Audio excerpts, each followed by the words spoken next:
It is the WeatherTech Vintage Weekend here at the National Park of Speed. My name's Eric Miller, the voice of this 640-acre facility, joined alongside Brian Eaton on this fast Friday morning. Good morning, Brian. Good morning, Eric. Great to be here at the National Park of Speed this weekend, and the race cars are on track for their first practice session. It's a Group 2 practice here on this Friday morning. George Balbach, Jamie Jackson, Russ Lane, Robert Van Zelst in the Porsche. A lot of Porsche 356 speedsters and just a couple of beautiful race cars in this group as well. Colin Comer out here with the Austin Healey Sprite as well, the number 62 machine. Scott McQueen in another Healey in the 106. Doug Radix, that beautiful Mercedes. And David Bitchek in the other Mercedes. And a lot of Porsche 356s, but there's also Russell Lane in a Lotus Super 7 as well here on this Group 2 practice. So our schedule for today, pretty condensed. It's what we call the turn and burn vintage schedule. Group 2 at 8 o'clock, Group 6 coming up at 8:20, so this is already the 20-minute call for Group 6. Group 8 coming up at 8:40. Those are our first three groups here. So Group 6, you're on the clock at 8:20 this morning. We'll get into track touring coming up at lunch by 12:30, so everybody will have a go, including our All-American Racers Eagles parade laps coming up at noon, and then we'll get into qualifying. So we'll follow the same order that we do for the most part this morning into this afternoon. So Group 2 qualifying, this group will qualify at 1 o'clock this afternoon. And then coming up at 4:30, we'll start lining up for the parade at Gate 5 at 4:30.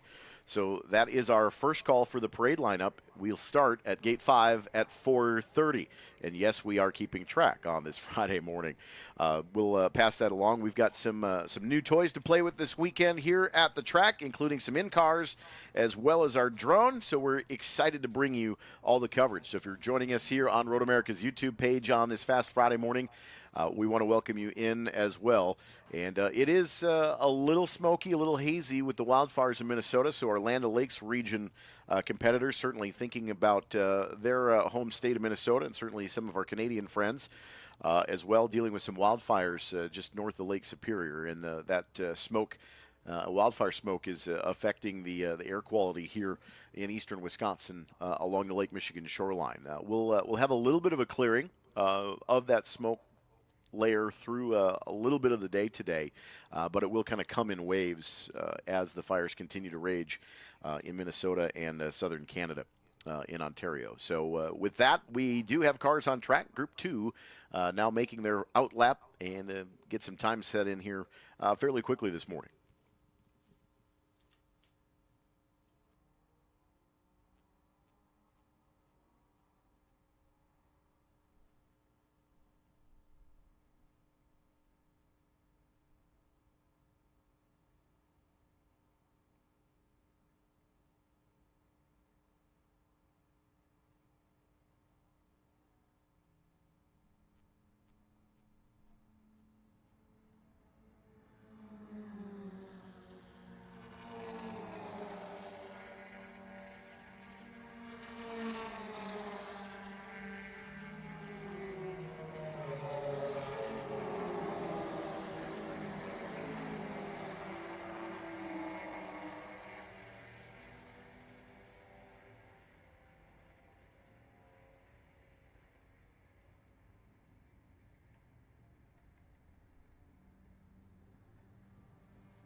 And taking a look at the entry to turn 3 on this WeatherTech Vintage Weekend here at Road America, you really see how that wildfire smoke from our friends up north kind of impacting our morning sunrise. Very filtered sunlight here at the track. It's not quite as dense visually by the human eye, but these cameras do pick up that haze quite a bit. There's the original Mini.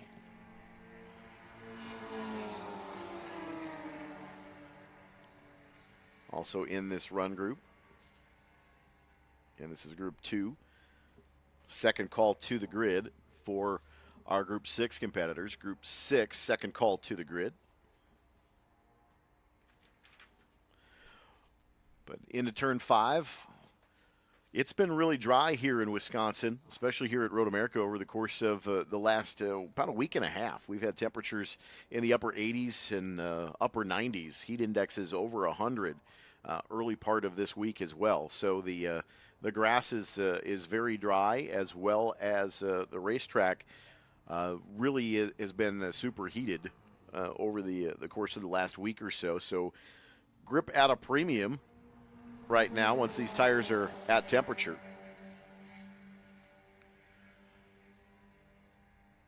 Fairly clean test day yesterday. The only car that really had an incident of significance was Pierce Rader in the 68 Maroon Marauder.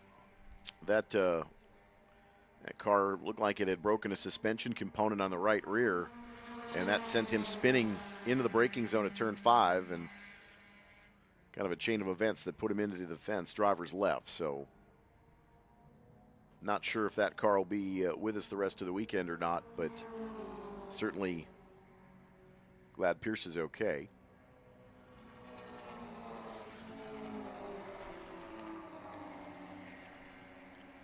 That Morris Mini, that is Evan Hubacek, that is the number 7. On the inside, really tighty line on entry to turn 12.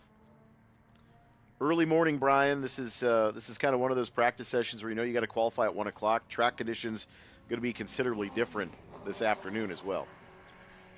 Yeah, you're just looking to shake up the car, get into a couple of these turns, getting your lines correct, getting your apexes right, and just kind of putting down just a solid lap so you can go back and feel good into this afternoon session. And we say Evan Hubacek onto the Screamin' Sicilian pit lane. Underneath the bridge. There's a good shot at turn 1.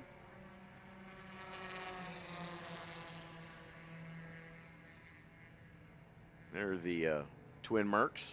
There's Doug Radix.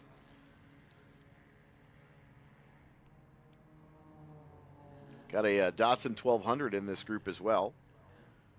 Brian Petty. That is the 47 machine. Colin Comer, Craig Chima. Craig Chima on top of the board now. Chima, the 05, that is the Lotus Super 7. With a 240, 793, 240, 793 for Craig Chima. George Ballback second quick here at 244, 743. Colin Comer in the Healy Sprite. Third quick at 246, 817.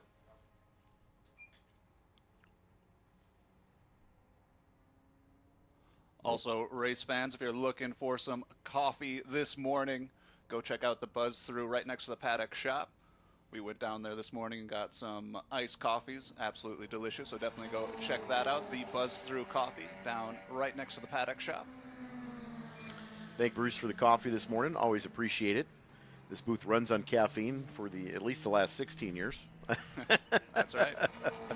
Especially on our early Friday mornings.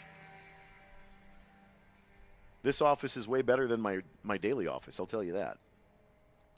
But this is a great weekend, one of my favorite weekends to be here at Road America. Over 400 cars here this week as well. Had the test day yesterday.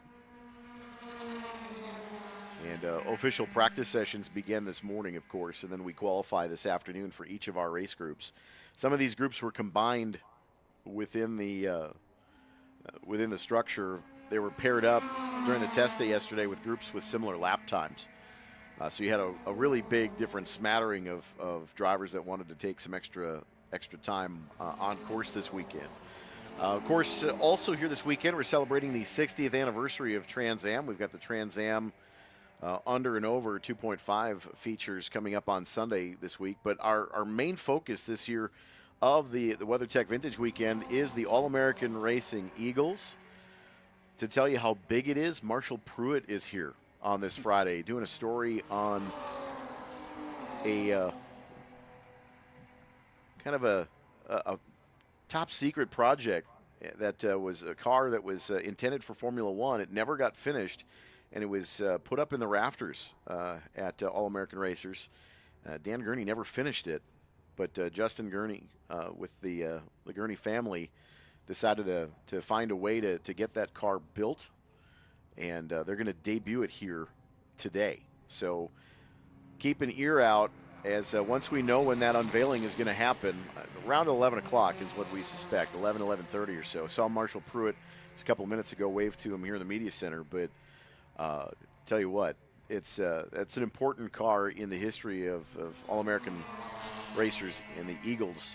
And so glad to have Justin Gurney and the Gurney family with us this weekend. Jock and Rick Dressang from Kettle Moraine Restoration have the big white tent just across from the VIP and Starters Bridge. There are a ton of Eagles here, 30 cars here, and most of them are operational and running. There's a few that are not. But great to see those cars here. It's always fun to see those cars, and they're going to do parade laps all 3 days in the back half of our lunch breaks here this week. So coming up at noon, we'll do the track touring at 12:30. So the All-American Racers will get their own demonstration laps to start our lunch break, at least here on this Fast Friday. We'll see what the schedule looks like for the remainder of the day. Don't forget as well, checkered flag out here on Group 2. These sessions are going to go really quick this morning, Brian. Just 15-minute sessions or so. So 15 and a 5-minute call now to our second session, Group 6. This is your 5-minute call for Group 6, 5-minute call for Group 6. But the WeatherTech Vintage Weekend continues from America's National Park of Speed.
And that's why I never drive those guys. Party's over, big guy. We're tired of hearing, I don't want to get my truck dirty. With WeatherTech laser-measured floor liners front and rear, a seat protector, and full bed protection, trucks are totally covered. You just got WeatherTech. Yeah, buddy. Let's get dirty. Order your premium American-made products at WT.com.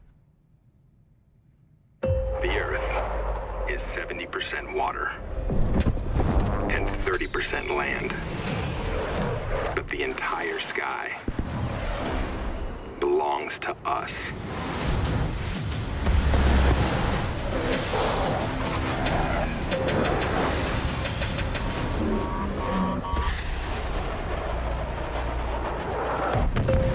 Copy that. Aim high, Airman.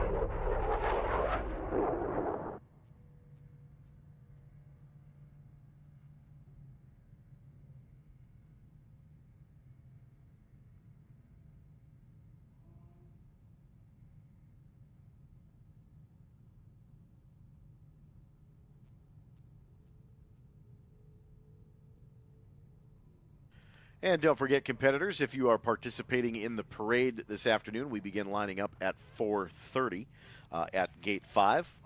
Procession will leave Gate 5 at promptly 6 o'clock and head downtown, and then promptly back at 8 o'clock tonight. Road America now offering fans a limited number of recently planted trees to purchase as commemorative trees. These trees are autumn blaze maples, and they're planted in specific areas around the property, include a brick marker for custom engraved messages. You can visit the Paddock Shop website for details. You can shop.roadamerica.com, or you can stop in while you're here this weekend. On board with Paul Ruff in the 6th, that is the AMX car. Beautiful looking car as well.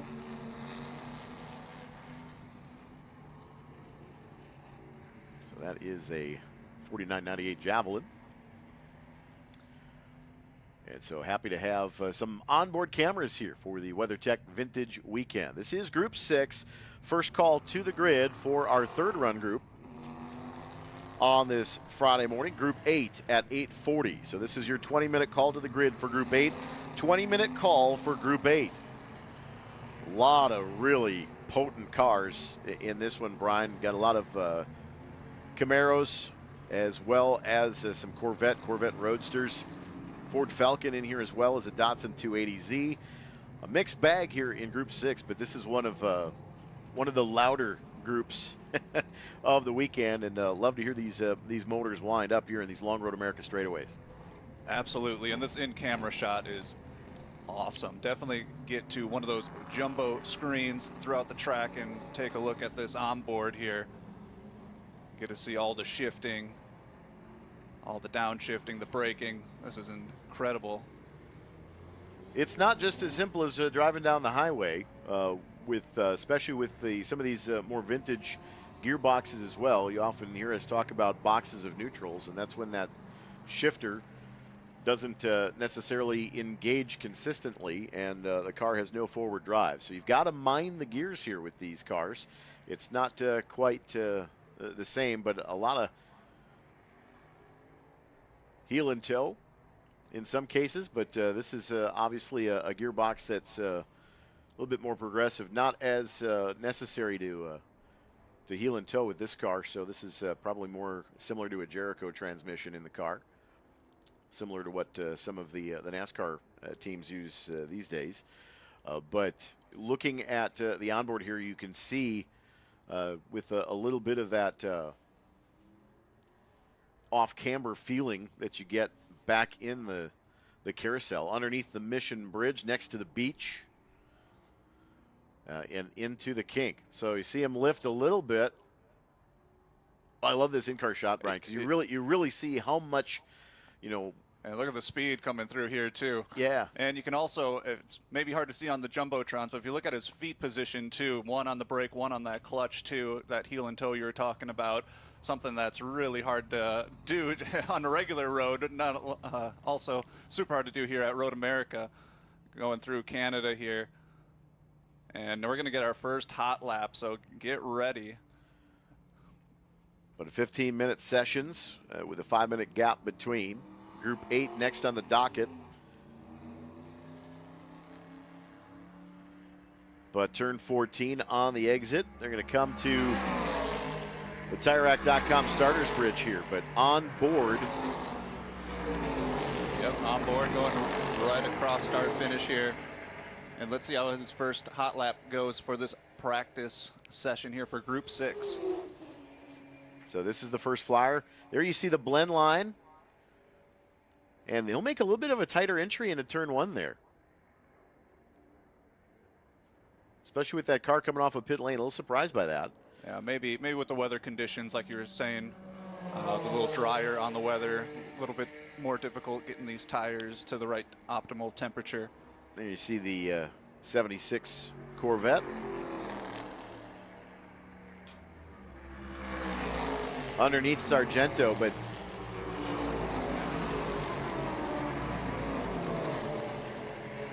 great shots from on board here in the WeatherTech Vintage Weekend. But just watching the cars dance a little bit too. I see just watching his hand input, his feet input. It's your entire body experiences the car. And it's so hard to really explain that to people who have never driven a race car, of how much your entire body is part of the race car. It's all that seat of the pants feel. Yeah, without all that modern technology that we're all used to, all the comforts, the sound deadening, all of the luxury that we're used to on all the modern day cars. And as he's, man, look at this big turn here. Well, you see the roll center of that car a little bit taller, you know, from an AMX, a little bit taller roll center. You can see that that downhill. Now, the racetrack is banked slightly in the carousel, but it certainly feels off camber. But here, look, just a little bit of a breathe of the throttle at the kink and through kettle bottoms. And it sounds like we have got a situation on the racetrack. Black flag all going to be coming out here. So when we say black flag all coming into turn 12 here, you'll see the flag station to driver's left, the black flag being displayed at the flag station. So we'll see where we've got a situation on the racetrack. I see a couple cars going off early at turn 5, so they'll come back around to the false grid and come back line and get in the queue. But we've got 6 minutes down, basically halfway, once they get back to pit lane. And see a couple of black flags, not seeing where we've got a car stricken here. And it sounds like it's actually fluid down, so that's not the way we want to start a Fast Friday. Yeah, hopefully that oil line or whatever it is on the track isn't something super long that doesn't take too much time here, especially on this second practice session. But we got the best in the business when it comes to track cleanup and safety here at Road America, so it should be pretty quick cleanup. I would agree, Brian. Oh, here we go right here, Eric, right under the Mission Bridge. Can't see the number on that vehicle. I believe that might be one of the Corvettes. Try to see if we can get Tom to get us a picture here. It is. That is the 42. That is Rick Mooney out of Lake Oswego, Oregon. That's a long haul for the 42 machine for Rick Mooney.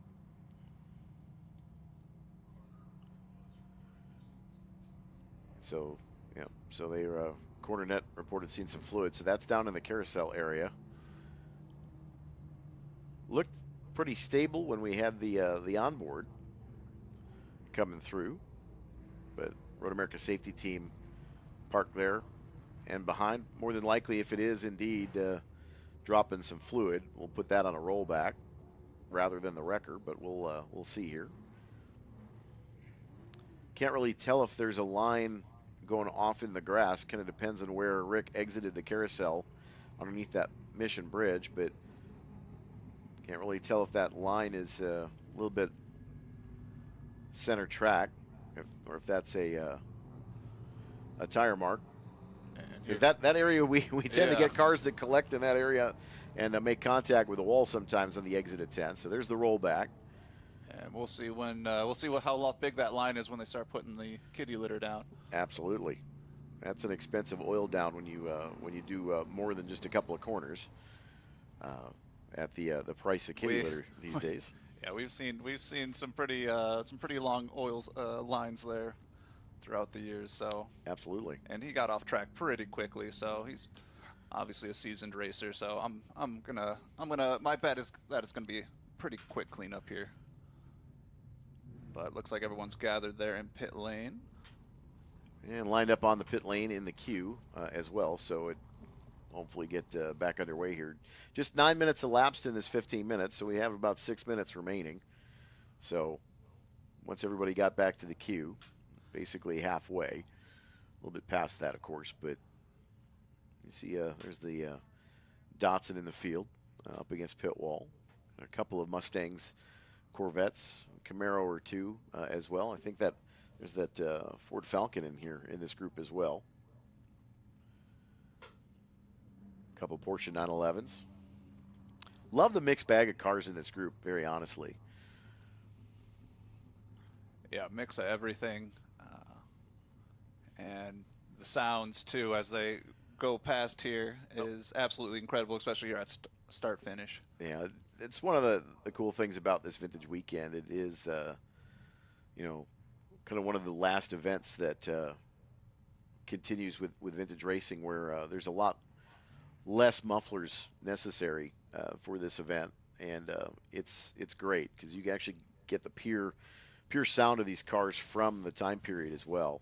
Yeah, and this racetrack offers so much, so many different turns, and you know, there's different sections where, you know, you're going through almost like a forest, where you go through 11 into Canada Corner, going uphill to start finish, downhill at turn 1. There's just different racing for all these different cars, something you don't really get to see anymore.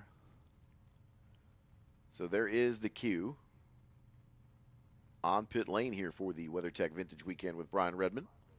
Again, want to thank our partners at WeatherTech, our event title sponsor. Bring a Trailer, sponsor of the Concours d'Elegance in Elkhart Lake tonight and tomorrow. Of course, tonight is the parade from 6 to 8. We start that lineup at 4:30 over at Gate 5 for those participating. We'll have pace car and police escort into downtown Elkhart Lake. We'll be down there for about 2 hours. We've got some special guests lined up on the stage again this year. We did it last year for the first time, and it was so much fun. We're going to do it again. So we've got our stage set just across from some Seepkins. So I'll tell you that we did enjoy some adult beverages at the end of our parade last year, and then headed back on Saturday night as well. But, I drove through Elkhart Lake this morning, and they already had chairs set Oh, up. yeah. People were reserving their spots, getting the good seats.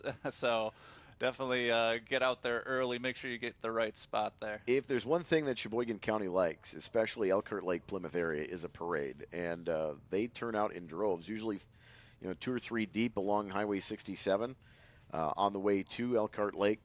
Gathers a crowd, as well as downtown Elkhart Lake. They're sometimes 5 to 10 deep, especially in the corner by Lake Street Cafe and off the rail, which if you're staying in the Elkhart Lake Village, that's a great breakfast spot, by the way.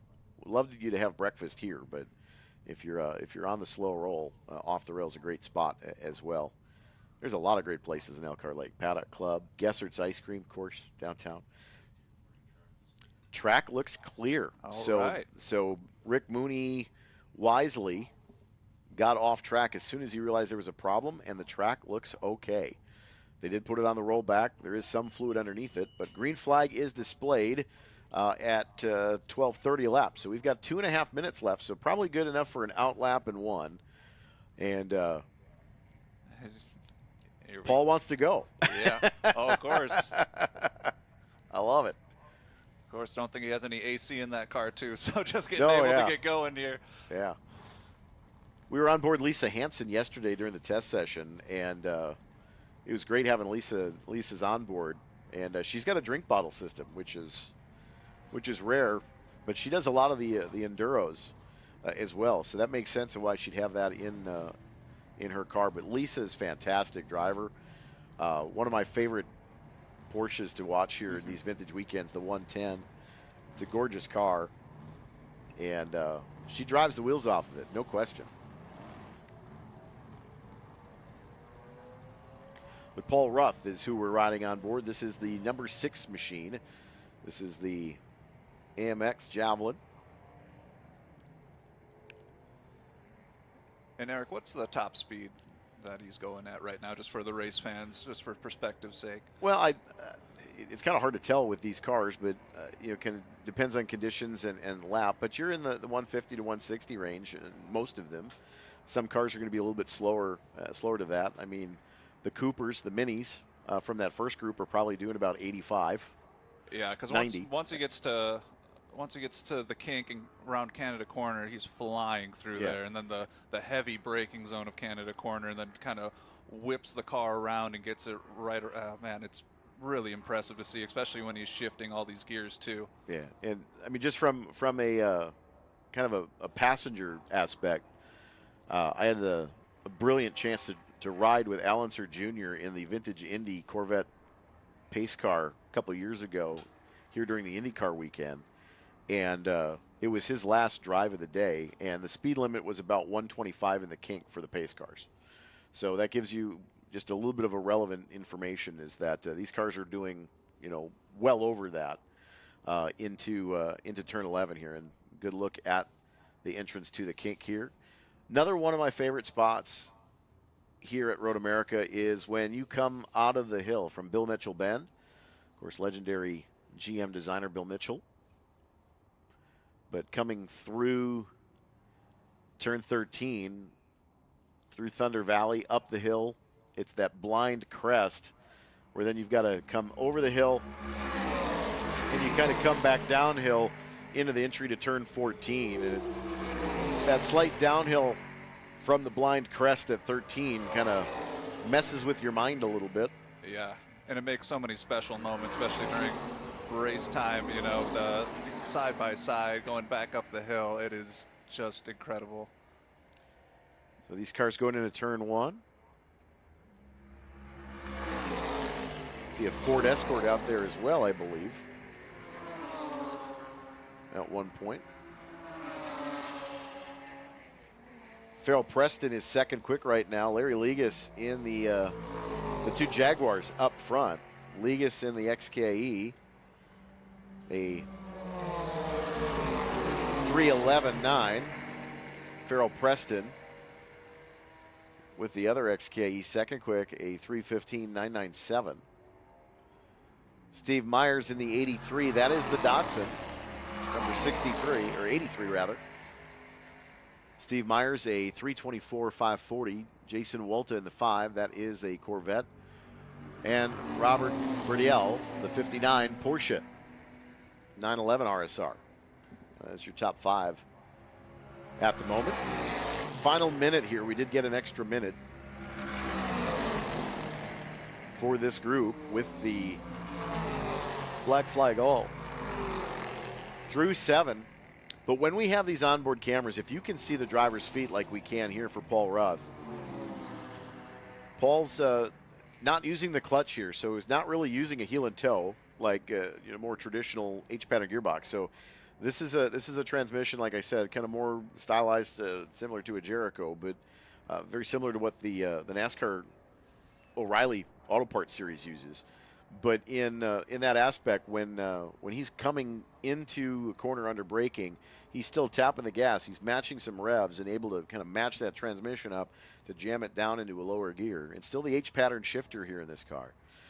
But Paul going to get the checkered flag coming up at 13. So this is going to be the final lap for this particular onboard. I believe we've got one with Michael Ketton on board next in the docket for Group 10, I believe. So we've got 2 of them to work with. So we've got a dedicated crew to these in-car cameras here this weekend at Road America with a great alliance with our technical staff, John and RJ. They're hustling between these sessions. So these cameras come out of this car as soon as they come into the tech line and go to the next car. So We do have a couple of races where we don't have the onboard camera just because of timing to get the cameras installed. But this is going to be fun to have during the races this week where we get a little bit more traffic. There's a courteous wave from Paul to flag station 15, which is the last flag station before you get to the starters bridge here. Visor up here on pit lane, and this is the car rolling down pit lane. That is the Sunoco AMX Javelin. Beautiful car. And a couple of more modern Corvettes as well as a couple of Mercedes. But that is Group 6. Group 8 next on the docket here from America's National Park of Speed.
Group 8 rolling onto the racetrack here in the Vintage Weekend at Road America. Again, my name is Eric Miller alongside Brian Eaton for the next 3 days of on-track action. Again, these are basically 15-minute sessions.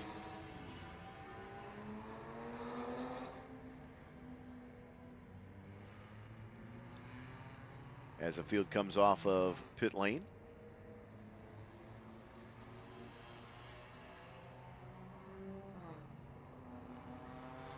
Frank Boucher, that number 51 Porsche 911. Lisa Hansen, we just talked about Lisa's test day exploits. One of the best things about the onboard yesterday for Lisa was she came up on a slower car, and you could just kind of read her hand signals like, what are you doing? It was great. It was because I was thinking the same thing, like just get out of the way. Well, yeah, some races will start flashing the lights if they got them.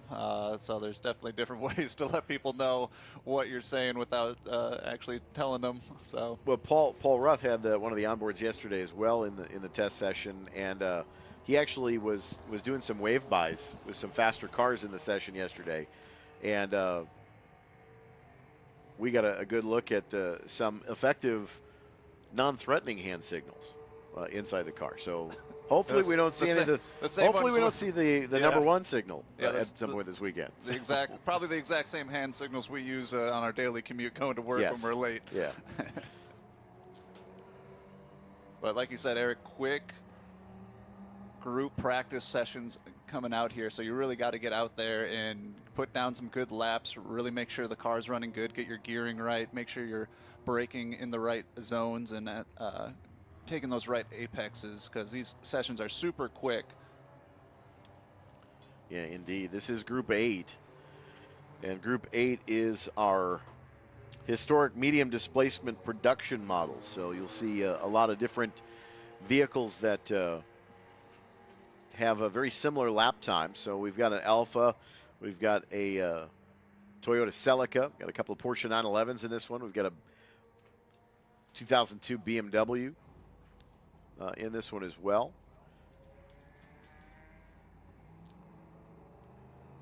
A couple of dovetail Porsches at the spearhead of this field. We got a BMW M3 in here, Stephen Hoke as well. So Lisa Hansen, first car to see the green flag here on the starters bridge. So Lisa Hansen, first car seeing the heater now.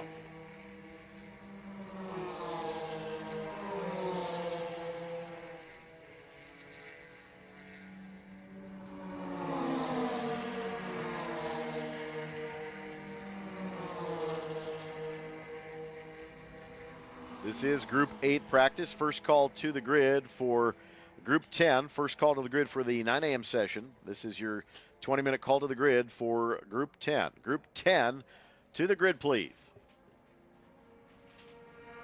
I think what amazes me, Brian, about this weekend as well, is we kind of joke about it, but these sessions are very short, that 15, 16 minutes on track, and they're getting off for the most part at turn 5. So by getting off at turn 5, in a lot of cases, we can get the next group to come out almost immediately. So what we call it is the turn and burn schedule. But the reason why we do that is because these drivers invest a lot of time and effort into these cars, and we want to give them as much on-track time as we can. And with over 400 cars here this weekend, that's really difficult to do if you've got a 10, 15-minute window between race groups. And if you want to keep the racing as balanced as you can, I hate using the term balance of performance, but we do have a yellow over in turn 3 just before the Sargento Bridge. Looks like that might be one of the 240Zs maybe. And yeah, it looks like he's in a pretty good spot there, so should be maybe a local yellow. We'll see what race control decides to do here. Yeah, with the smoke, I apologize for a little bit of the blurry video here, but that smoke is very thick in the air, especially on the backside of the racetrack. Normally from our broadcast position here at the start-finish line, we can see a cellular tower that's a little bit past Greenbush, and I can't see at all past the carousel at this point. So the smoke is definitely thick. There is some blue skies overhead, and we're actually getting some sunshine here on the front stretch as well here, which yesterday we really didn't see a lot of bright yellow sunlight. Yeah, so all that smoke should be dissipating throughout the weekends. Hopefully by race Sunday we'll have way better visibility and a lot better conditions here for these race cars and fans. Not sure, but that might be Jeff Jagish in the 12. Not sure. Let's see who that is here. So we've got a yellow over at 2.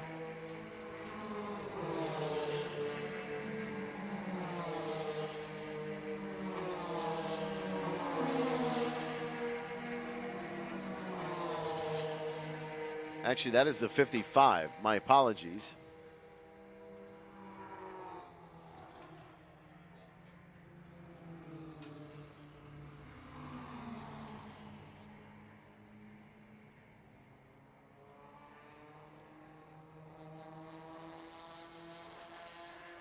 And what a beautiful shot here we have. Definitely take a look here, race fans, if you're by one of the Jumbotrons.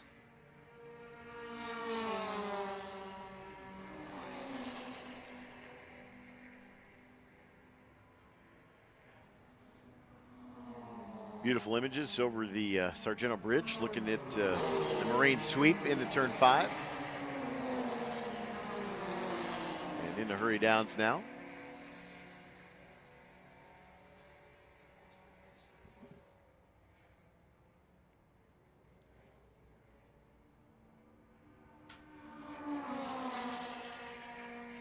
Good shot of Lisa Hansen diving to the inside.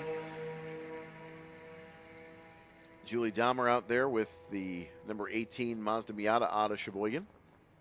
There's Jeff Jagish in the 12 Datsun.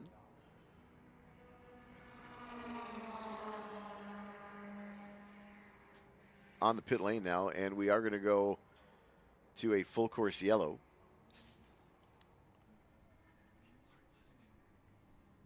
So we were trying to stay local there,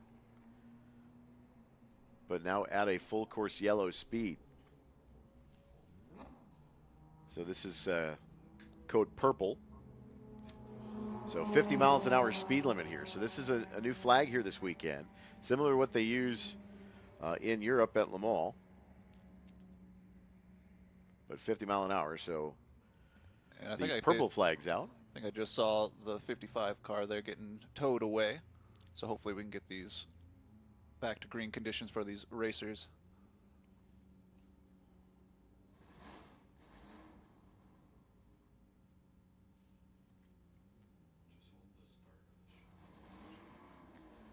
So there's the purple flag at start finish. So that's the entire field comes down to 50 miles an hour, which seems a little mundane, but it's basically pace car speed.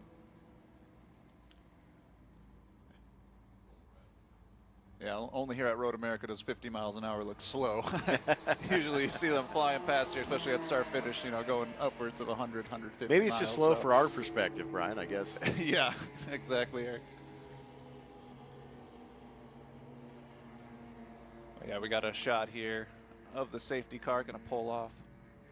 So that is Jeff Hedden in the 55. That is a Datsun 510. And green flag back out. So we are back All right, let's go. up to speed. And so now there's definitely a little bit of traffic. Just like on the interstate, you get past those orange barrels, Yeah. which are the Wisconsin State flower this time of year. They're popping up everywhere. Yep. Winter rolls right into construction. 2 seasons in Wisconsin, winter and road construction. But if you're watching on our Road America YouTube stream, it is a gorgeous weekend. Obviously, there is some air quality situation with the smoke in the air from the Canadian and Minnesota wildfires, but it is going to be a great weekend here at Road America. Action fast and furious throughout the next 3 days. I want to thank, of course, WeatherTech. Cooper McNeil here this weekend driving the Merc.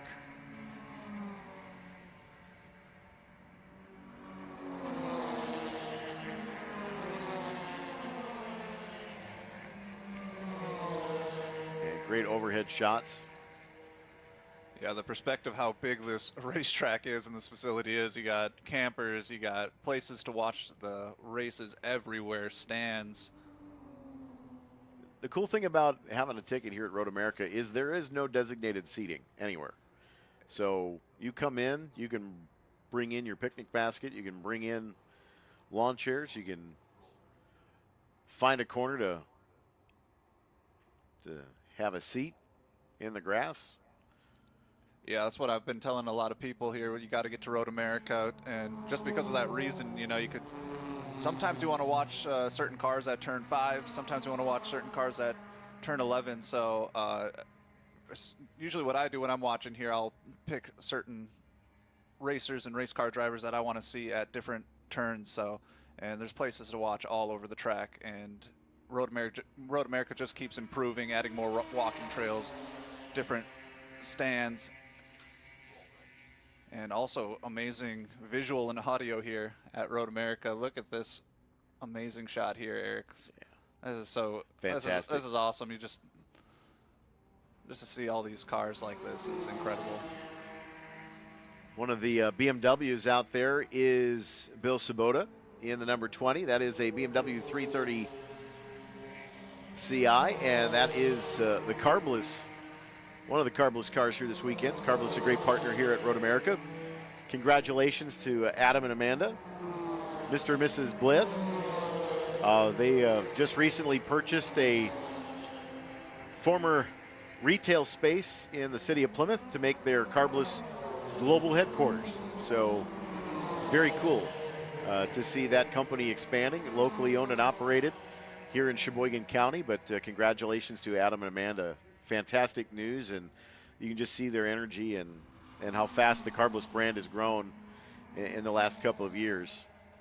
And those carbless cocktails available at the Altona and Pearl stands throughout the year as well. Just about 13 minutes gone by here for Group 8. Second call to the grid for Group 10 next on the docket. Group 10 next on the docket. About 7 minutes or so here.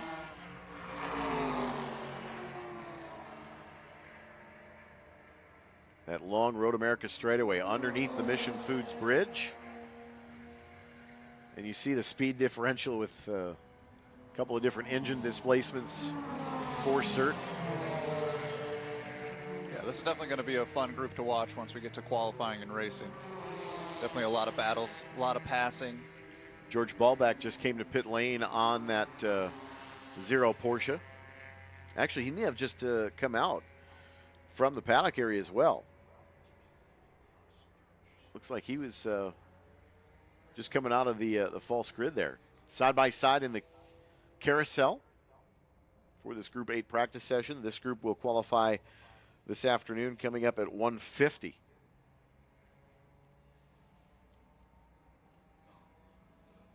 So WeatherTech Vintage Weekend, kind of final couple of minutes here of Group 8. Group 10 next here in our schedule. If you're here at the racetrack as well, don't forget to pick up the official event program as well. Dan Gurney on the cover. Tim Berry, legendary artist Tim Berry, did the cover for the WeatherTech Vintage Weekend with Brian Redman. Love what Tim does. You can find him on Instagram, Tim Berry Motorsports Art.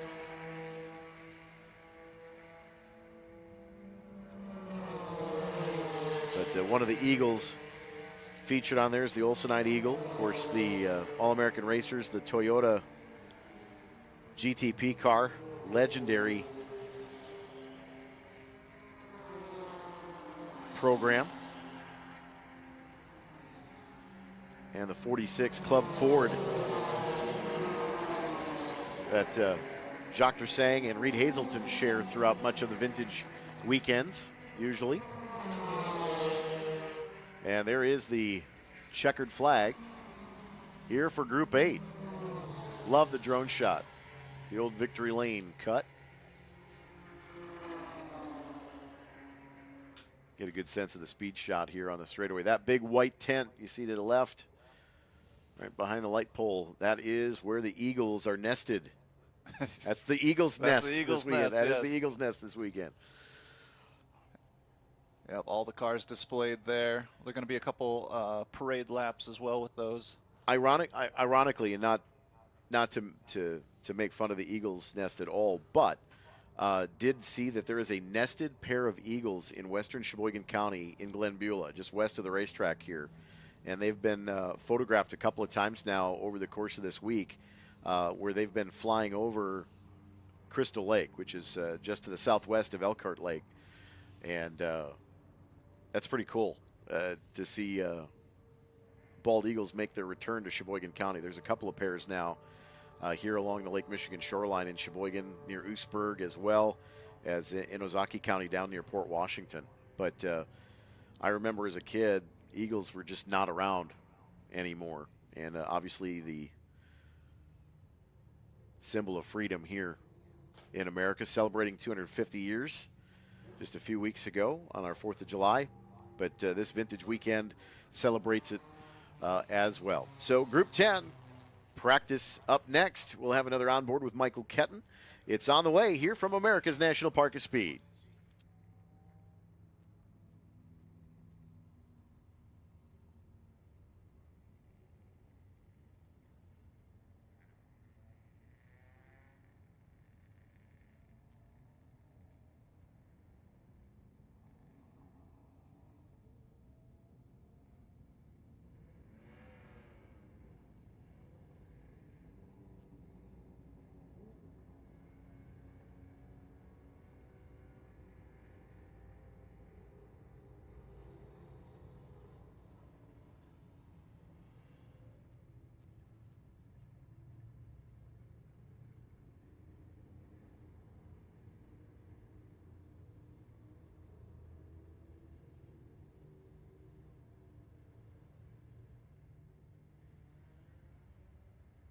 If you need some help getting around, look for the shuttle flags located around the property at designated pickup points. The shuttle runs daily all weekend from 7 a.m. to 4 p.m., making it easy to get where you need to go. Shuttle service proudly sponsored by Throttle Stop of Elkhart Lake. If you're looking for an affordable place to stay for the races, why not stay here at the track? Whether you need lodging for one person or a group, we have the best options for race fans that'll save you time and money when visiting us here at Road America. You can check out roadamerica.com/lodging for availability and pricing. Race fans, get ready for an adrenaline-fueled day at the Briggs & Stratton Motorplex during the WeatherTech Vintage Weekend with Brian Redman. Join us today through Sunday, 9 a.m. to 5 p.m. for public karting. You can enjoy thrilling rides around the Motorplex track, reaching speeds up to 40 miles per hour. Don't miss out on the action-packed racing and thrilling competition. We'll see you at the track. If you need cash, you can use your ATM card at a mobile ATM located in the paddock area, at the Gearbox, and at Road America's Paddock Shop. Road America encourages all event participants to help keep America's National Park of Speed clean by utilizing Safety Clean recycling stations for your vehicle fluids. Safety Clean recycling stations are conveniently located throughout the paddock area.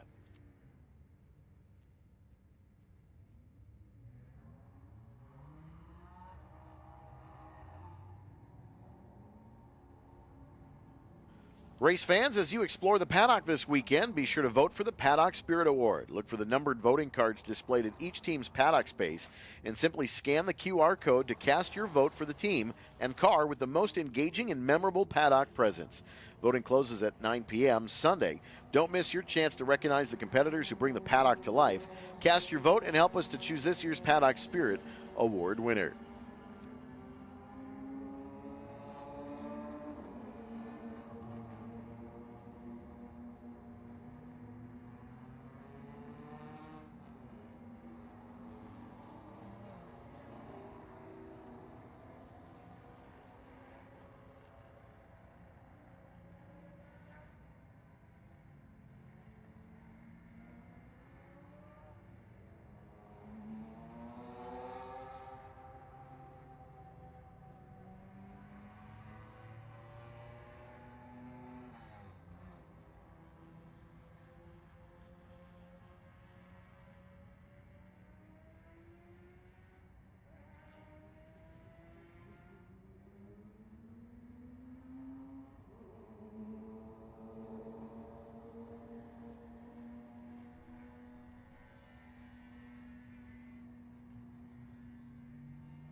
Well, Group 10 practice on board with Michael Ketton. This is the 125 Porsche. This is the blue and white Porsche with the German flag adorning on the side. Made me thirsty for a Bex yesterday on a Thirsty Thursday here at Road America. But great to have some of these cars here underneath the Mission Bridge. And there's your air conditioning there, Brian. I was going to say a little bit more luxurious than the last vehicle we saw. Yeah, just one hose pointed at your face. Maybe not the best here with that smoke coverage we got, but of course this car is a entirely closed cockpit, so the right side passenger door does have a window in it, Lexan window.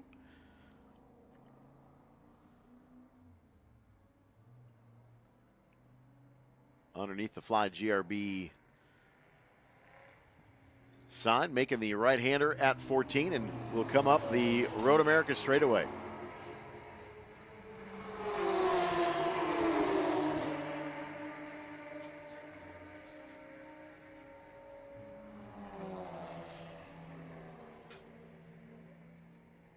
think this is Ketton going into turn one. Still a traditional shifter there. But that hose is basically just air from outside getting pushed into the cockpit. Yeah, there's no dual climate, no heated seats, no no cooling seats, just basically just a tube hooked out to the outside, which is all you really need here, especially when you're going upwards of 120 plus miles an hour. You see the patience here by Michael Ketton, got kind of pinned behind that little bit older Porsche, and just had to wait. Peter Cunningham in the real-time racing.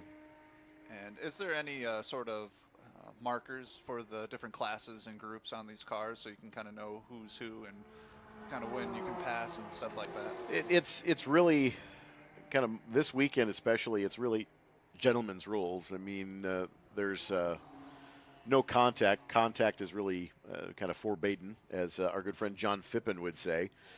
But you don't want to really necessarily make a lot of contact here, and certainly, when we get into the races, sometimes that kind of thing happens. But the idea here is that these are museum pieces, really. Right. And this is a living museum, and you want to make sure that these are protected, throughout the weekend. And incidents do, unfortunately, happen.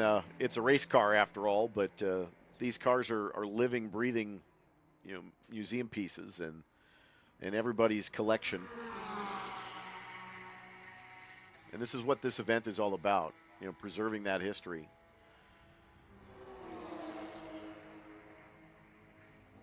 There's so many times that we'll see a young family here with a couple of young kids here on a vintage weekend, and you hear Grandpa say that that's what the race cars look like when I was your age.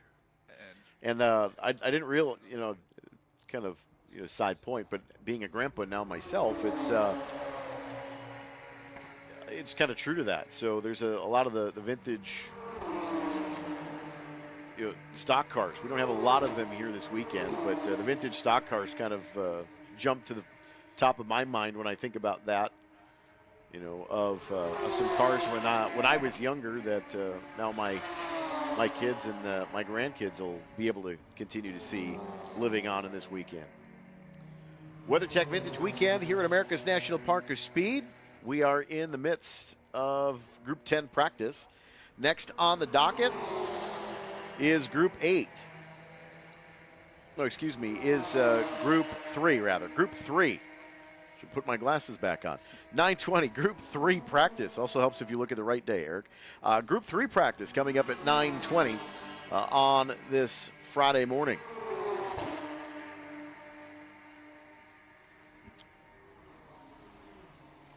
Of course, we have in just a couple of weeks the Motul Sports Car Grand Prix of Road America. It is a 6-hour race on Sunday of that weekend, and can't wait for the endurance challenge of that. But we've got 3 Porsche Carrera Cup North America rounds that are here. One of them is a makeup round from a round that was lost at the Miami Grand Prix weekend for that series.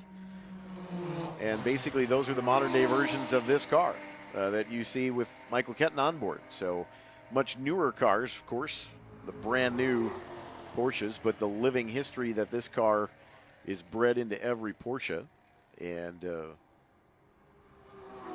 yeah, the enduro races here at Road America are very special because the track is so long and there's so many different turns, and essentially the car gets kind of hammered from all different sides. So you really have to know what you're doing here, and especially when you need 6 hours of racing on this 4-mile track. yeah, so that's coming up in a couple weeks. The first weekend, final weekend in July, starting on Thursday already. So we've got race cars on track.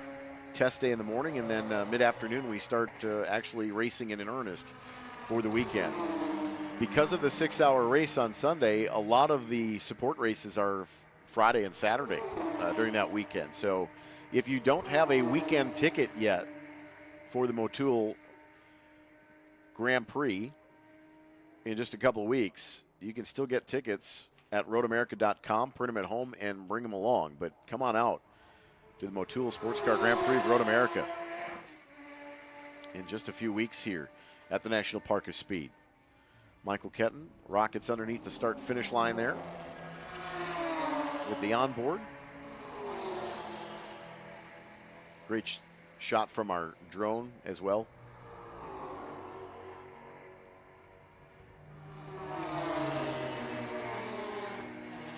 Into the carousel, and that elevation change is what makes that corner feel so difficult. It just loads you into the left side of the seat as you come down, and you squeeze the throttle on the exit out to those curbs underneath the Mission Bridge.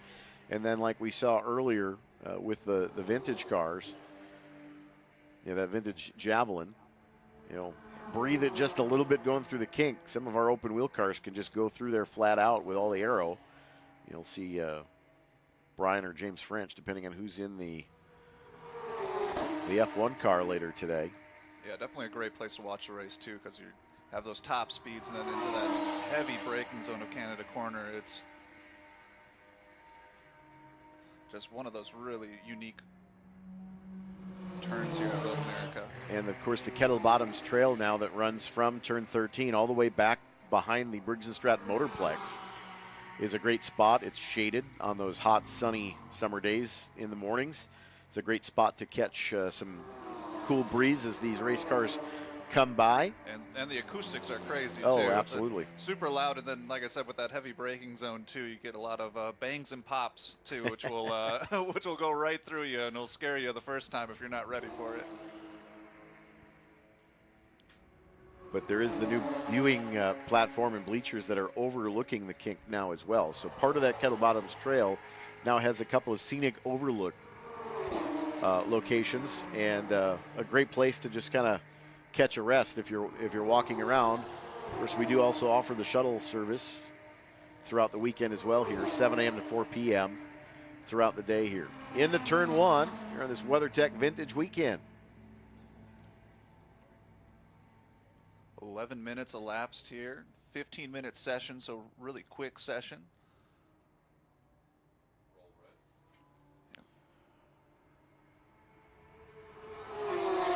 And that is the HP adorned 125. That's the car we've been riding along on board with. Headed down into turn 3.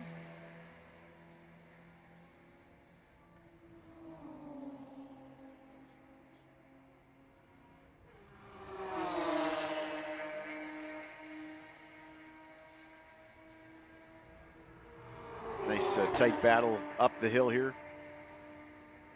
And you mentioned it earlier, Brian.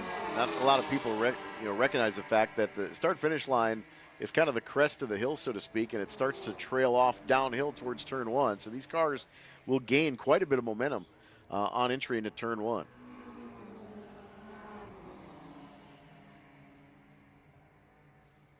Let's take a look at some times here in this practice session. David Treichel, the 260, that is the Porsche Fab car entry. That is a fast time of a 2:19.381. Keith Clark in the 74, that is a 991 Cup car, Porsche Cup car of Keith Clark, the 74 machine, a 2:20.133. And the Acura TSX, the 42 of Peter Cunningham. We saw Peter Cunningham go around Michael Ketton going into turn 3 a couple laps ago, slicing through traffic.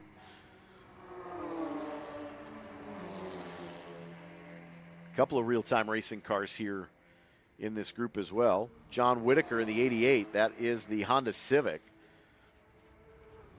for real-time racing as well. That is the white and bright neon orange car. Cunningham just came across the start-finish line.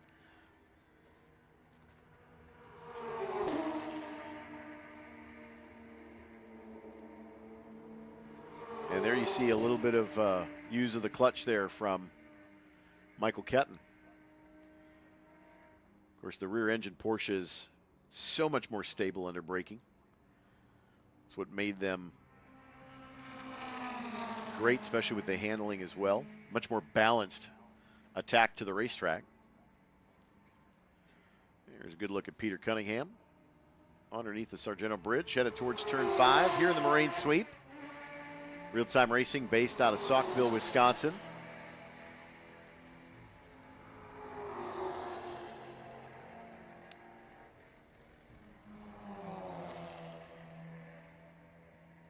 Of course, Peter, longtime campaigner in the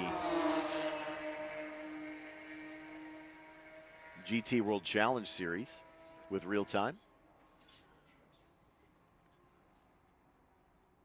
Final minute here of this session.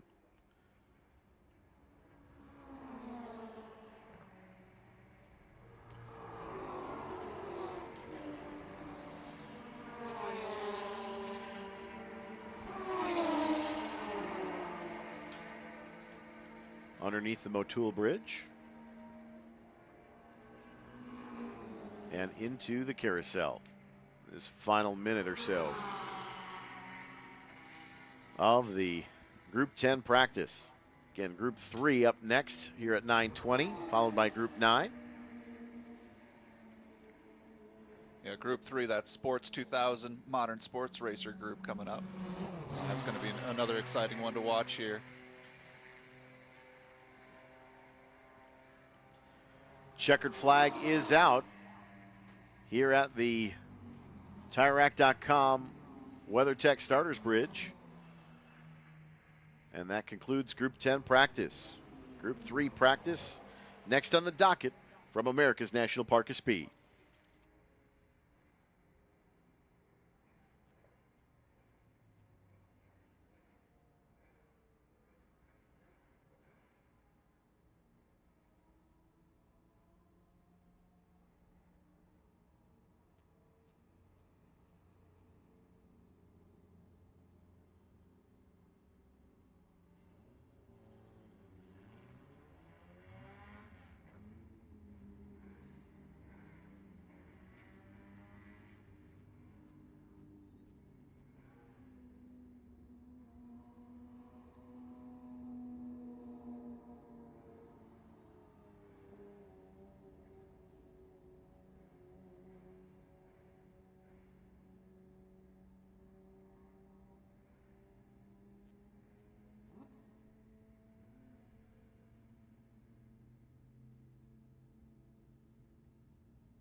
Race fans, don't forget you can listen to the Track PA here at the facility on the Road America app or on an FM radio at 87.9 FM as well. The WeatherTech Vintage Weekend at America's National Park of Speed. This is our Group 3 practice now underway. Again, these Group 3 cars will qualify later this afternoon at 2:40. So we'll kind of qualify in the same order as we practiced today. So keeping the run groups fairly consistent. Makes it for a little bit easier guide today. See a couple of rushes out there. A couple of Spec Racer Fords as well.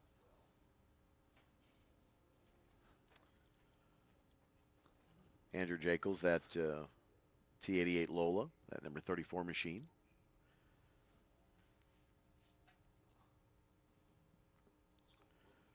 Mike Caskey, one of the other Lolas, the number 19 machine. And Jim Chanel in the 14 as well. And we've got the C Sports Racer of Mark White, the 936. Chip Vance in the 71. That is a T87 Lola. And then Luke Krepsky has the Rush. And that is the number 38 out of Stevens Point, Wisconsin. And Ryan Leach, the 56 as well, with the Rush SR1000. Those are really cool track day cars. I'll tell you, that's a great program. Obviously we get to hang out with Tom Drewer and the Radical Cup series, but those Rushes are a little bit smaller, shorter wheelbase cars. They're very darty, very much like a overgrown go-kart, from what a couple people have described it as. But they look like fun cars to toss around here at the racetrack. There is the 936 across the start-finish line of Mark White. And they've officially started their first hot lap here for Group 3. About 3.5 minutes gone by. And Eric, we got a great look here across over to the Eagle's Nest, as we've been calling it. One of the largest gathering of the All-American racers. Over 30 of the legendary Dan Gurney Eagles under that white tent. And we see a lot of race fans checking them out right now, so definitely make your way on over to that giant white tent to check out these Eagles. Absolutely. And coming up a little bit later this morning, the unveiling of the unfinished project. What would have been the Eagle Formula One car.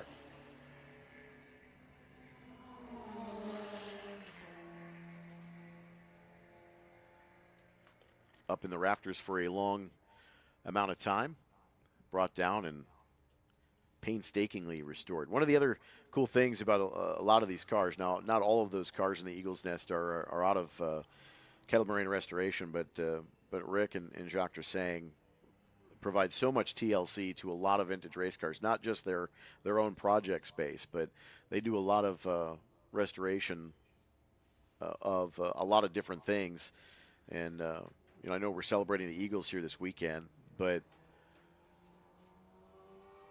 they have a project car right now that they're working on, a Cicada that was built in a basement in Plymouth, just west of downtown, and they had to remove a basement wall back in the day to get the car out. I was about to say, how do you get it out of the basement? Yeah, That's how you do it. So if you've ever watched the TV show NCIS, and always joke about Gibbs's boat, it's pretty much what they did to get the race car out of the basement once it was built. But it's a home-built Cicada.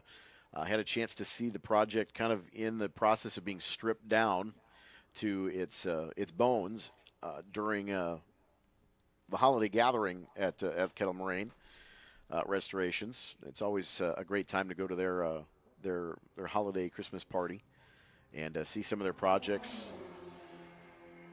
Donahue's Sunoco Eagle here this weekend. That car was on display, as well as the Lloyd Ruby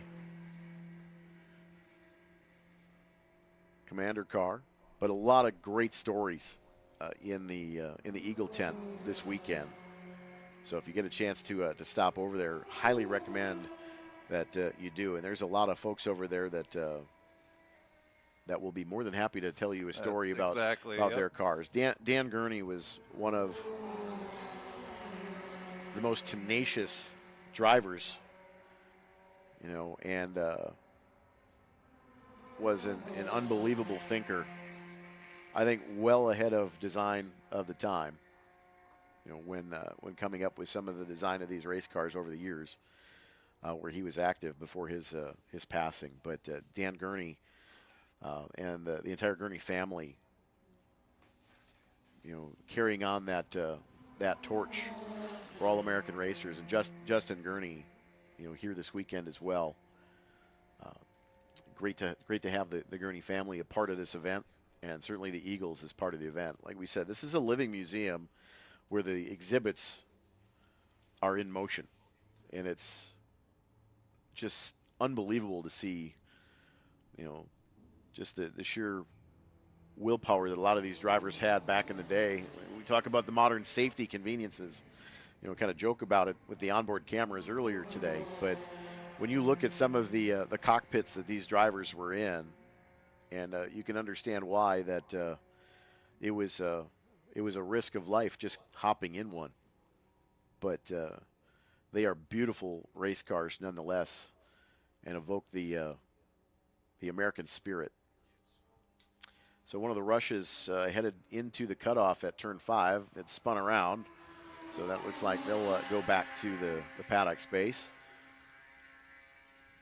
And speaking of the paddock, definitely go check out the paddock shop once you're done looking at those Eagles over by that white tent. The paddock shop's going to have all sorts of goodies and memorabilia for you, including event T-shirts. I'm assuming there's going to be some Eagle merch as well down there, so definitely check out the paddock shop. It is open, and definitely a lot of stuff for your man cave and your she shed down there that you can hang up. Absolutely. Of course, tonight is the race car parade from 6 to 8. Tomorrow, we do the rare sports car Concours d'Elegance. Bring a trailer, sponsoring the Concours again this year, and Bring a Trailer is probably the one website that I religiously check every day, just because there are so many cool things on that site. Just waiting to find a good deal on something that my wallet is itching to buy. And well, don't know if I'm going to be able to afford what I'd really like, but I might be able to find something on Bring a Trailer that I could. So it's a great site, and we appreciate their partnership here at Road America as well. And we'll have the concourse of race cars downtown Elkhart Lake tonight, as well as the sports cars for Saturday night. Only a parade tonight, though. So the only parade is tonight. And Eric, we're talking a lot about the Eagles, but also this weekend, salute 60 years to the Trans-American Championship. So that's also going to be really exciting here coming up throughout this race weekend. We have the Trans-American Championship race at 4 p.m. on Sunday. So 2 different run groups as well with the 60th Trans Am Championship races, but the under and over 2.5 liter. But that's of course, just a couple weeks ago we had the Trans Am Series here celebrating their 60th anniversary as well. So that series continues to grow back with the TA2 contingent, and that platform moves on. They're racing the Glen this weekend, I believe, but we've got a lot of historic cars here this weekend. Well over 400 cars in this event.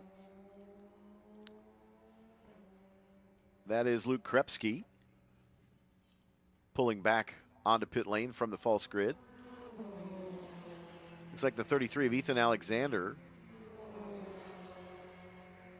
has not set a time yet, nor has the 56 of Ryan Leach.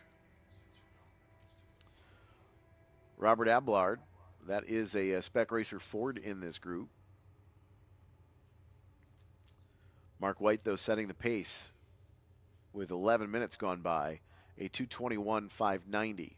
That is a Carbier C Sports 2000 entry, the 936. 14 across the line, Jim Chanel out of Paris, Kentucky. It's a T89 Lola, also in the Sports 2000.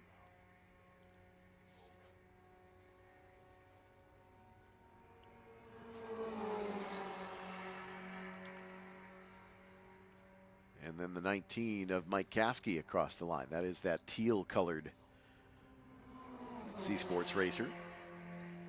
And the 34 of Andrew Jekyll out of Elkhart Lake. That's a T88 with the 90 update in the C Sports 2000. That car, the Canon-sponsored car, that was Walter Payton's car.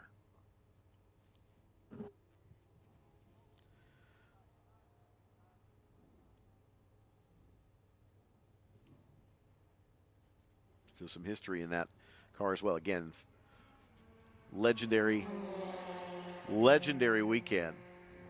Every year, the crowd continues to grow, and that parade tonight is going to be fantastic.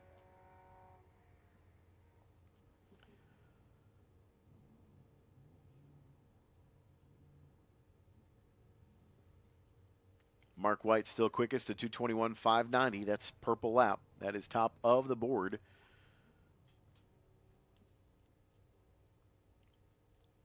Get a good look at the exit at turn 13. Bill Mitchell bend. Rise the hill, blind crest. Back on the binders. Right as the cars exit the shot there on the right-hand side of your screen. That is the alternate timeline that we are using for qualifying. Good look at the Screamin' Sicilian Mission Foods Bridge.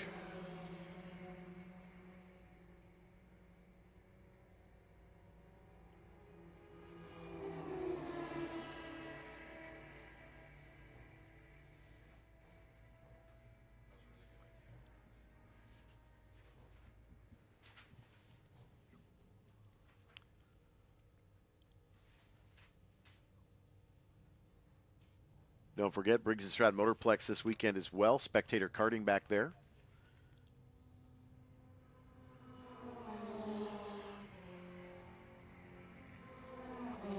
Single rides or 3-ride passes available.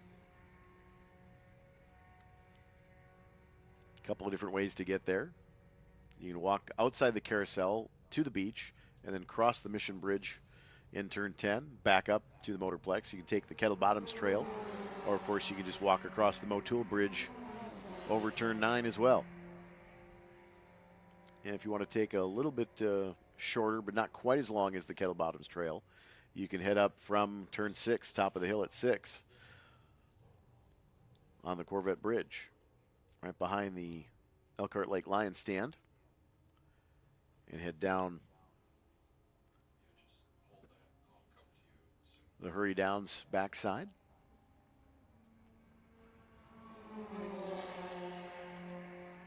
Paved road over there. We'll walk past the big screen.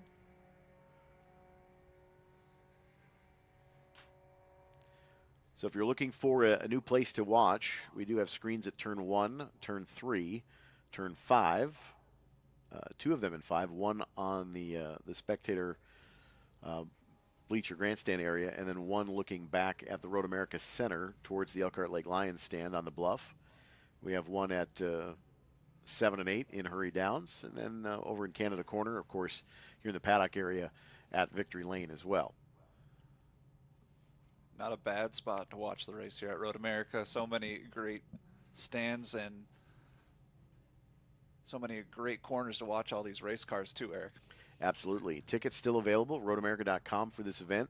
And want to mention that youth 16 and under are free with a paid adult. So looking for something to do, you happen to be in the eastern Wisconsin area where you're close enough for a day drive, come on out.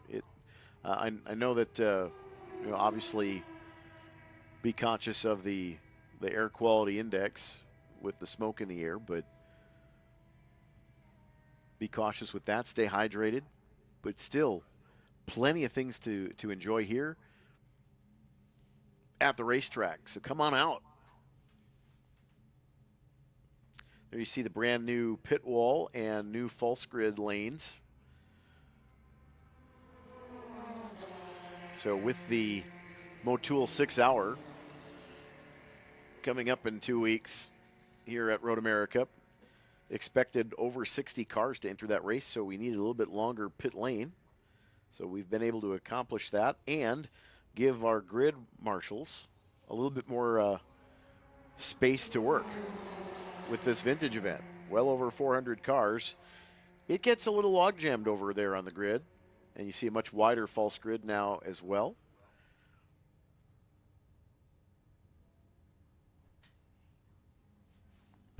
And the checker flag coming out on this Group 3 practice session. Next up, we're going to have Group 9 practice coming up next. So final call for Group 9 to the grid, please.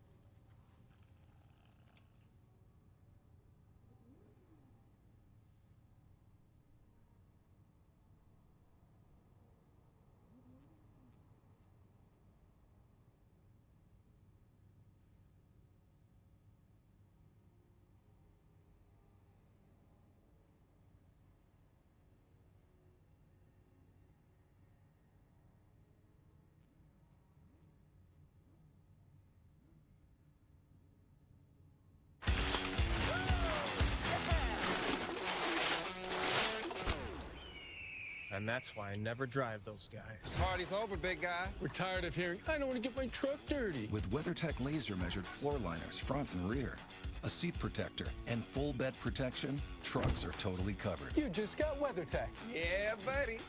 Let's get dirty. Order your premium American-made products at WT.com. Buckle up to get fueled by Mission as classic rides and tasty products team up on the track to fuel your flavor. Fully loaded tacos, fast wraps, piled high nachos. Whatever you crave, Mission will help you be race ready with easy to make recipes that will take your race day to the finish line. Keep your racing delicious and enjoy all the mouth-watering action. Brought to you by Mission Foods. Too fast, too tasty.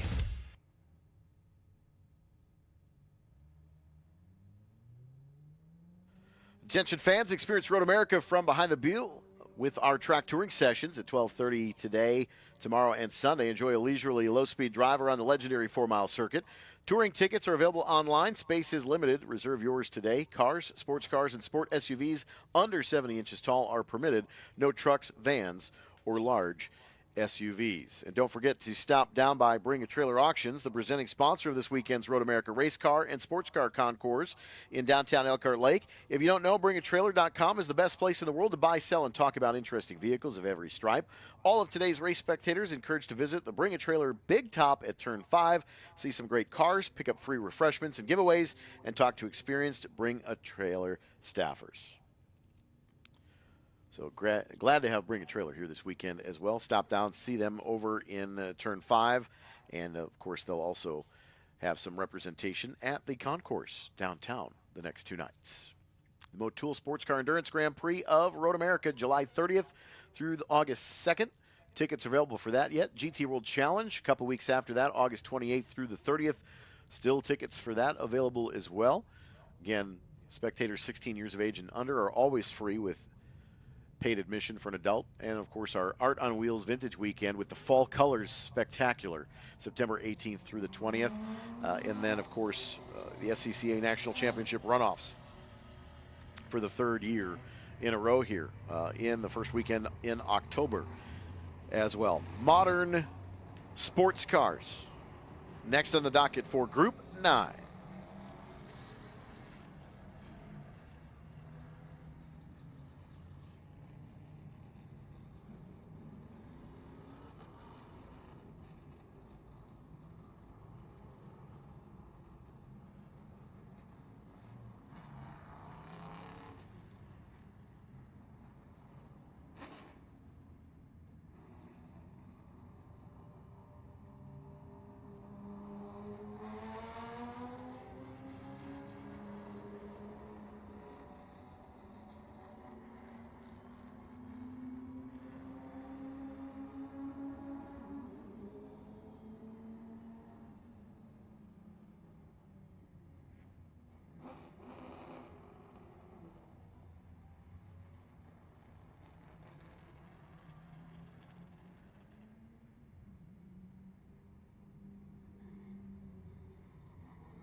And practice Group 9 rolling onto the track.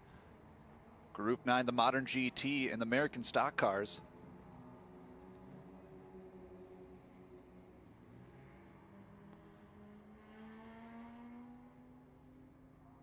Number 45, Brad Dahmer in that Kyle Busch Motorsports truck. You'll see that on the track. We'll have some on-camera footage of him racing this 4-mile racetrack. Also, race fans, check out the giant white tent in right next to the paddock shop.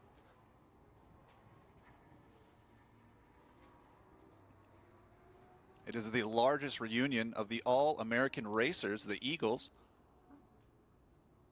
They're all on display there today, and we'll also be getting some special laps the first half of our lunch session.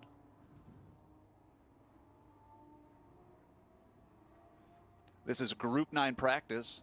Up next, we'll have Group 5.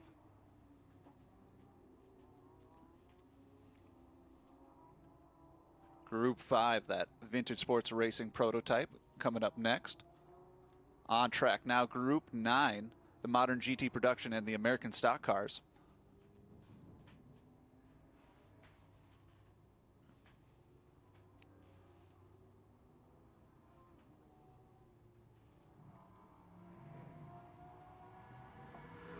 And green flag for this practice session. First hot laps coming out here.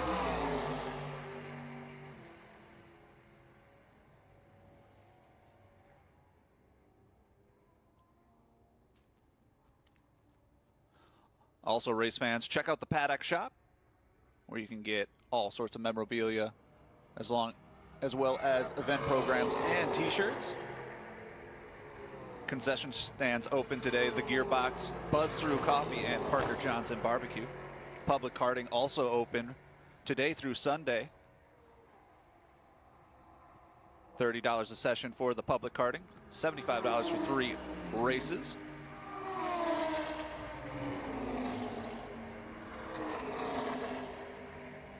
And we have that in-camera look here at Brad Dahmer's number 45, the Kyle Busch Motorsports truck.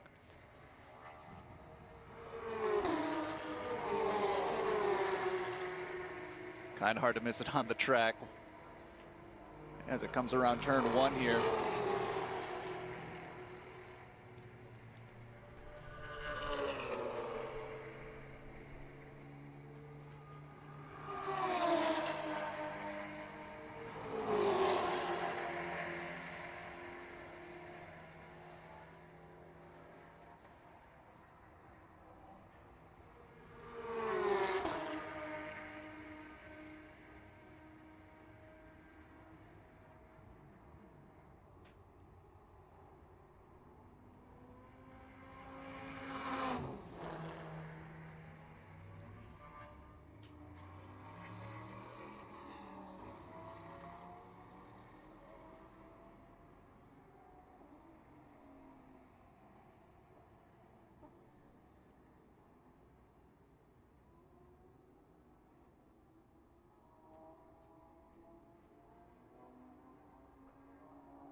And the first hot laps for this Group 9 practice session coming out. We had a couple looks on that in-car camera of Brad Dahmer in that Kyle Busch Motorsports truck. And you can definitely see it on track because it is very unique. One of these things does not look like the others. A couple of the first hot laps coming out here.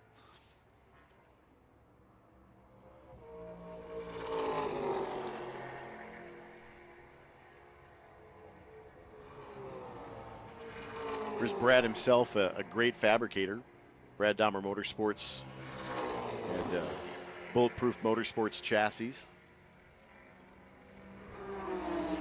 Very well-known chassis builder in the dirt car segment around this area as well. But great to have Brad always here and coming up the straightaway. Right now, coming to the TireRack.com Starters Bridge. There it is, the Aaron's Silverado.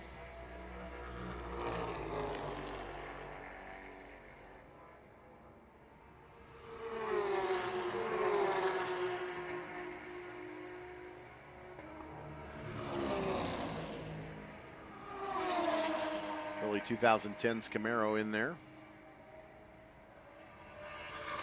A couple of Roush Mustangs, even a Roush Mercury Cougar, I think, out in this group as well.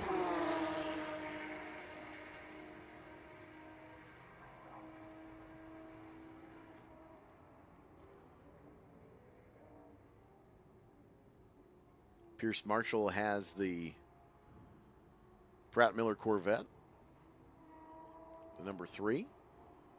It's a C7.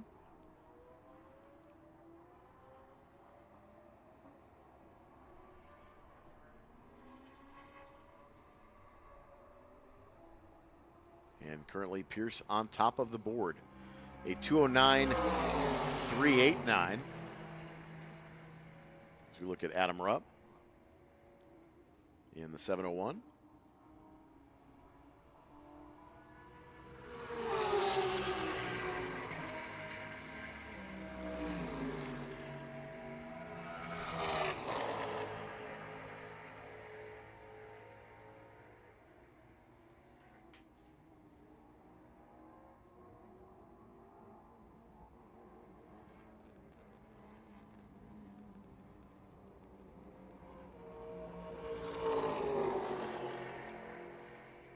Couple of challengers out there as well. Robert May in the number 13.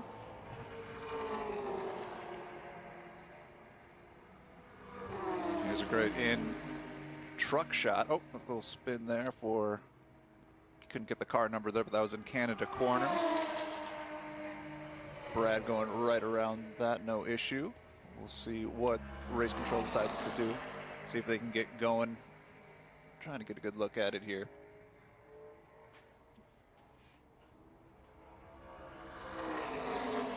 Right in front of traffic. Oh boy, that's going to be a stack up. They got lucky there.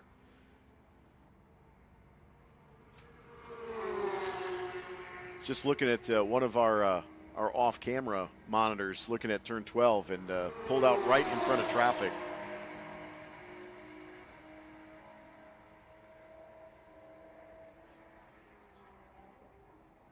And that is a unsafe re-entry for sure. Yeah, kind of a weird spot to kind of restart there, almost a blind area there with that corner. You kind of saw it with the onboard with Brad, you know, kind of coming around the corner, and the car just popped up right in front. And as you said, Eric, the grip is a premium this weekend, and the number 45, Brad Dahmer, just pulled off on the exit of 5 there. And they are paddock down there as well, so Brad pulling into the cut at 5. Got a couple hot laps in and decided that's enough for me, and he's ready for qualifying.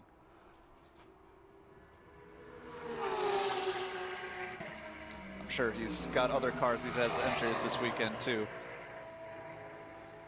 Brad's wife Julie runs the Miata. I think they've got one of the Mustangs is here, and this is Brad going back to their paddock area. So this is at the corporate pad in 5. And they've got quite the spread down there as well. You know, I keep waiting for him to put a band down there or something. Yep. Always adding something new. But you can see just from that onboard, though, driving through the paddock area, why it's so important that as a spectator, paying attention to what's around you, the environment. Those the cars come off the racetrack, and sometimes have to navigate a few different turns as well to get back to where they're going. Good look at Thunder Valley. That left-right complex, Bill Mitchell Bend, into 14. Again, you crest the hill, come down. There's the alternate timing line. That's the line we're using for lap times this weekend for qualifying. Everything for the races will be at start-finish. But for practice and qualifying, we'll use the alternate timeline. And that's how we can keep these sessions rolling one right after the other.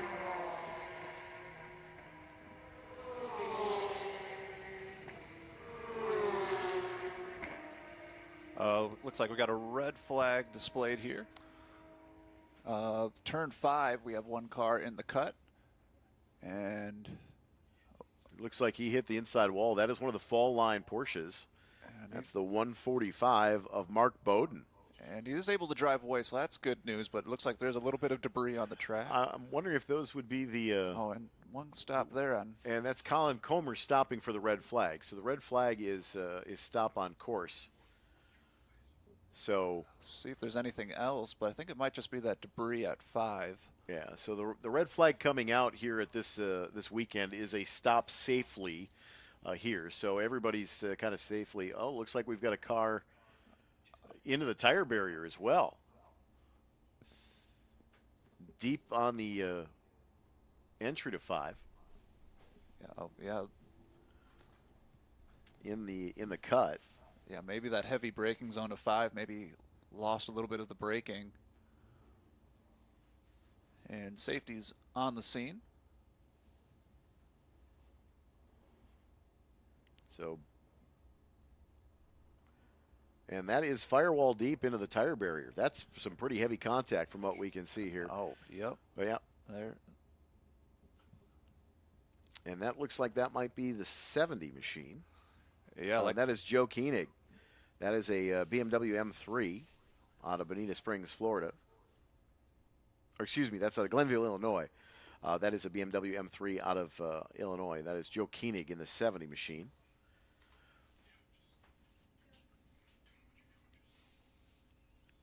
'79, that is Cooper McNeil. That is the Mercedes AMG. Might get a chance to talk to Cooper tonight.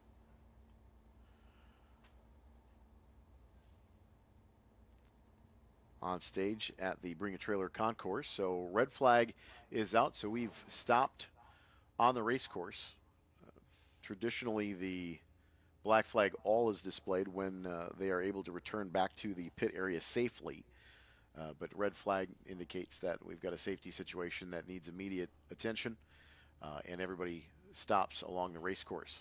So it's rare that we do that here, but that is a practice here at the Vintage Weekend, just because we want everybody to remain safe. So the WeatherTech Vintage Weekend currently underneath the red flag here as the conclusion of Group 9's slotted time coming to an end here shortly.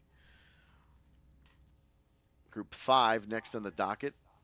7-minute call to the grid for Group 5. So again, Group 5 coming up at the top of the 10 o'clock hour. Under red here for the moment. And there's the black flag all just issued. So black flag all for the back half, and they will come back around. So anybody from turns 1 through 5 going to remain at red flag station because of the debris and the cleanup at turn 5. So we will send the back half in to the paddock area, and then put our focus on the cleanup over at turn 5. From America's National Park of Speed, I'm Eric Miller alongside Brian Eaton. Back with more in a few moments.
Welcome to Elkhart Lake, Wisconsin and Road America, the National Park of Speed. The WeatherTech Vintage Weekend with Brian Redman brings more than 400 historic race cars together for one of America's largest celebrations of racing history. This year's featured gathering, the largest reunion of all American racers' machinery ever assembled, including more than 30 legendary Dan Gurney Eagles. This weekend also salutes 60 years of Trans-American Championships, with cars representing the series from 1966 through 2020. And today, the race car parade into downtown Elkhart Lake. And on Saturday, rare sports cars return for the second evening of Concours d'Elegance.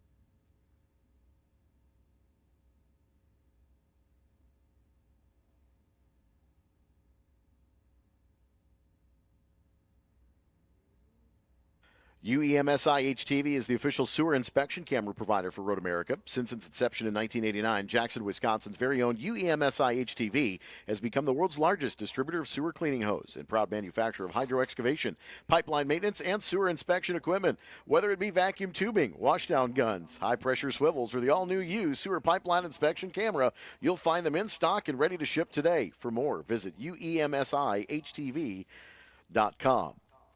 Racing brought to you by Yamaha, the industry-leading power sports company. From motorcycles, ATVs, and side-by-side vehicles to power products and much more, Yamaha revs your heart. For more information, visit YamahaMotorsports.com. Welcome back to the track, race fans and drivers. Whether you're on the track or on the road, remember nothing protects your vehicle like premium WeatherTech products. You can find your fit at WeatherTech.com. Catalyst Exhibits is a sponsor and the official exhibit and design service of Road America. If trade shows and events are part of doing business, Catalyst designs, builds, and executes in-person experiences that can accelerate your brand into the winner's circle. Follow the link on the Road America website to get started. Quick Trip, proud partner of Road America, is hiring part-time and full-time positions with unlimited career opportunities. Quick Trip, a family-owned company, offers competitive pay, great benefits, and a 40% profit share. Visit quicktrip.jobs today to start your application. Raw horsepower, incredible speed, responsive handling. Why let the racers on the track have all the fun? With a zero-turn riding mower from Skag Power Equipment, you can experience these things too right at home on your own lawn. And no matter how big or small your yard is, Skag is a mower that's just right for you. To learn more about the full line of high-performance American-made lawnmowers from Skag, be sure to check out skag.com. That's SCAG.com. People can't stop screaming about Screamin' Sicilian frozen pizza, and no wonder, there's plenty to scream about. The buttery stone-fired crust, secret recipe sauce, mounds of whole milk mozzarella, and tons of premium toppings. Taste what all the screaming is about by finding Screamin' Sicilian pizza in your local grocer's freezer. Race fans, you can start your engines with a cold, refreshing Pepsi or Mountain Dew. Nothing beats the heat like a 20-ounce bottle of Mountain Dew, now available at trackside concession stands. Mountain Dew. Get out and do.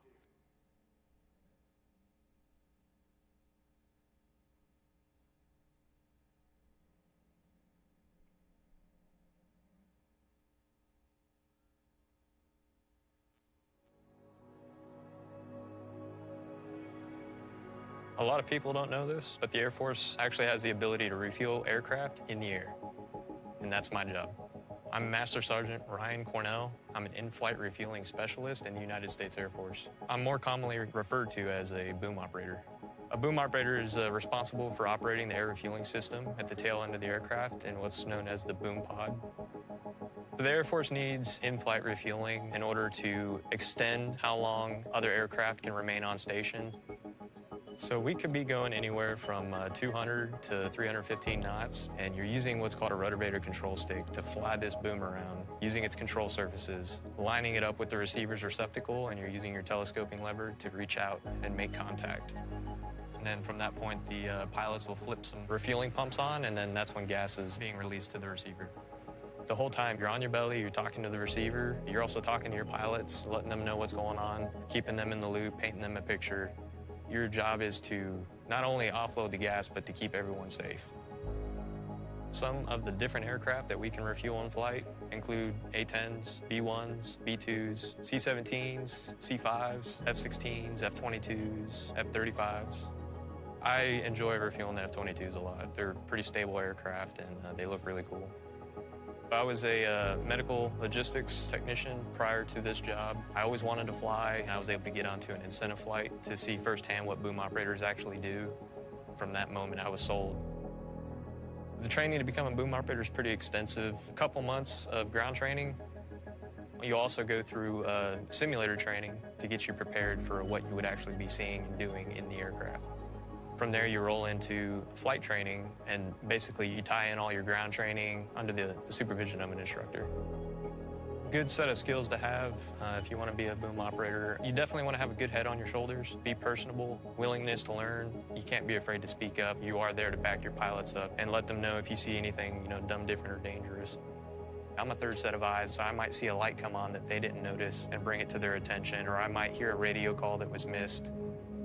The crew camaraderie, you're looking out for not only yourself, but you're looking out for your crew members. You're looking out for the receiver pilots. It's a crew effort, and we're all doing what we can to keep everybody safe. It's an amazing thing that we get to do. It's a front row seat to see everything.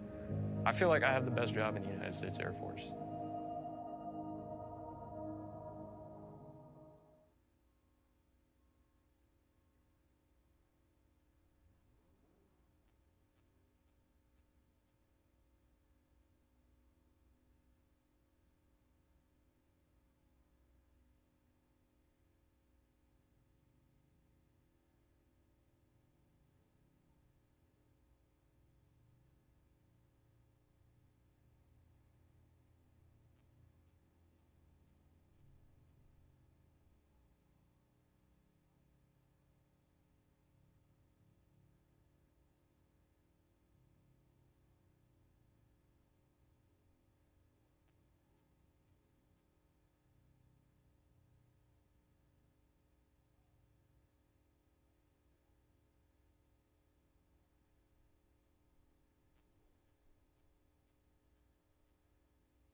And this is your 5-minute call. 5-minute call for Group 5. 5-minute call for Group 5 up next.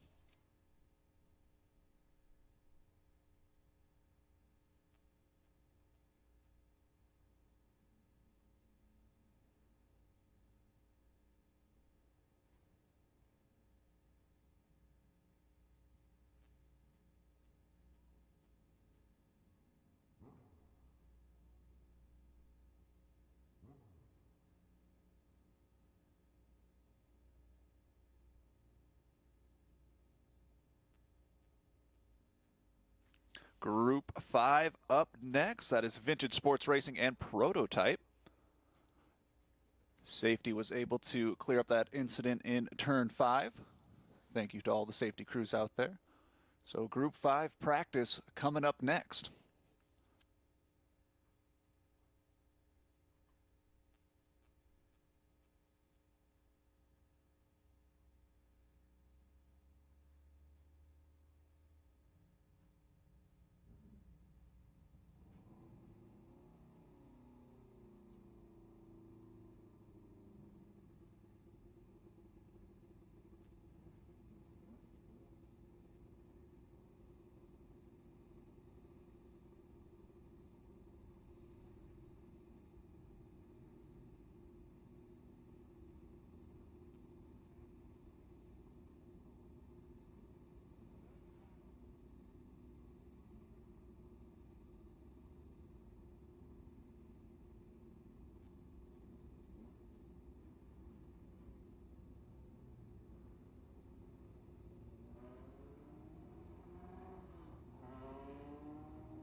Group 5 headed trackside. Welcome back to those of you watching on the YouTube stream for the WeatherTech Vintage Weekend with Brian Redman here at Road America.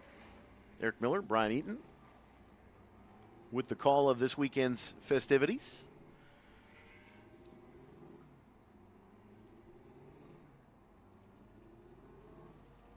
Group 5 on track now. Some very unique looking cars here. Can-Am. As we get a great look here. Down turn 5, looks like they got that cleaned up nicely. So green track all the way around. So, oh, look at this shot, Eric. this is on board one of the McLarens. Looks like there's a little room for a passenger. Maybe you want to get a hot lap. Maybe you can fit right there. That's the parade seat is what that is. That's for tonight. Yeah. Oh, it's such an amazing shot, though. Look at this. Definitely open air cockpit. Not a lot there. Yeah, you realize that how fast these cars were. And short throw shifter over on the right-hand side. And it's just slightly off-centered, the driving position, too. So really unique look there.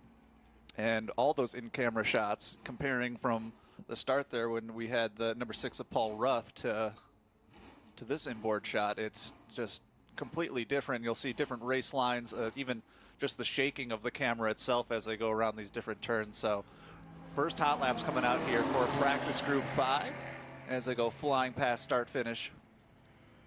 Really a mixed smattering of Can-Am cars. Have the couple of Lotus 23Bs out there. A couple of Lolas. Jeff Miller, the Kohler powered machine out there, as well as the 6 of Ron Pace here this weekend.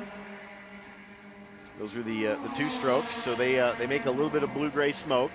So that's normal out of the 0 and the 6 car. Jim Farley is here this weekend.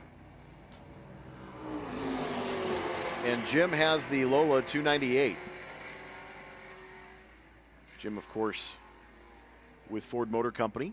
Hopefully we get a chance to talk to Jim again this year.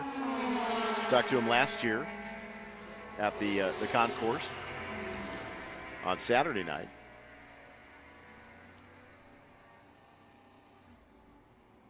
But great to have him here this weekend.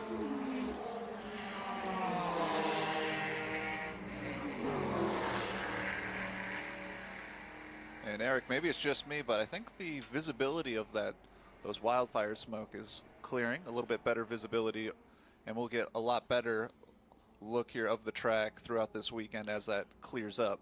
Yeah, certainly would help having a little bit of a southwesterly breeze to kind of push it back north up into Canada.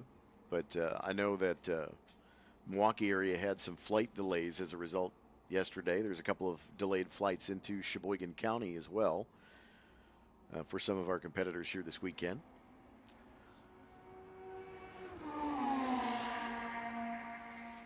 You know, what's kind of cool about this weekend is we've seen in the past with a lot of the vintage Trans Am cars. We were joined in the booth a couple years ago by Mike Joy from Fox Sports, who had his historic car, Trans Am car out here, where he was throwing it around and then came up and was gracious enough with about an hour of his time and called a couple of races with me a couple years ago. It was great having Mike here. John Phippen was here last year alongside. Great to have Brian back.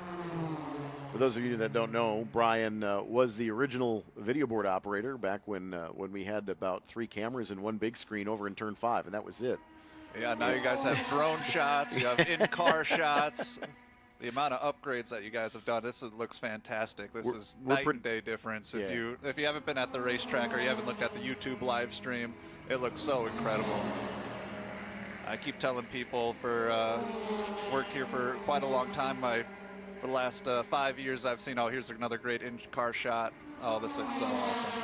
Another great upgrade. Like I said, always upgrades here at Road America, whether it's new bathrooms or walking trails or places just to watch the race, but also the visual and audio upgrades as well. Great pass here going up the hill. Going to come right past us.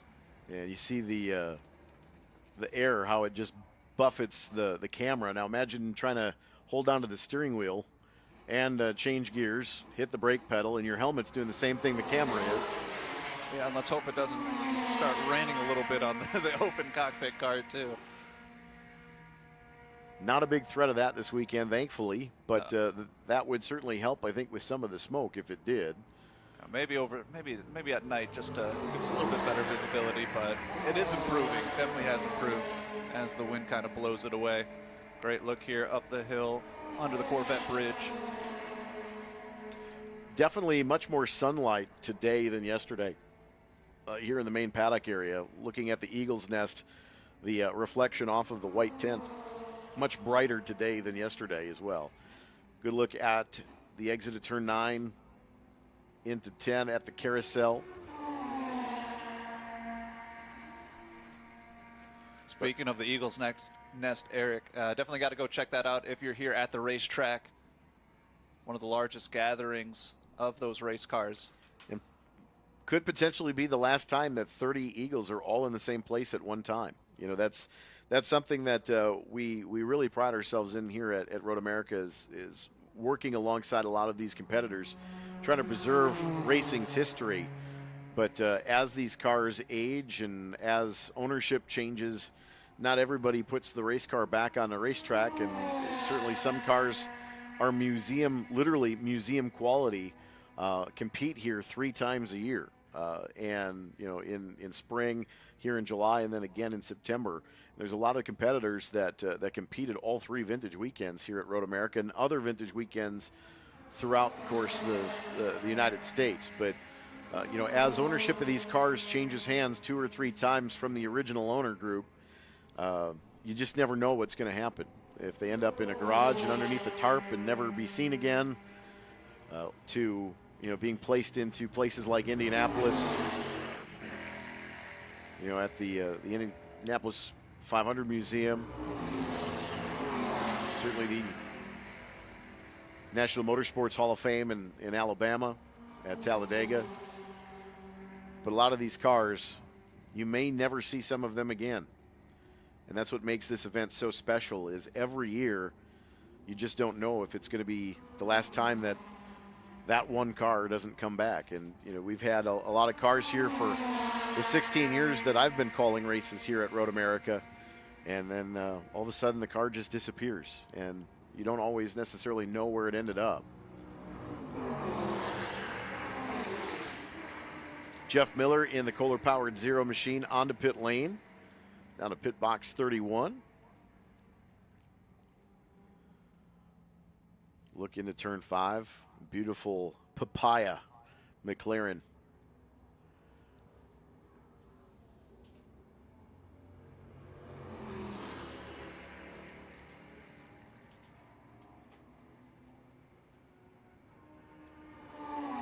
Jim Farley finds himself atop the board in that Lola T298. Farley right now, the 98 machine, is a 216,980, 216,980 for Jim Farley in that Lola.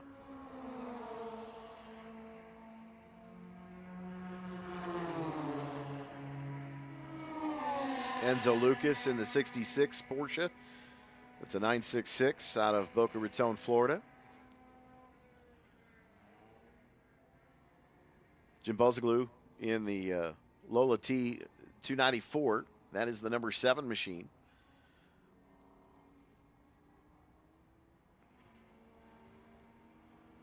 Group 5A.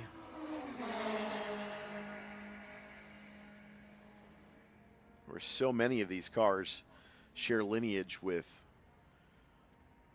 the big blocks. Certainly a couple of small displacement Can-Am cars here as well as a part of this. So you can see the larger bodywork as well.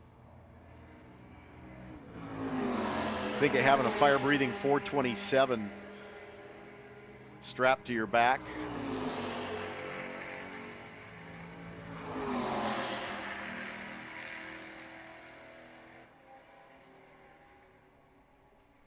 Another great classic cars that's here every year here at Road America.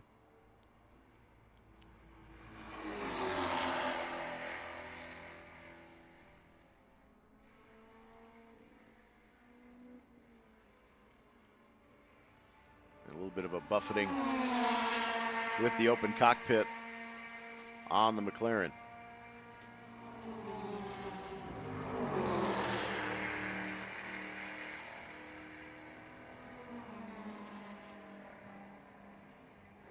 And that is the 6A McLaren of Randy Hummel here out of Hobart, Wisconsin.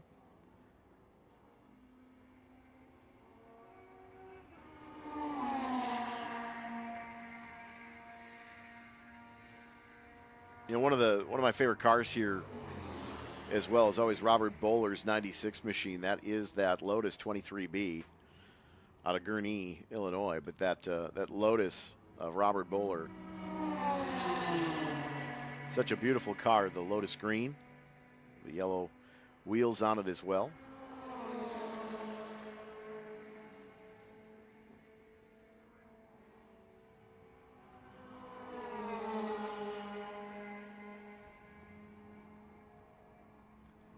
The Crosley of Paul Joyot, the 17, also out and about.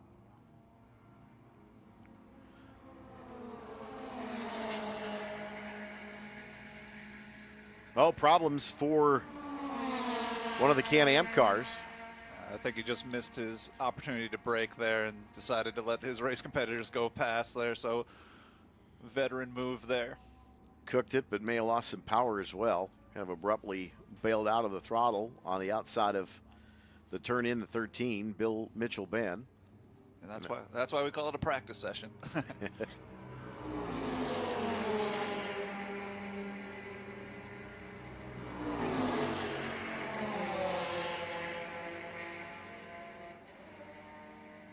Back on the button from what it looks like.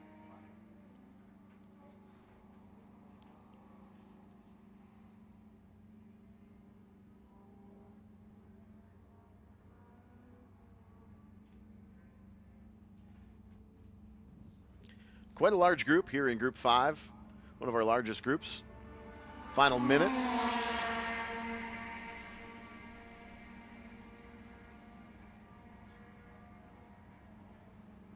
It looks like the 6A, our inboard camera, Randy Hummel to pit lane. Tim Nichols is that blue 41. That is the new art. That is a modern, more modern edition, kind of a replica, if you will, in the Can-Am cars, kind of the last generation of that.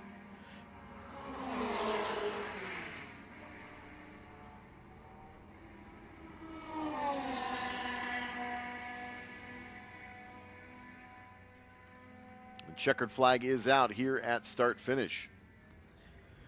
Bringing to a close our Group 5 practice session.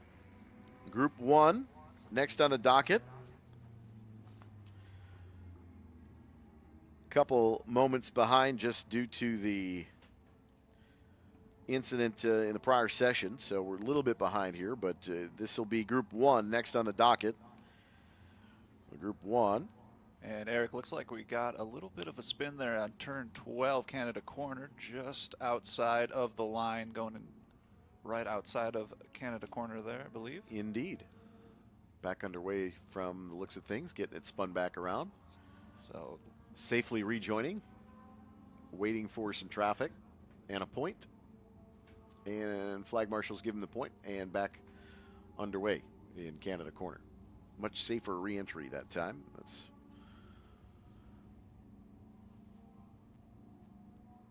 the Group 5 practice coming to a conclusion. Jim Farley, great to have Jim here out of Dearborn, Michigan, that Lola 298. It's a beautiful car. The 98A quick time here in practice, qualifying for Group 5 coming up this afternoon at 3:10 this afternoon.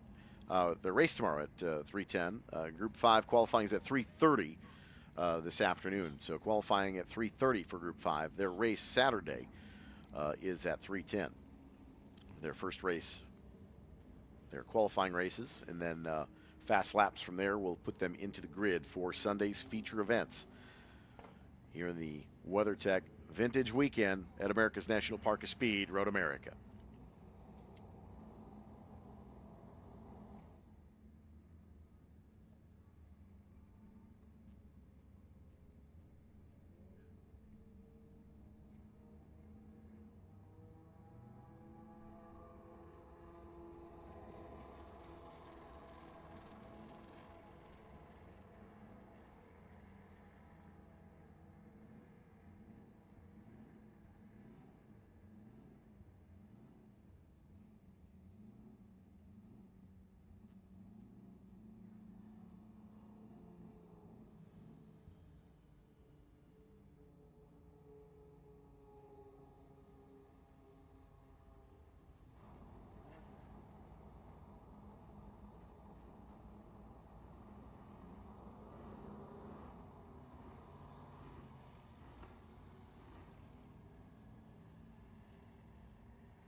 Road America would like to recognize our 2026 season corporate partners, Sargento, Motul, Corvette, Mission, Palermo's Pizza, Briggs & Stratton, Brown County, Austin, Stromble Field, TireRack.com, WeatherTech, and SeaTech Cabinets.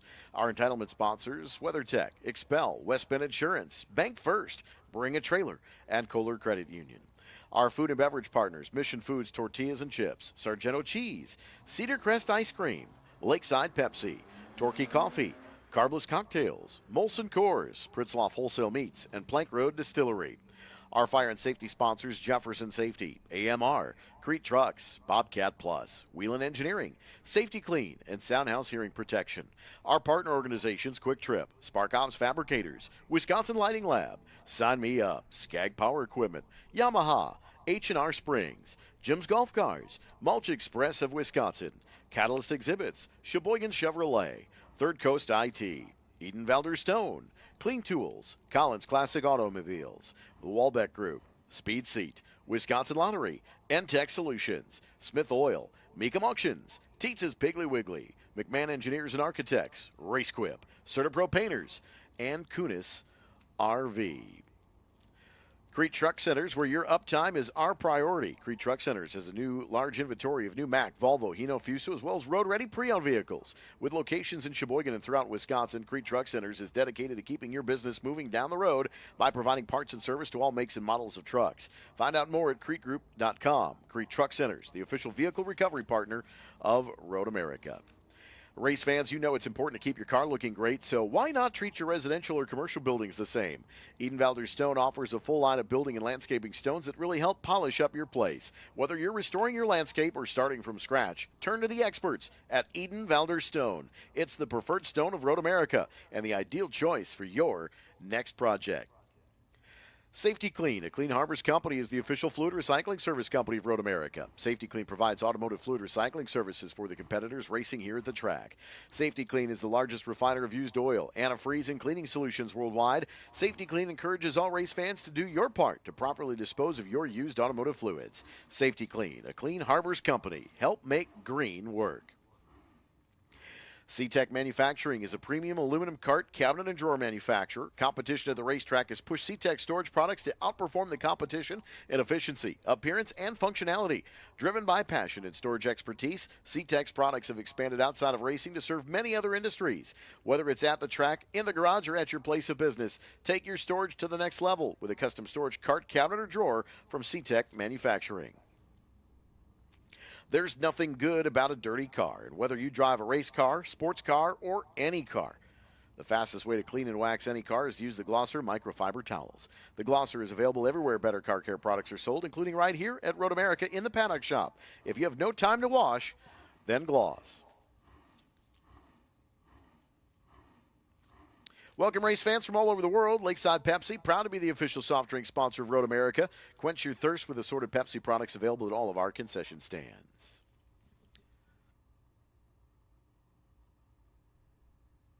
Briggs & Stratton Motorplex has spectator karting throughout the weekend, 9 a.m. to 5 p.m. all 3 days, today, Saturday, and Sunday. You head over to the Briggs & Stratton Motorplex and make sure that you tell them that Eric sent you down there. You can listen to the track PA live at 87.9 FM or in the Road America app. And I highly recommend getting the Road America app as well, as there's ticket information, updates, and certainly some live cameras throughout much of the week. So you can always take a look at what's happening here at this beautiful facility. Right now, cleanup continuing over at turn 8. Looks like we've had a car stricken over there. Jim Buzaglow in the Lola T294, and it looks like that 7 machine stranded over in turn 8.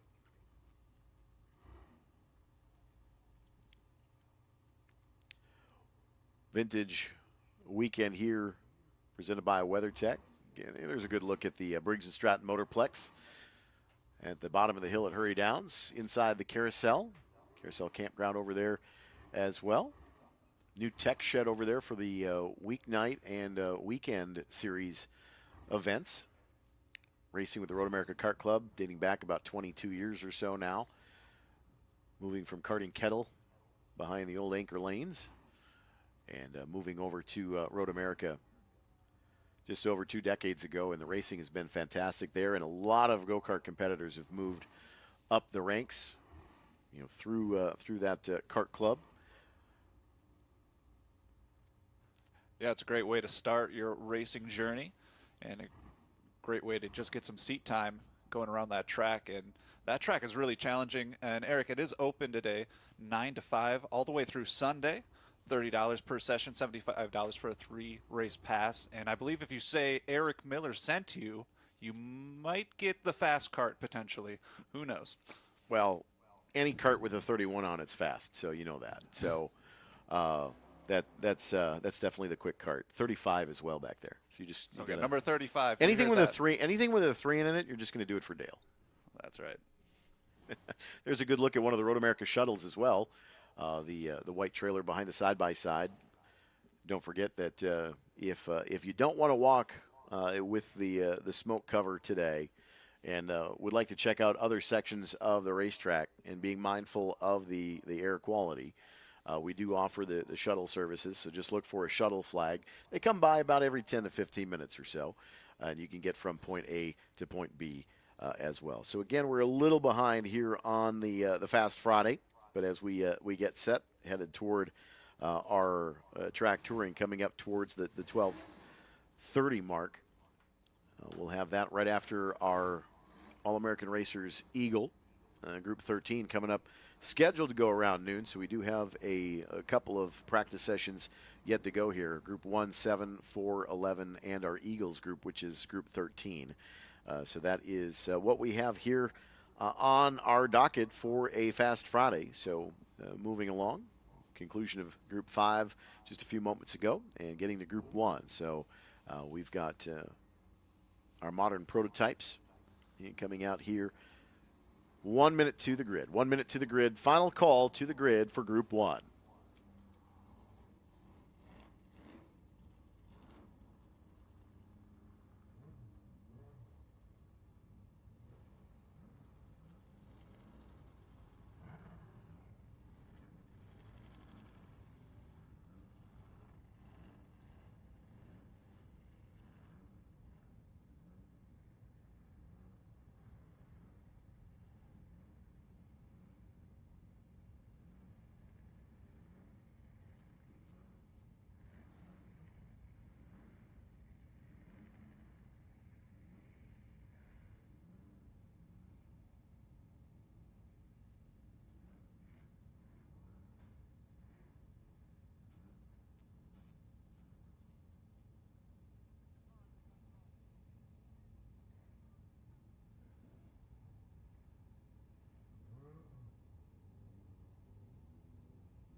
Group 1, halfway around on the out lap. The beautiful sound of eagles warming up in the nest across the way here. You can hear some of those cars warming up, getting ready for their about noontime start. Green flag is at the TireRack.com starters bridge. Travis Engen in the Audi R8 LMP prototype 1 machine. First to see the green flag. Lots of prototype category cars here this weekend.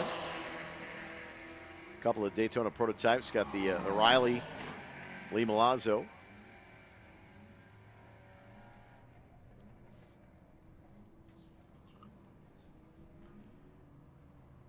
Jim Cope with an Elan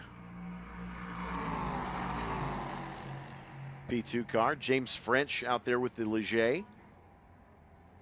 Number 25 is James French. Brian French, the 45. Here in Elkhart Lake, Joel Quadracci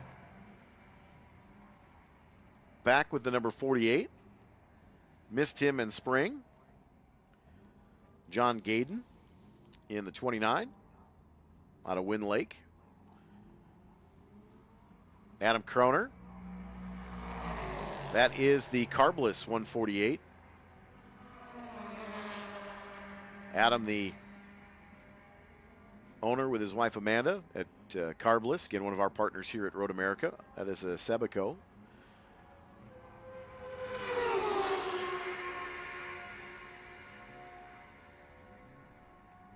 But great to see Adam on track this weekend.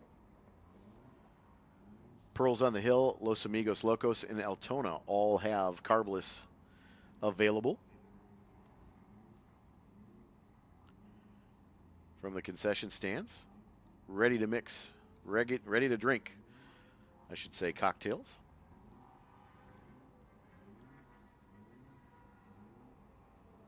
Jason Miller in the Kohler-powered number 8. In the WinFirst car, going for a national championship in the SCCA runoffs in October. Travis Engen on top of the board. First car to see the light, 206.997. Chip Romer in the number 5. Out of Arizona, the Ligier. And Robert Blaine, the 551. That is a Honda. And looks like we got a little P2 car. A little bit of a spin there at Canada Corner. In the gravel. Skirting his way out there. Looks like he's going to be able to rejoin. Looks like one of the LMP2 cars. One of the Ligers, maybe. That is the 15 machine of Tony Smith.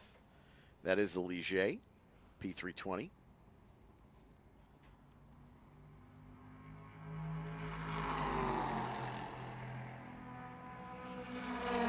Every race weekend seems to have a hot corner, and it's been 12 today. So there's been a couple of spins over in 12 this morning. Just about a third of the way through our day today.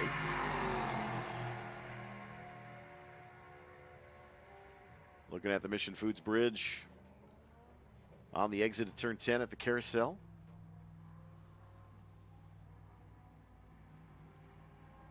Travis Engen, that is the R8 Audi. The Le Mans winner.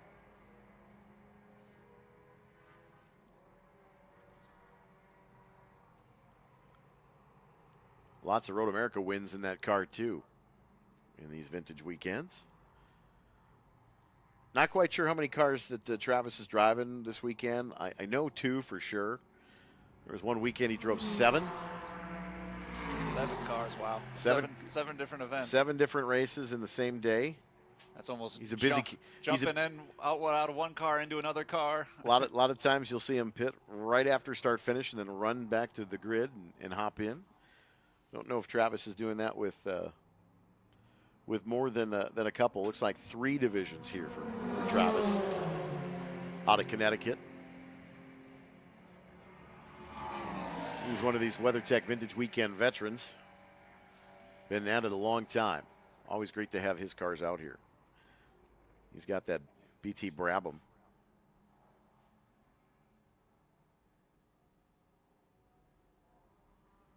And I'm sure we're going to get a couple of duels between Brian and James French. I remember a couple years ago they had a breaking duel to see who won first place. I'm sure you remember that, Eric, too. Absolutely. No, you go ahead. No, you go ahead. Yeah.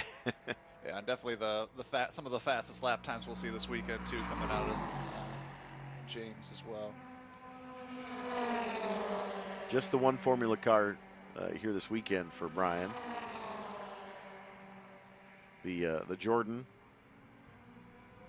continues to be a little bit of an axle eater.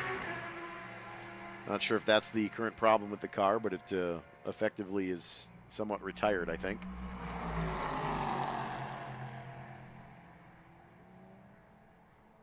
Also coming up the hill, too, by start-finish, we'll also see a little bit of sparks, too, every once in a while as it hits that skid plate. That'll be coming up in our Wings and Slicks group as well. This is our prototype group currently on the track. Group 1, about 10 minutes in, about 5 minutes or so remaining. A little bit more than that. Slightly behind schedule a little bit this morning. We'll catch back up when we get to our track touring. Touring is available today, tomorrow, and Sunday as well.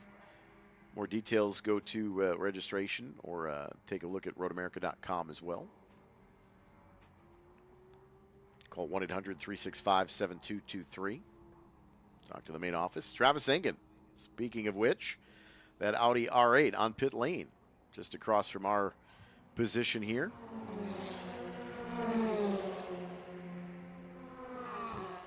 There's the Eagles' nest in the background.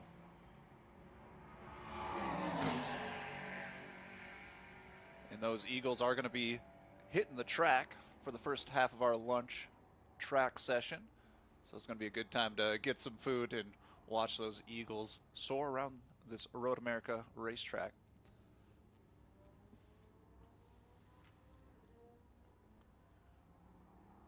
Travis keeping the helmet on, so it looks like he's going to go get into the next run group, I would think, potentially here.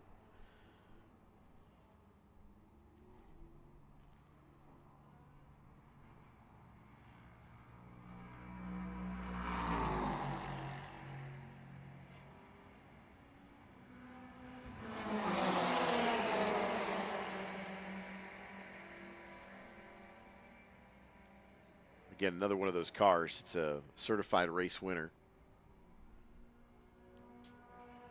for Travis Engen. Very much historical significance for that car.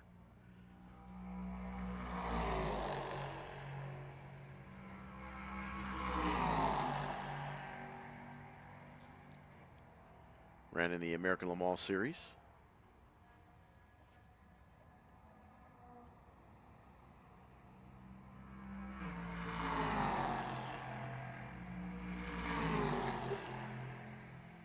Chip Romer in the number 5 was on top of the board for a moment, but have been kind of cycling through. Travis Engen, a 2:02 on top of the board. Actually looks like we're going to correct that. It's a 2:05.084. 2:05.84 for Travis Engen, top of the board. Chip Romer, a 2:07.485. Joel Quadracci, a 2:08.575. And Brian French in the Leger, a 2:09.400. Jim Cope, top 5 there.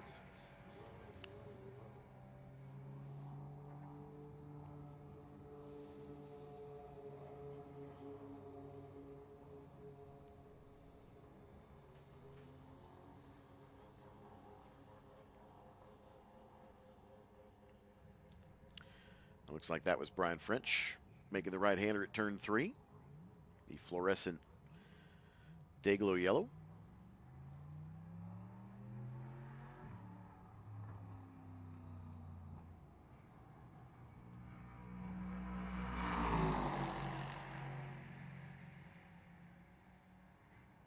couple of different prototype categories represented here, P1, P2, P3.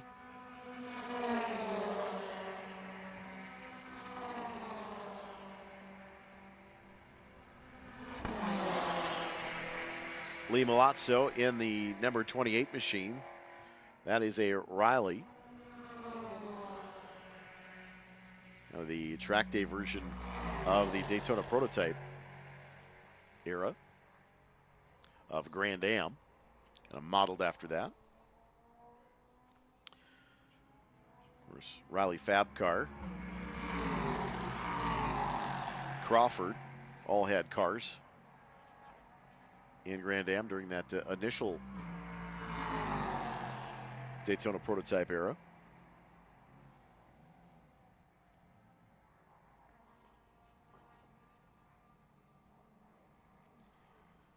Looking at all the vintage, we had the Can-Am group out, with a couple of sessions ago, and most of those cars were just a flying wing by themselves, bodywork-wise. Checkered flag is out here on the session at the TireRack.com Starters Bridge. But those cars are basically just a flying wedge wing. Arrow is basically just to keep them with a low center of gravity. But how efficient under trays and all of that becomes with these prototypes in the P2, P3 category cars, even in the P1 category cars.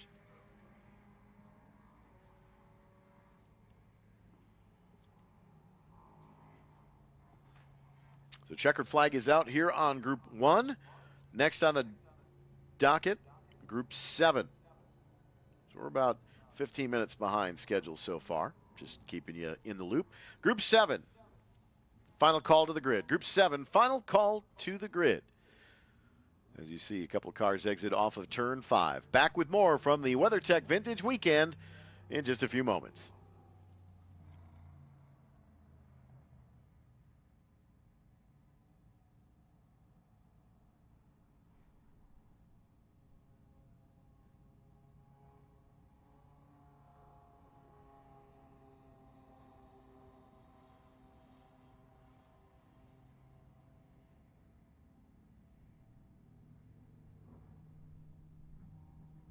Race fans, TireRack.com is a proud partner of Road America. For over 40 years, they've been revolutionizing tire buying. Go to TireRack.com, try their easy-to-use tire decision guide for personalized recommendations. The right tires for how, what, and where you drive. They've got the widest selection and sell only the best name brand tires. Fast, free shipping, free road hazard protection, and a national network of over 10,000 recommended installers. TireRack.com, the way tire buying should be. Jim's Golf Cars, sales, service, and rentals. If you're looking for a new or used golf car for the campground, if you need a fleet of cars for your golf course, have an upcoming event with transportation needs, or just looking for a cool golf cart to get you around town, call Jim's Golf Cars. They have it all. Check out the inventory available at jimsgolfcars.com or stop in to see the friendly staff at the Reedsville or De Pere locations. Daily, weekly, monthly, or seasonal rentals, Jim's Golf Cars is here for you. Ladies and gentlemen, Road America is proud to welcome the newest chapter of Women in Motorsports North America, the WIMNA Elkhart Lake chapter. Since 2022, Road America has proudly partnered with WIMNA through track events and the Women with Drive, driven by Mobile One Summit, helping create opportunities for women and girls across all areas of motorsports. The new Elkhart Lake chapter focuses on networking, mentorship, education, and community building while encouraging the next generation of women in racing and motorsports careers. Please join us in welcoming the WIMNA Elkhart Lake chapter to the Road America family. Learn more at womeninmotorsportsna.com.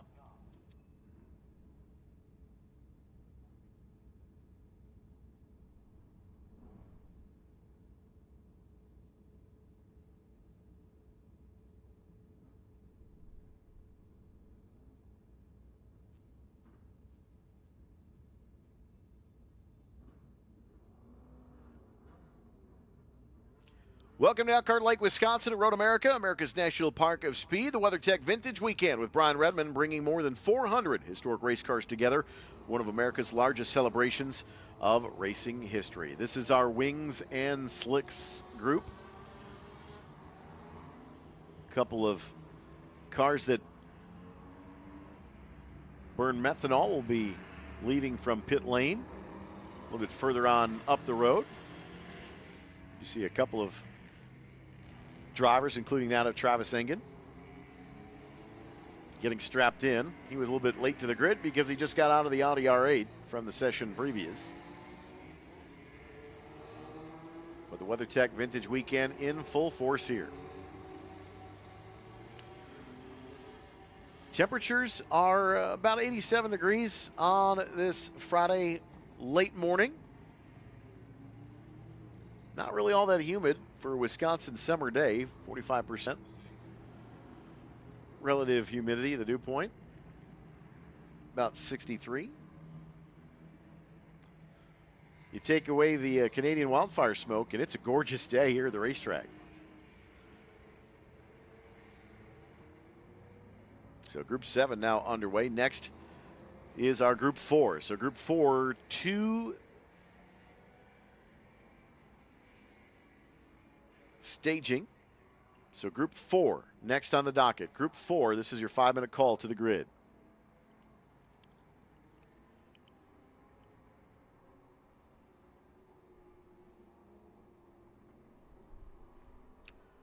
Jean-Luc Liverato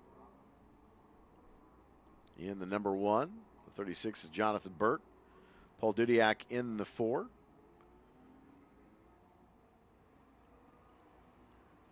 Got a couple of IRL Indy cars here.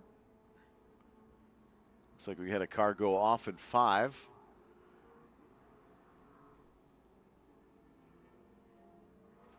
To the cut. A couple of cars with some sticker tires on in this practice session. We've got a couple of Toyota Atlantic cars. Some T97 Lolas. A couple of Ralts. Chevron or 4. A March 80. A couple of Dallara Indy cars, including Hans Peter out of Olathe, Kansas. Green flag here, the WeatherTech TireRack.com Starters Bridge. WeatherTech Vintage Weekend with Brian Redman. Sending our best thoughts to Brian and James. Sorry they weren't able to make it up this weekend. Thinking about you guys. You're watching back at home.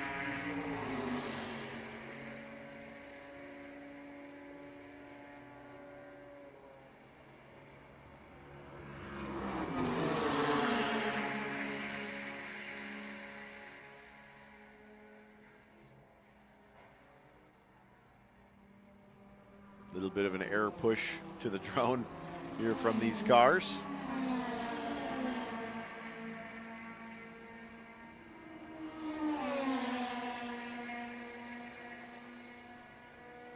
Good look at ground level from the start finish line as well here at the National Park of Speed.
Getting a report that there might be a little bit of debris on the track at 14.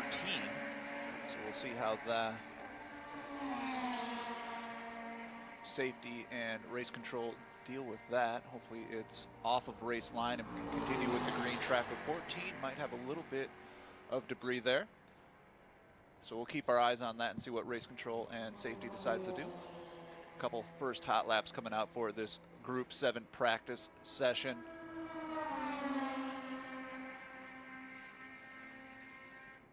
And there we can kind of get a look of what is on track. It looks like it's a piece of an exhaust pipe. Yeah, it definitely looks a little warm. But that is right in the line there. Yeah, right on that too. So, but luckily we should be able to get that cleaned up relatively fast. So it shouldn't be a huge delay here if they decide to do something about it. It's just right on race line, a little bit off. That is 14.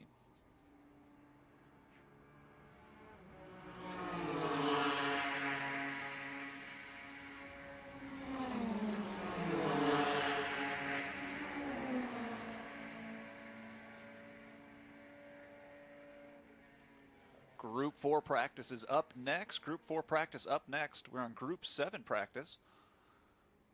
Great look under the Mission Bridge.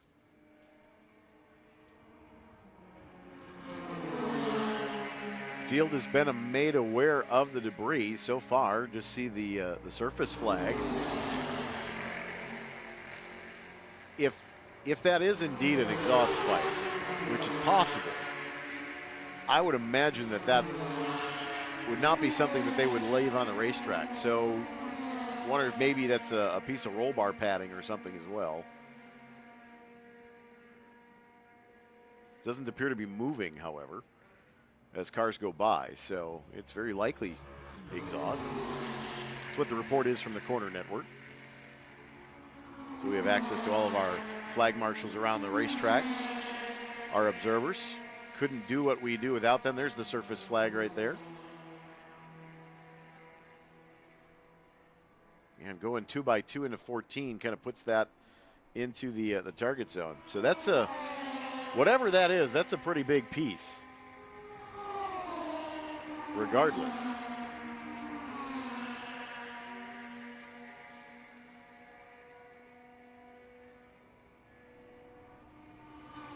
The field has been made aware of its presence with the surface flag.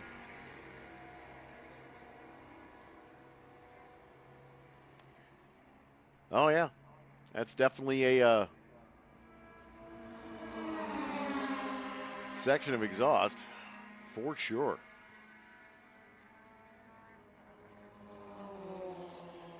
It'd be a collector.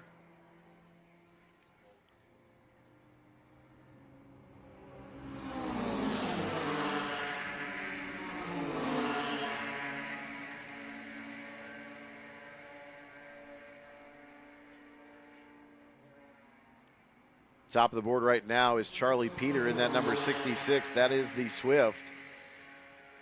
Hans Peter in the 16. That is the Dallara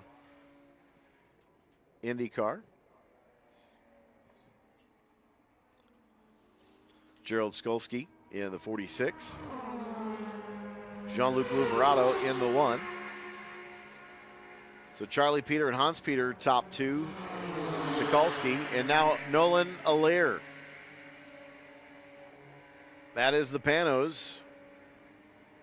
The 0, top of the board.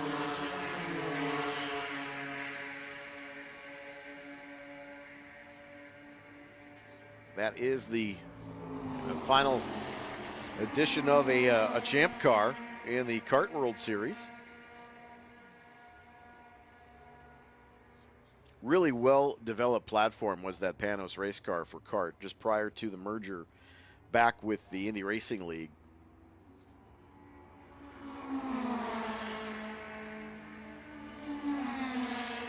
And I think with a couple more years of development, that could have been a really good starting platform for an Indy car as well. At the time. IndyCar had elected to go with the Dallara, which they've been with considerably for the better part of 30 years now. Of course, they're also in the development of the 2028 IndyCar as well. But that Panos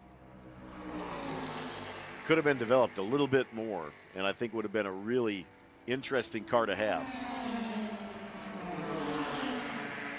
Those cars had relative about 800 to 900 horsepower.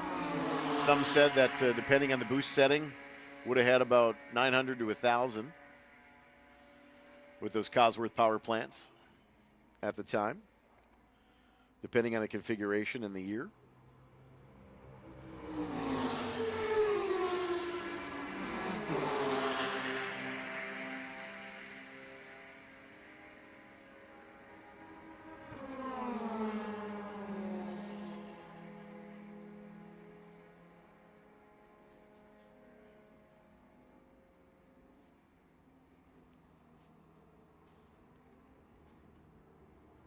Group 7, just about 3 or 4 minutes left here in this practice session.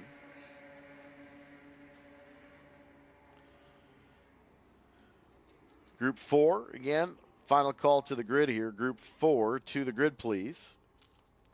And right now we're about 10 to 15 minutes behind on our schedule, but Group 4.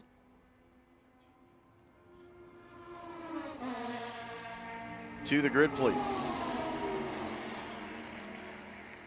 Nona Lair still on top of the board, down to a 2-minute 5.61, so 2 flat, 0.561. Dudley Fleck, a 2:03.854. Charlie Peter in the 66 Swift, a 2:03.951. Hans Peter in the Dallara,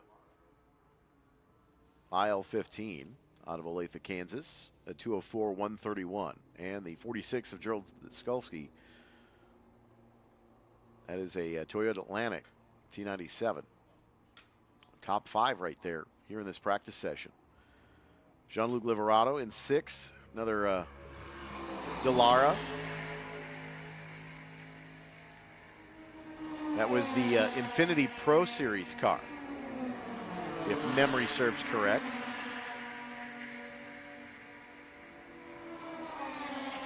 That was the Indy Lights back for the IRL, if you will.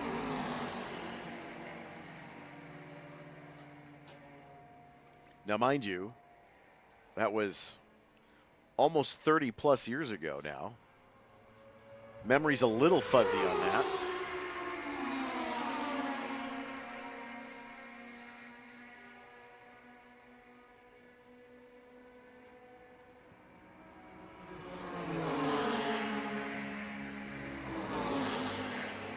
Ready for the checkered flag in a couple of moments here. There's Travis Engen, just got out of the 31 Red Bull Toyota Atlantic machine. So that's race car number 2 of the day. And that tells me that he's going to get into the 3rd one on the false grid. That's 3 sessions in a row, pretty much. It's a lot of racing, a lot of walking, a lot of hustle. Travis is the dude, man. To be still at a high level after all these years, I tell you. Travis is fun to watch. Still knows how to get it done.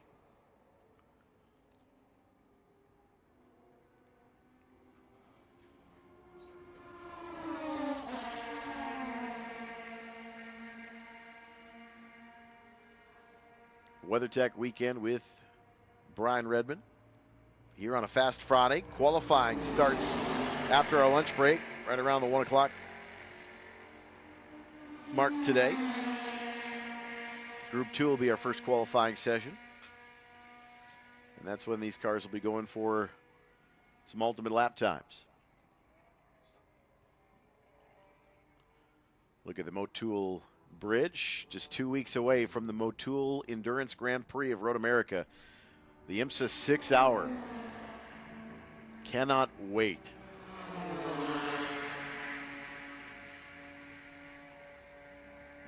Halfway around the clock.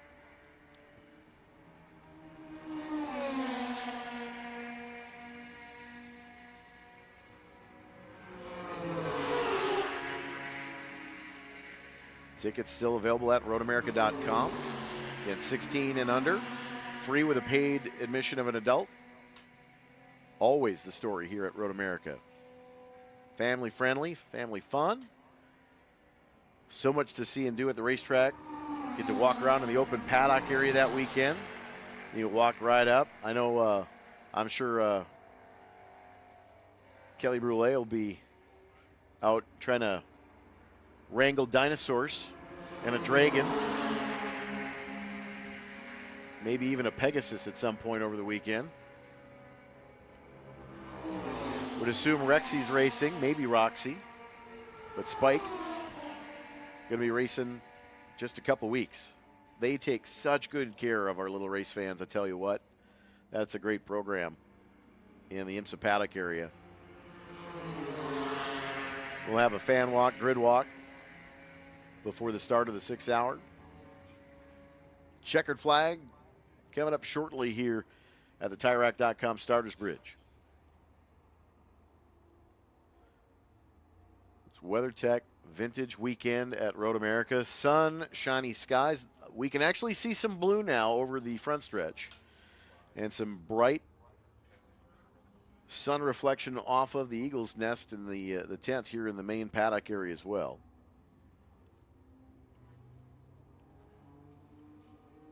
And there is the checkered flag at start finish. Now remind you that the alternate timing line down in 13, on the exit of 13, just before entry to 14, that is going to be the timeline that we use for qualifying. So the idea here is to finish a timed lap down there and therefore be able to pull off to pit lane so we can get the next group going once the session concludes. So everybody doing a great job today, remembering to head off. I should find a block of wood somewhere to knock on, but we have not had a runner yet this weekend. Find it now.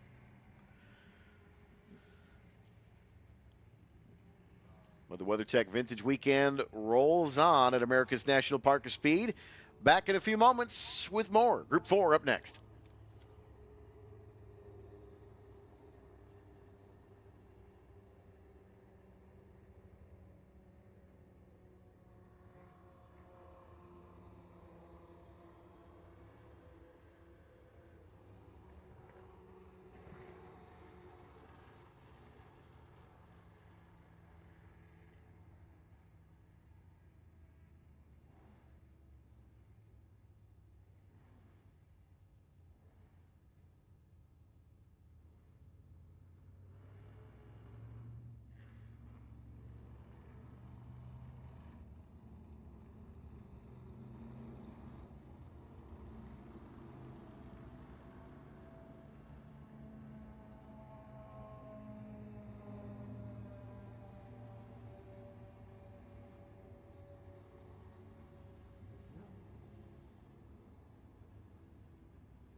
Race fans, EV charging has come to Road America. NTech Solutions has partnered with Road America and the Go Green Initiative to provide free solar-powered EV charging at the track.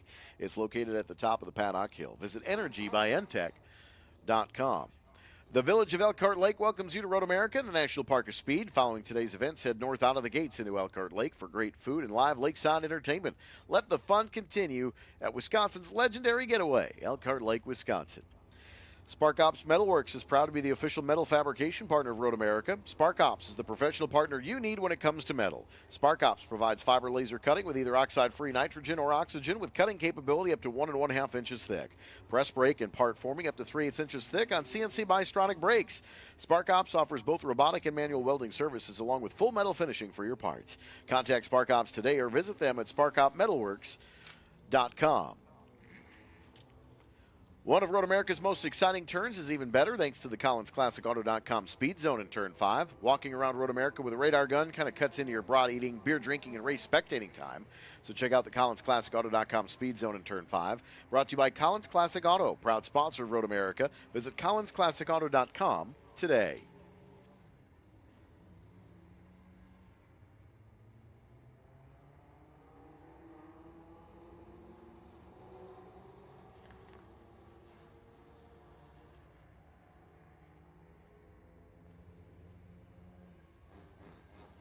This year's featured gathering, the largest reunion of All-American Racers machinery ever assembled, including more than 30 legendary Dan Gurney Eagles. One of them in Club Ford. That is the 46 machine here in this session. Been piloted for much of the season by Reed Hazelton. And that is one of the Eagles here with the Club Fords. Beautiful eagle wings on the front. Part of the Kettle Moraine Restorations group and part of our gathering of eagles at the nest across the way here on the main straightaway. Outlap for Group 4 underway here. That brings Group 11 next for practice. Group 11 next on the docket, and that is our pre-war and early post-war cars, followed by our Eagles. Any Eagle that would like to participate, Group 13, that is coming up around the noon mark, a little bit after, more than likely, with us being a little bit behind today. And then we'll be followed that with track touring during our lunch break today. We'll get qualifying underway around 1 o'clock this afternoon. So Group 4 practice now underway. A couple of Tigers, a couple of Chevrons, a Crosley, a couple of Van Diemen's, and some Brabhams. A lot of Brabhams in this one. Got a couple of BT21s, BT29s.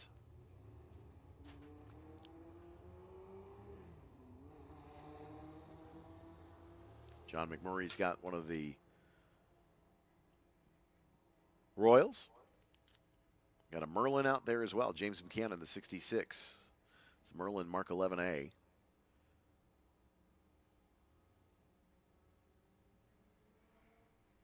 Green flag at the TireRack.com starters bridge. First hot lap underway here in Group 4.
Of course, we're talking about Reed Hazelton's 46 Club Ford Eagle. It is one of those illustrated by Tim Barry on the cover of the souvenir event program here at Road America this weekend. You can pick up one of those programs at the Paddock Shop, open now. Also event T-shirts, as well as some really cool memorabilia for your house or your man cave, she shed. I picked up some stuff for the bar. Got a bar mat, some bar glasses, shot glasses. I'm definitely gonna go check out the T-shirts. Always like to pick one up for every event, just to remember the event and the weekend. And you can also inquire about purchasing a commemorative paver and tree here at Road America. We could get a tree, Eric, together. We could. Maybe write our initials. That would be a good idea. If they'd let us, we'll ask. They'd probably charge us double, though. Just a heart, pocket knife, Yeah. carve your initial, my initial.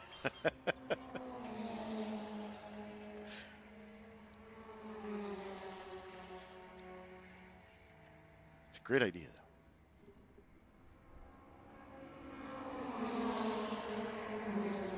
More details at shop.roadamerica.com for the paddock shop.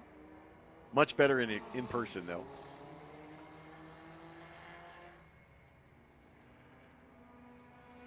Julie and her staff do a great job over there every race weekend, even open during non-race weekends as well as during the week. But lots of stuff. If you need some artwork, if you need like a blanket, if you need some flags for decorating the walls, you need some posters.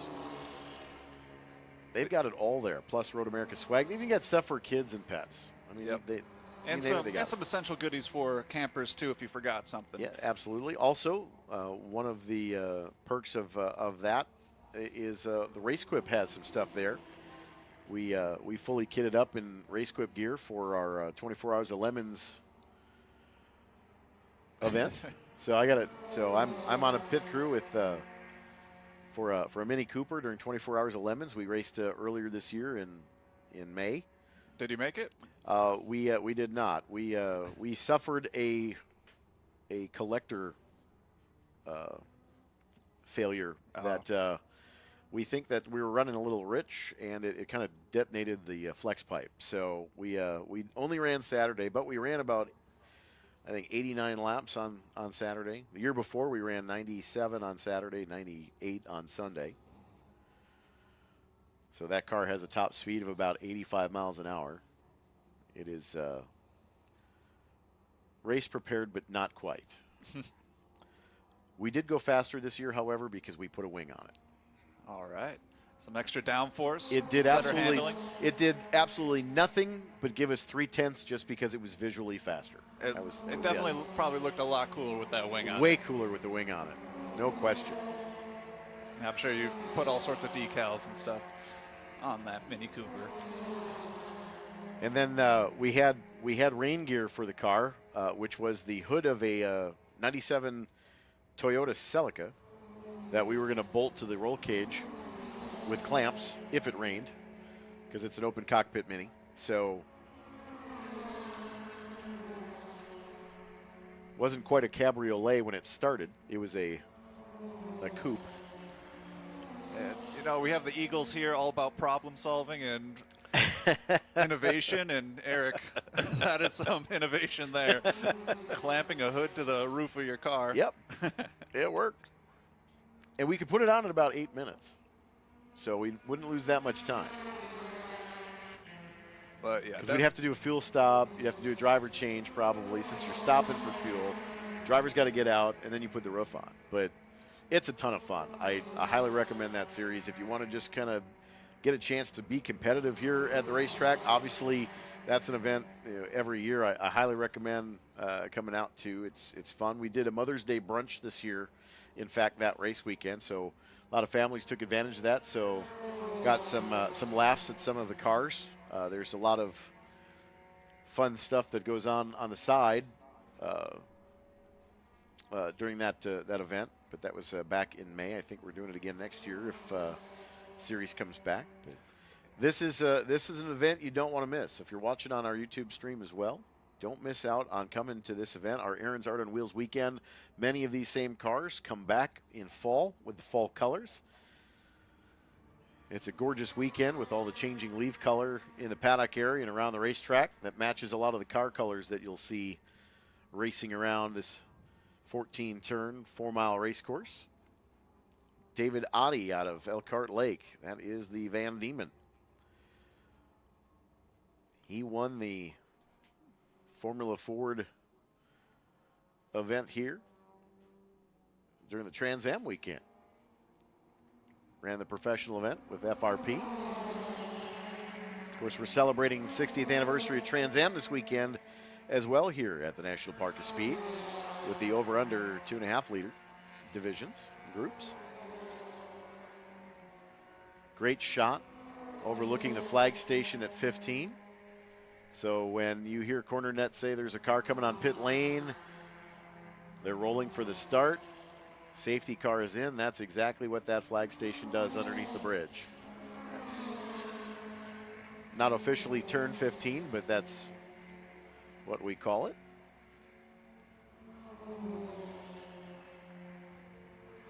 But you see that flag station means that there's a whole lot more than just the 14 corners here. There's a couple of different flag stations at multiple corners due to the way that the racetrack is carved into the Kettle Moraine landscape here at Road America. Of course, Cliff Tufty, the bronze statue over by the paddock shop. What a vision. Watching the street races in the early 1950s. And then carved this racetrack into the hills of the Kettle Moraine. Speaking of the Aaron's Art and Wheels weekend, I think we just saw the 127 of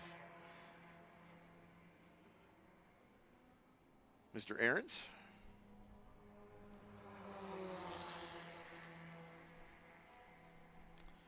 Dan Aarons out of Los Angeles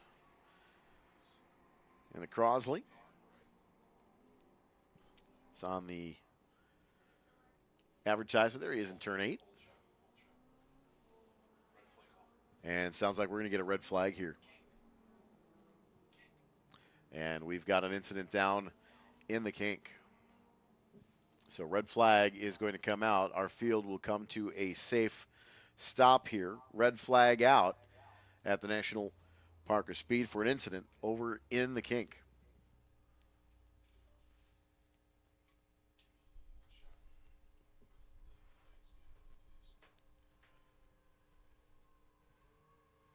Trying to see who the incident may be. I think that's the 08, which is Kevin Burney in the Van Diemen.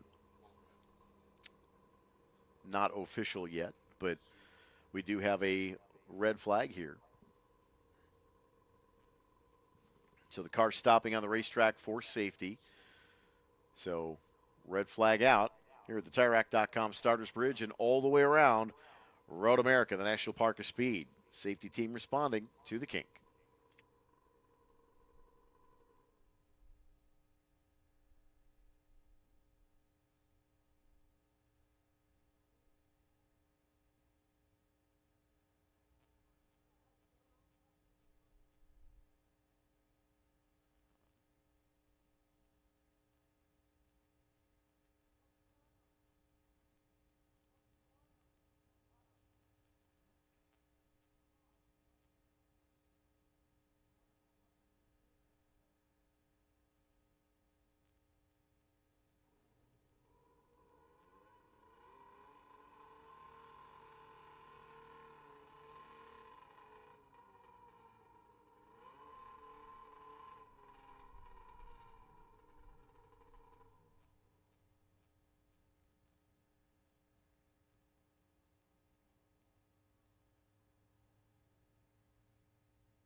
All right. Any race cars between turn 12 all the way through the front stretch towards turn 5 are going to be asked to exit at turn 5. The rest of the field will stay under red flag conditions.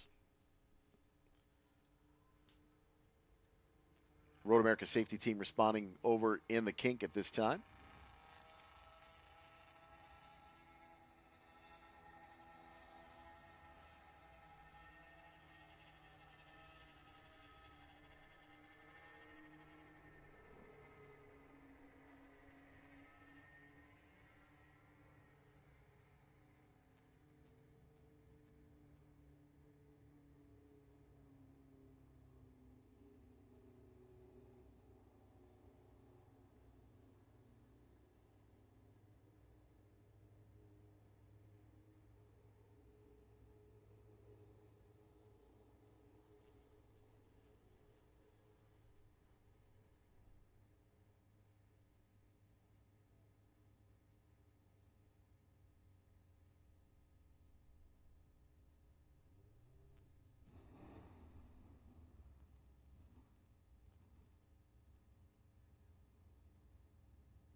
Checkered flag has been displayed here at the start-finish line. Racing will resume once we continue with the cleanup over in the kink.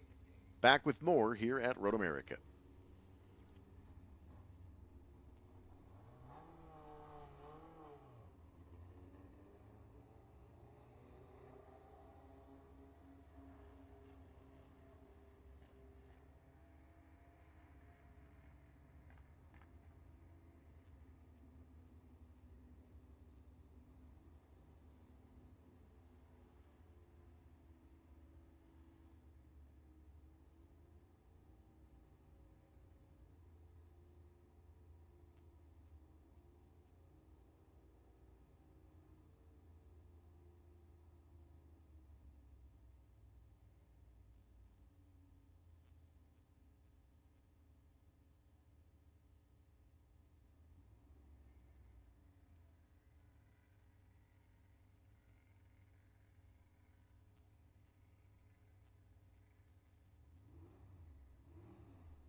racers, this is your 3-minute call for Group 11 practice. 3-minute call, Group 11 practice.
Group 11 hitting the racetrack. This is pre-war and early post-war.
Great images from the drone by our video and audio team here at Road America. Group 11, the pre-war and early post-war, hitting the track. Looks like we have 9 race cars on track here at Road America. Some of the oldest cars that you'll see this weekend. And they're getting it done here. They'll be taking a little bit longer than what we're used to here for the lap times for these cars.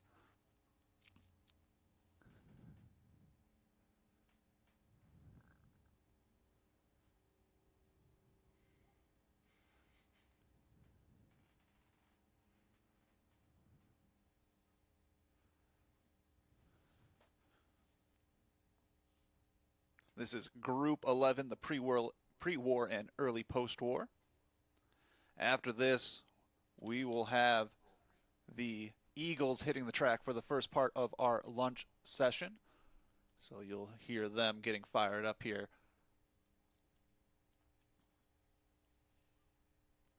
This is the largest reunion of the All-American Racers machinery ever assembled, including more than 30 legendary Dan Gurney Eagles. So we'll be seeing those hitting the track right after the session of the pre-war and post-war cars. Also, right after the Eagles hit the track, we'll have the public track touring to cap off our lunch on this Fast Friday.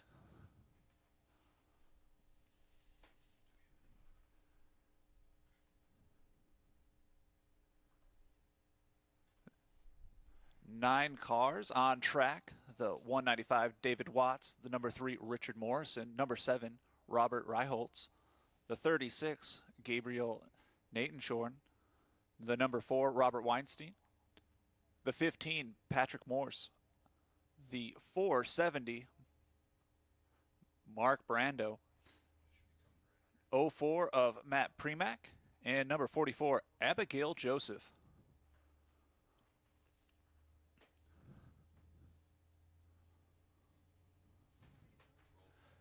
And the green flag on display as the first cars make it up the hill. Not the fastest cars we'll see this weekend, but definitely the most historic.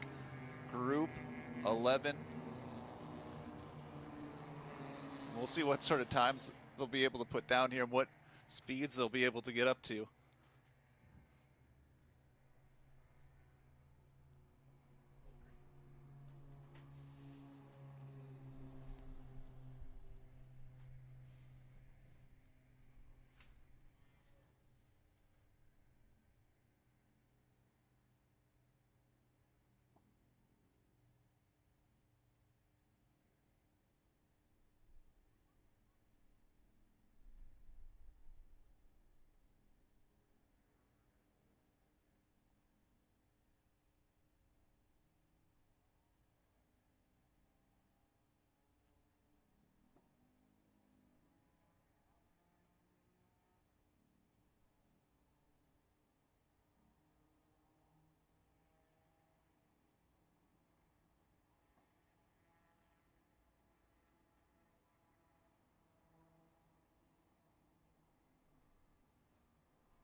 And the first hot lap is in the books. Number 3, Richard Morrison. If you had a guess on how fast that lap was, it was 3:54, 3 minutes and 54 seconds. So these vintage race cars are flying around the track right now. This is the pre-war and post-war group. Amazing images by our visual and audio team here at Road America. Seeing these historic cars on this 4-mile racetrack. Also, up next, we're going to have the Eagles hitting the track for their track session right after this. So, great time to grab some food at one of the concession stands. The Gearbox. Also, if you need some coffee, go to the Buzz Through right next to the paddock shop. Also, Parker John's Barbecue and Wings will be open too. So definitely grab some food, get a drink, and get ready for those Eagles to hit the course here coming up soon. Also, public track touring right after the Eagles. So great time to get some lunch and settle in. And then we have qualifying for the back half of our day. Also, we're going to have the lining up for the concours up at Gate 5. That's at 4:30. So the earlier, the better for that. That's 4:30 if you're going to be a part of the parade at Gate 5.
And checkered flag on Group 11.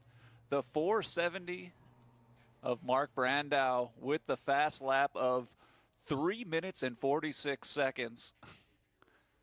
And Richard Morrison in the second spot there for this practice session. That's 3:49. And 9:15, David Watts with the 3:50 for his best time. And coming up next on our lunch session, we have the Eagles about to take flight on this Road America track. Coming up next.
live tonight. WeatherTech Vintage Weekend with Brian Redman. The Road America Race Car Concours presented by Bring a Trailer.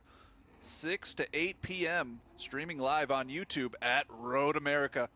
Definitely check that out on YouTube. Live at Road America.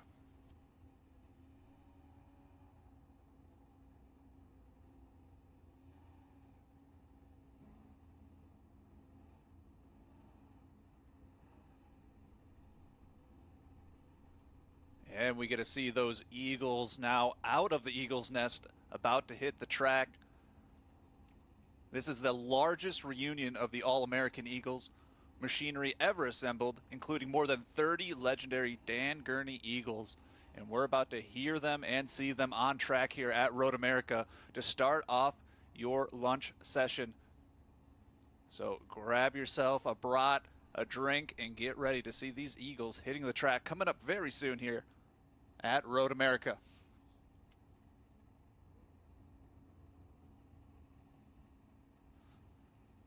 The paddock shop is open. Get your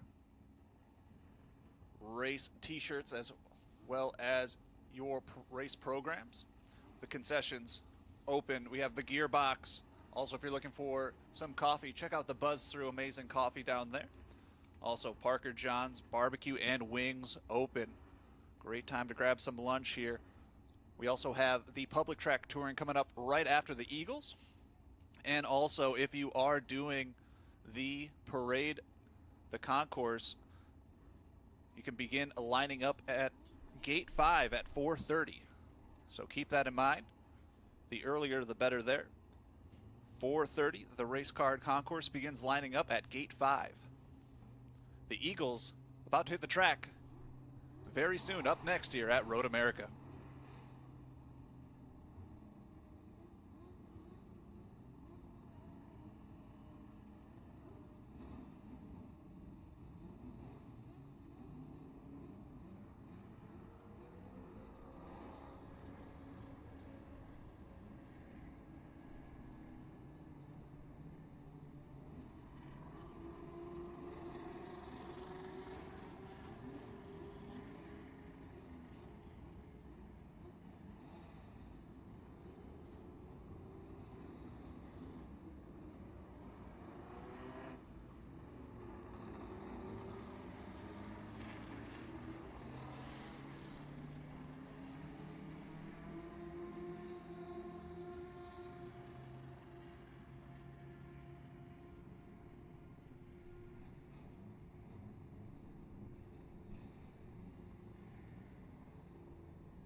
So our All-American Racers Eagles, 30 of them on display. Not all of them will take flight. But the Jorgensen Eagle up front, and it looks like we've got a car off at 13, potentially making contact with the wall.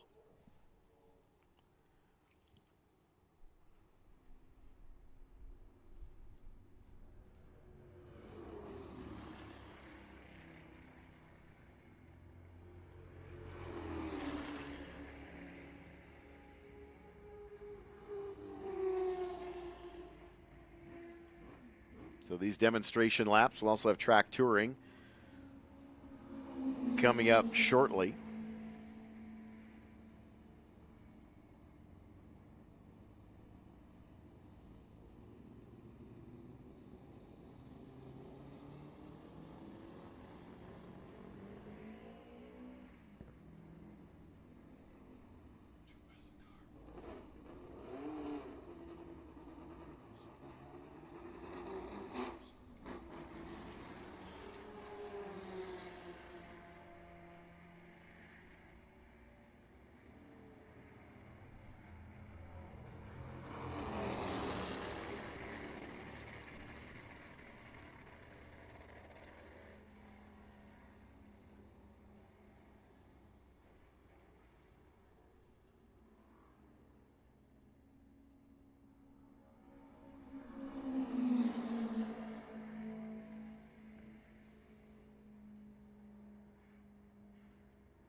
And a full course yellow being displayed here. There was a little bit of a off course there in turn 13.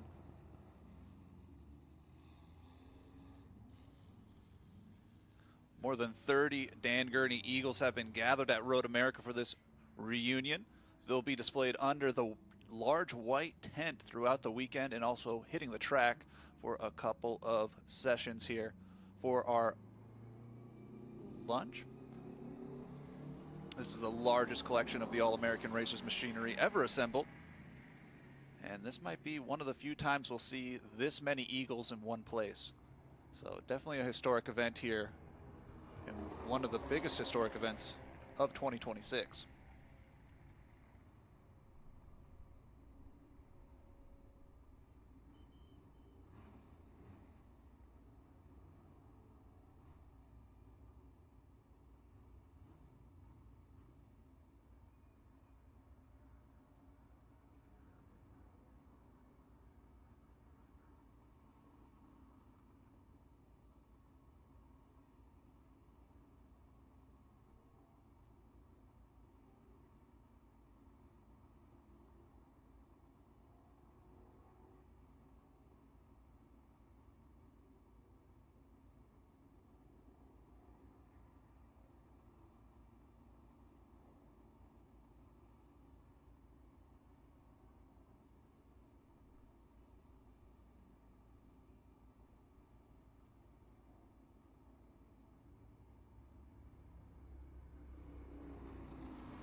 I believe just going across the start-finish line was Diego Iturbe in the T70 Spider. 81 along the side. That Jorgensen Eagle we're talking about as well earlier. That is Craig Jackson out of Scottsdale, Arizona.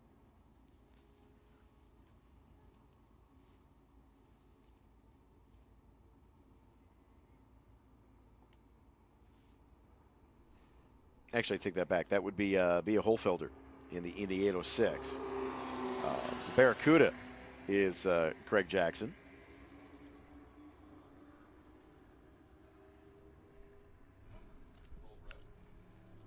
See Reed Hazelton in that 46 Club Ford.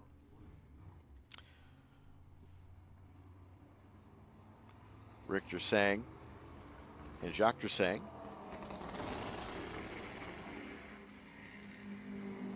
From Kettle Marine Restoration in those cars, but a whole host of Eagles. We'll talk more about them tomorrow for sure throughout the day.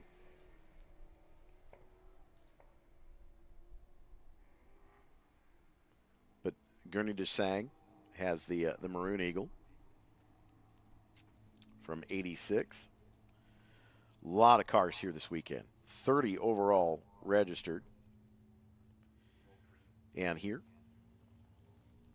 drawing a crowd here on pit lane as well. This is awesome to see.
A whole host of Eagle entries here this weekend. The Dressang family quite a bit. Rick and Rob Dyson also have a couple of cars here. Rob Dyson. Dennis Firestone has an 81 Eagle. Greg Giacchi. Justin Gurney, of course, has the family cars here. Joseph Gwynn. Bay Holfelder. Diego Iturbe. Carolyn and Craig Jackson with theirs. Paul Joyot with the F5000 car. That 69 Eagle. Tom Malloy, Charles Parsons, Gary Schrader. The Revs Institute, Samantha Slater, Lance Smith, Jason Van Sickle, Jim Weddle, and Ted Werner. Chet Burks as well, Alan Burke, Johnny Crean, Carlos De Quesada, Mick Anderson, Wes Allen, Danny Aiello. All with cars here in the Eagles. We'll tell you more about them throughout the weekend here. Just getting introduced to some of them as well.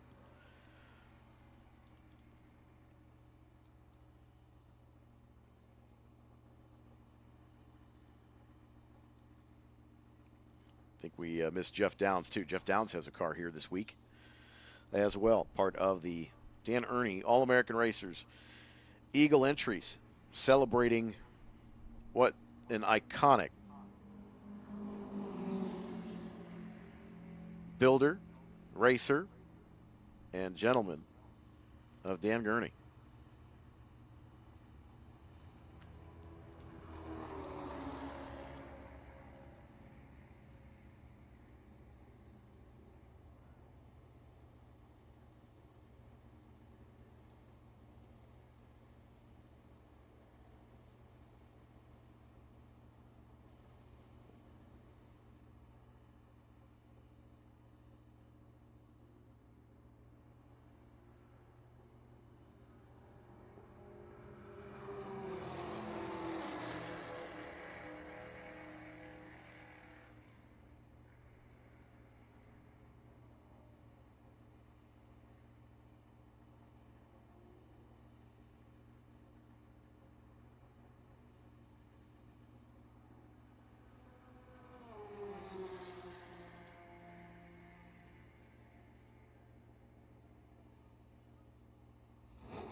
couple of these Eagles kind of spreading their wings a little bit here in the midst of our demonstration laps and a lunch break. Track touring coming up at 12:30. But our WeatherTech Vintage Weekend continues on a Fast Friday. We'll start lining up for the parade coming up at 4:30 this afternoon. Qualifying action starts at 1 o'clock this afternoon following our lunch break. Just a few more moments left of this session, of course. A little bit behind today with the incidents earlier. But we are working through Group 13, the All-American Racers, the Eagles, paddocked right across the pit lane from the VIP tower, just at start-finish. Final minute of this session. But really want to thank everyone with all of the AAR Eagle owners for bringing these pieces back to life and here at a very historic weekend.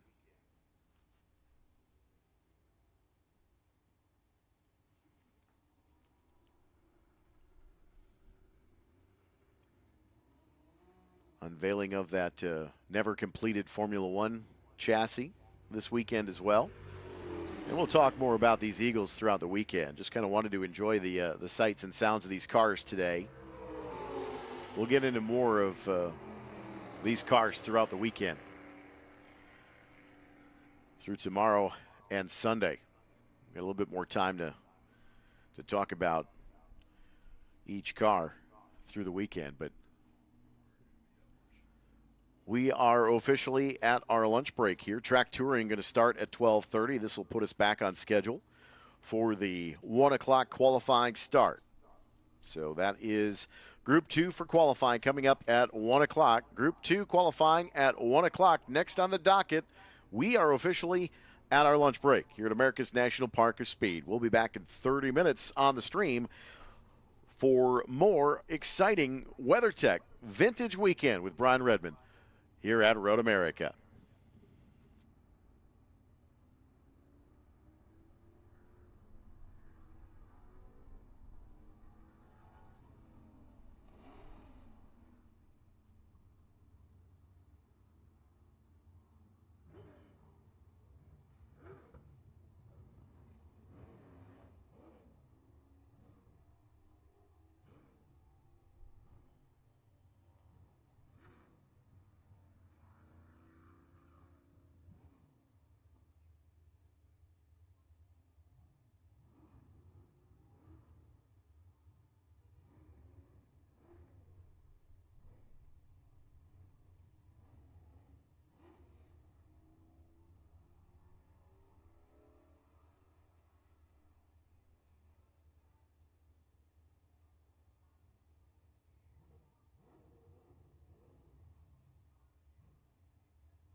Coming up on the 1 o'clock session for qualifying for Group 2, this is your 5-minute phone call. 5-minute call to the grid, 5-minute call to the grid.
Welcome now, Kurt Lake, Wisconsin, Road America, America's National Park of Speed.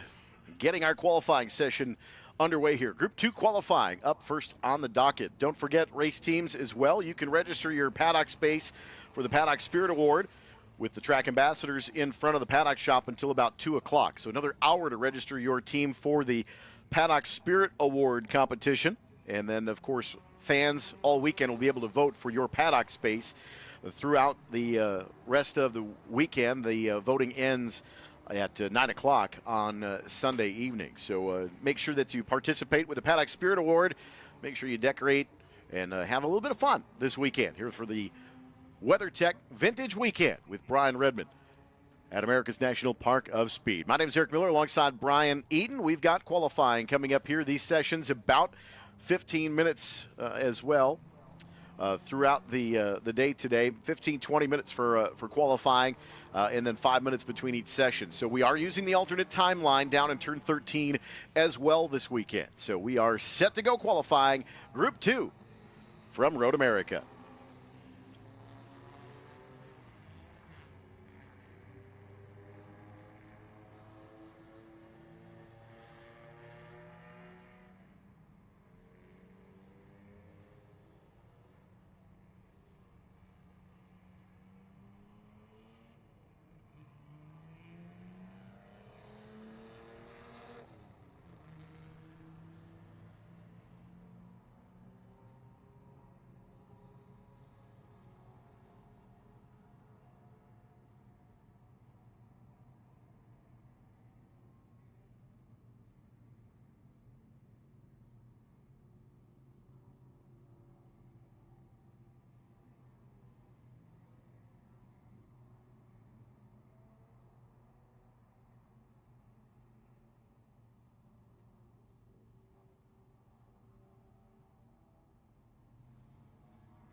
Some great competition here in this Group 2.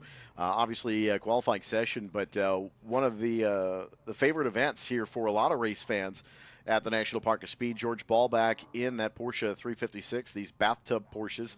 Jamie Jackson, that white and yellow Porsche 356. And Craig Chima with the Lotus Super 7. Evan Hubacek with the Morris Mini. That is a true Mini. With that number 7 with the short wheelbase. Cars get around here pretty quick. Nick Clements in the Porsche 356B, as well as David Roberts in the Porsche 911, and Brad Tank with the MG out of Winnetka, Illinois, as well as Russ Lane in the other Lotus Super 7. That is the 011.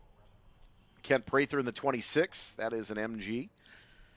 And Tanner Hurst in a Ford Escort GT. So, yes, there is an Escort here this weekend.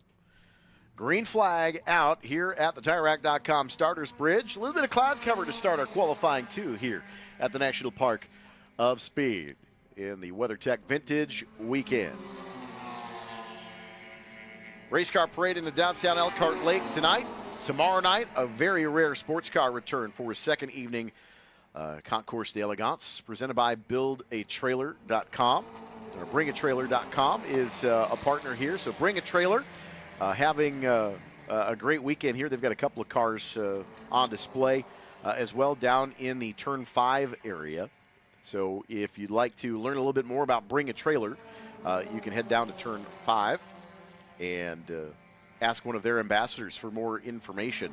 One of my favorite websites, kind of a daily morning check-in, see what's available on the .com. It's fun just seeing what's all available, both locally and nationally, of what cars are out and about and available for purchase. The only thing I'm missing is the wallet and the trailer itself. Qualifying 2 underway here, Brian. Yeah, and also a reminder, Eric, the race car concourse begins lining up at 4:30 at Gate 5. So just remember, we are lining up at Gate 5 at 4:30 for that race car concourse. And first hot laps coming on out here for this Group 2 qualifying. Remember that qualifying line is just before the hill at 14, not the start-finish line, just to get these cars in and out as fast as possible so we can get as many race groups on track for their qualifying session here. Also, the historic Eagles are still in the Eagles' nest under that white tent right outside that paddock shop. So definitely go and take a look. They did their laps over this lunch session, and it was amazing to see those cars on track. The largest gathering of the Eagles, 30 cars under that white tent. So definitely go check it out, take some pictures, and also ask some questions. But right now we have Group 2 qualifying 1. So a little bit interesting to note that looking at our weather radar, there is a shower that's probably about maybe 962 square feet. It's raining in a couple of flag positions, just a light mist, but the sun is out, so a little bit of a rain cloud is kind of developed here over Sheboygan. Not surprising, it's been really hot in the upper 90s for much of the week. Today's actually a relatively comfortable day in the mid-80s. It's 91 degrees right now here in the Elkhart Lake area. It's been a beautiful week if you like hot, humid weather. Unfortunately, with the smoke from the Canadian wildfires in the northern Minnesota and Land O'Lakes region, that's been affecting our air quality a little bit here in Wisconsin. But a southwesterly breeze this afternoon has kind of cleared up the smoke. Our cameras show a lot less smoke this afternoon than they did this morning, so that's the good news. And it may fluctuate throughout the rest of the weekend as well, kind of depending on the wind direction. And certainly, hopefully, that our friends up north can get a little bit of weather relief for them as well. We've got another couple of minis and a couple of MG Sprites out in this group as well, but the bathtub Porsches and a couple of Healys. Yeah, and only at Road America can you have it raining on one corner and dry at a different corner with how big this track is. There is definitely a separate ecosystem in 1 and 12 for sure this weekend. And so if you were with us this morning during Group 2, I can actually see the cell tower west of Greenbush now. So Yep, it is definitely lightened the sky up a little bit with the southwesterly breeze blowing across the racetrack. It's swirling a little bit now, kind of winds out of the west-southwest, and every once in a while kind of switches to the northwest. So the breeze is switching a bit here.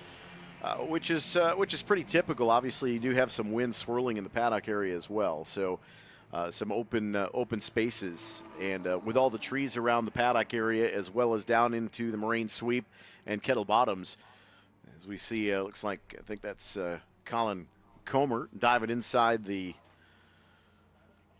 Porsche 356 of Jamie Jackson. Craig Chima in the 05, that Lotus Super 7. Purple here in qualifying. That is your fast time so far, a 2:38.875. Ballback second quick, 2:48.732. Jamie Jackson, 2:49.197. Kent Brather in the 26 MG, that is a 2:49.923. And David Brown, the 112, currently fifth quick in that Austin Healey Sprite, a 2:50.791. That is your top 5 here in qualifying thus far here in Group 2. These times make a difference. They will start your qualifying races, the starting lineup for those qualifying races tomorrow as we get into second round qualifying tomorrow morning. And then you'll take your fast lap from either of the 2 qualifying sessions for the qualifying race, then take your fast time out of the qualifying race and set you up for Sunday's feature event, going for all the marbles here the WeatherTech Vintage Weekend with Brian Redman. And if you're joining us for the first time on this Friday afternoon on our YouTube stream, on the Road America YouTube channel, welcome. Brian Redman and son James not able to join us this weekend. So if Brian and James have joined us on the stream again, wishing you guys all the best. And know that you guys would have loved to have been here. We would have loved to have seen you. But we will certainly race in your honor. Surface flag here at start finish, likely from a little bit of a dribble from the sky. Again, the dots are not connected, so it's just a stray little random Wisconsin shower on a Friday afternoon. And it's definitely building just to our west here. So I would anticipate that there might be a corner or two that gets a little bit more damp as this shower starts to build a bit. long term should not affect us. But it is definitely building to the west of the carousel right now. And so Six Flags has now deployed the surface flag.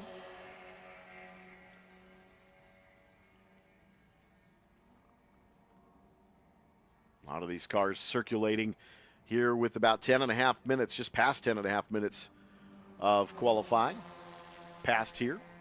Again, about a 20-minute session for qualifying one. Yeah, this is their first qualifying session. This Group 1 will have their second qualifying session tomorrow at 8:20 a.m. So they'll have a second chance to maybe put down a hot lap, especially with the rain, just a little bit of rain here on the track on different corners. So they will have a second shot at it tomorrow for this group. Evan Hubchek on the Morris Mini back to pit lane for the second time here in this qualifying session. Well past halfway now.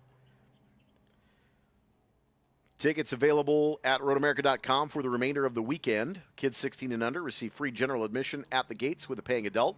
Students, you can save $10 at the gate with a current year student ID as well. More details at roadamerica.com.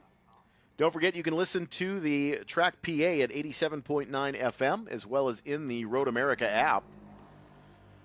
A couple of track cams live in the app as well. If you're not near the big screens, and you can see the raindrops in Canada. There's the Ford Escort GT. That blue and white Ford Escort. But you can see that there is definitely a much heavier rain pattern down in Canada Corner. Spec Racer Ford, much slower through there than normal. And so we do have potentially a little bit of moisture on the racetrack. And you see a couple of cars that are moving off to pit lane with the current weather condition on the backside of the racetrack. Some drivers will likely elect to go to the Screamin' Sicilian Pizza pit lane. Well, just when you think things are going to be a fairly normal, benign, fast Friday, the back half of the racetrack is now red and yellow flags, and those are surface flags. So those are the striped yellow and red flags you'll see deployed by our corner workers. Again, the Chicago region and Milwaukee region SCCA typically provide the majority of our flag marshals on race weekends. Of course, the Chicago region June sprints every June. Milwaukee region has their Cat Majors here in July. But we appreciate all of our Angels in White and our Road America safety team, of course, as well. Our thoughts are with the Land O'Lakes region corner marshals. We have a few that come every now and then and participate in working out to keep our drivers safe. And they're really fighting those wildfires in western Ontario and northern Minnesota at the Boundary Waters.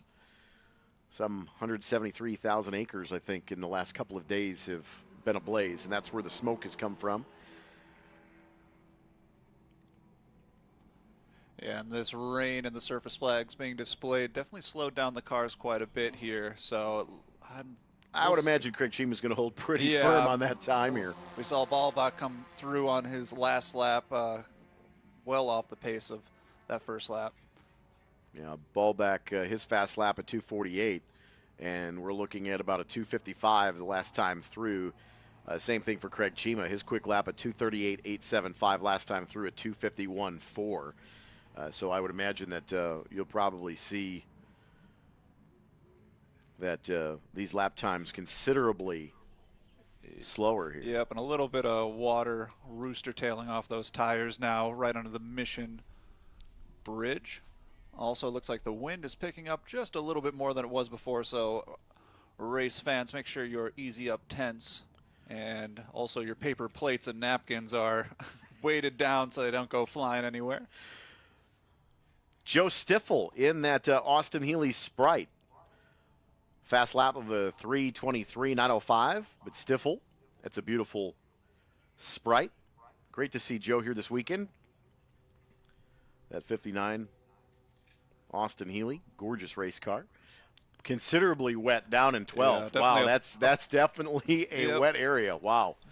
Yeah, but a big puddle forming there at 12. So And that was a very quick developing storm and cell, and it's now affecting us here on the Yeah, front now- stretch. Yeah, we're after starting to get after here. about 10 minutes, we're finally seeing the rain here from the back half of the course. It's finally made its way to the front here, but we do expect this to kind of be a really quick cell moving through, and then yeah, maybe we'll get some clear skies and some sun. Got about 4 minutes left to go here in the qualifying session, but I would imagine that the kink is drenched right now.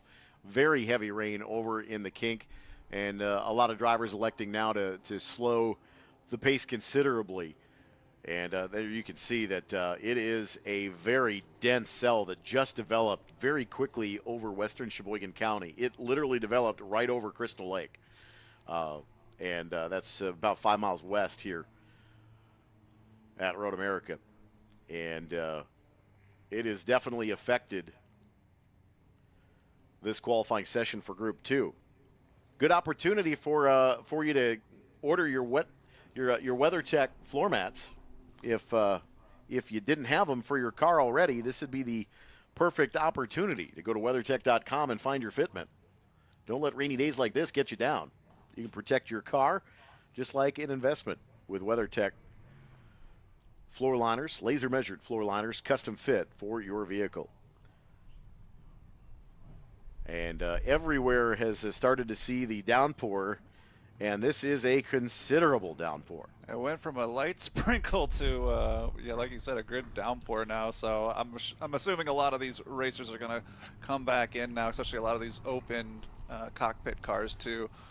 And I think we're going to see a lot of the next group as well probably elect to go to the paddock area until the rain stops as well. And I think that's what you're seeing on pit lane right now as well. The next group leaving the false grid as pretty torrential rain here. And I will tell you, we've talked about this considerably through much of the day so far. But these are living museum pieces. And the idea here is not to damage these cars. And the potential for that with wet weather racing, certainly with less premium grip, I think is going to continue. But I'm telling you, Brian, if we take a look at this weather radar here, nothing, and then boom, and then there it just is. develops. So it's not that big, and it's moving fairly quickly. It's 91 degrees here, and relative humidity, I think we can kind of cross that out. It's 100% right now. But that is the weather radar. So no lightning associated, just simply heavy rain. And we are seeing the Eagle's Nest kind of hunker down over across the way as well. If you're lucky enough to have a golf cart with a roof on it, you are extremely lucky. Some race fans that may not have had an umbrella or a jacket here with us are going to be adversely affected here for the short term. Great time to go to the paddock shop, get out of this rain. I tell you Head what, on I've got a Road America rain jacket. It's a light pullover. It's a quarter zip pullover with a hood. I've had that for about 7 or 8 years. That is my favorite jacket to play around a golf in the wet with. It's a great jacket, and they still sell it at the paddock shop. So you can pick up yourself one. Say hi to Julie and the staff over inside the paddock shop. Oh, we've got one of the Datsuns off and hits the wall. That is hard contact Look like off of turn 2. number 8 or 83. That might be the 83 Datsun. Yeah, the track's starting to puddle up pretty good, especially right where he went off. So didn't look like anything too intense as far as the contact, so I think he'll be all right. Did continue on, but definitely a little bit of left front damage.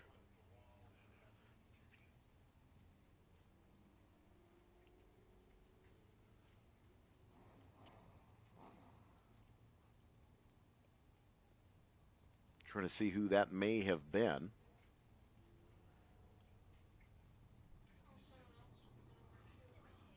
And another one off at 2 now. That's the number 19.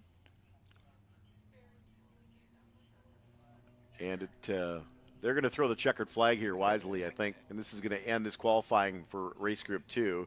And I'm starting to see some some blue skies. now that the track is now completely soaked, we are now seeing some blue skies. So I'm going to take a guess. I'm not a weatherman, but I'm going to take a guess and say the storm is just about past. The nice thing, though, Brian, about being a weatherman is that you can be wrong 50% of the time and still have a perfect record. So that's right. We can take educated guesses, but I will tell you the track is definitely damp. Black flag all and checkered flag out here at start finish. And, of course, the alternate timeline down in turn 13. You'll see the checkered flag flashing off in the distance near the Fly GRB banner, the Austin Straubel banner overlooking the track. And this is their qualifying 1. They will have a second chance, Group 2, at 11:20 tomorrow. They'll have their second chance at qualifying 2. So hopefully the weather will hold up for them, and it probably will. It looks like we got some very good weather for this remaining race weekend. So I think this is just one of those Wisconsin things where just wait a couple minutes and the weather will change. So I think we're going to have the rest of this weekend looking dry and sunny. Greg Chima, fastest lap here in the dry was a 2:38.875. As the rain started to come down, slowed down to a 2:51.4, and then wisely pulled in, only completing 3 laps. A couple of drivers completing 3 or 4 laps before the heavy downpour here in qualifying 1 for race group 2.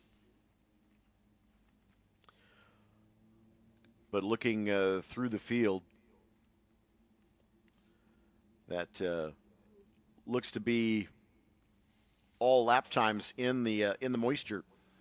Yeah, it looks like safety. There's still a car in the grass, turn 3. And that looks like that is the Datsun that made the contact first in the wall. That is the 83 machine over in turn 3. So safety will head over there as well. And the 16 or the 19 was down there as well, over in 3 with some contact. I believe he continued on.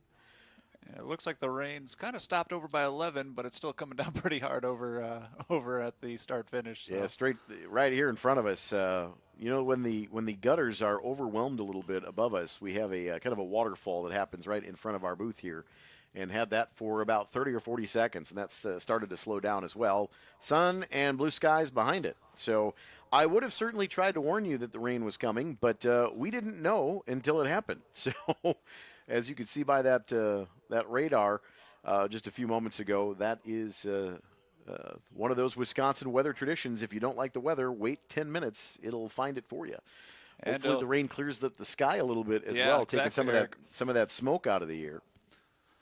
That's right. It looks very nice out now. So blue skies incoming, and we're going to continue on this qualifying sessions here. We got Group 6 coming up next. And I would imagine a lot of the Group 6 drivers may not necessarily want to go out in this qualifying session knowing that your better time is going to be set tomorrow. So we may have an idle session or only 1 or 2 cars head out here for Group 6. But certainly looking at this session, a couple of cars still remaining on the grid, but I would imagine that a lot of these high horsepower cars will kind of defer back to qualifying 2 tomorrow morning for their fast lap to set their qualifying race grid for the afternoon. We are in the midst of our afternoon. Again, Group 6 is tentatively scheduled here for the 125 mark, and then at 150. Looking at Group 8. So Group 6 is up next. This is your final call to the grid for Group 6. Don't know if we're going to have many takers, but Group 8 coming up at 150 this afternoon. Hopefully we'll get some cars on track. We get some of the water spun off the racing line and back underway here shortly from America's National Park of Speed.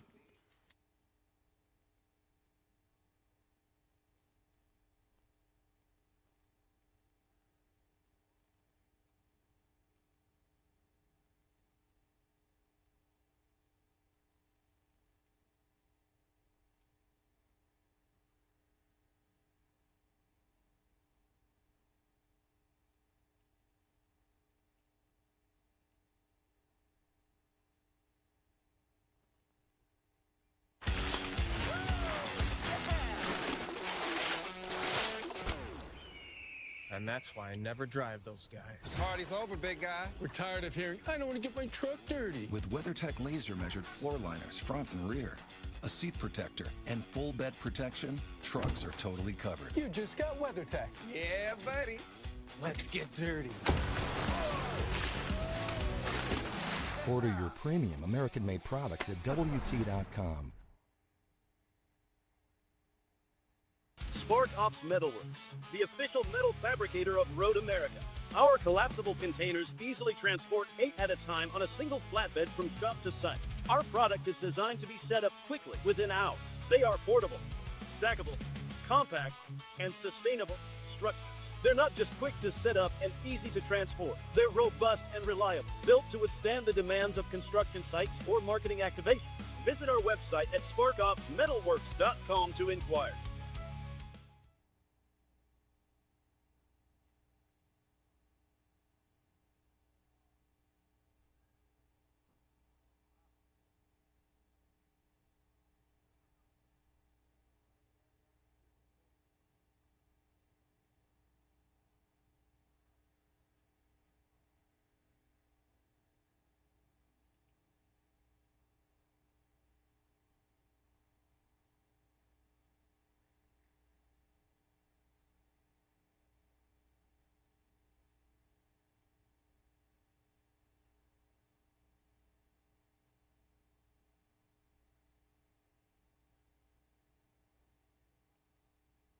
Congratulations, Brian. You win absolutely nothing, but guessing number 1 was correct. Thank you, Eric. I thought there was going to be a grand prize, but maybe on Sunday. Well, I do have a peanut butter chocolate bar here that if you'd like to take that as your celebratory trophy, courtesy of Brad Dahmer Motorsports and the gang down there in Turn 5 at the corporate pad. Thank you for lunch.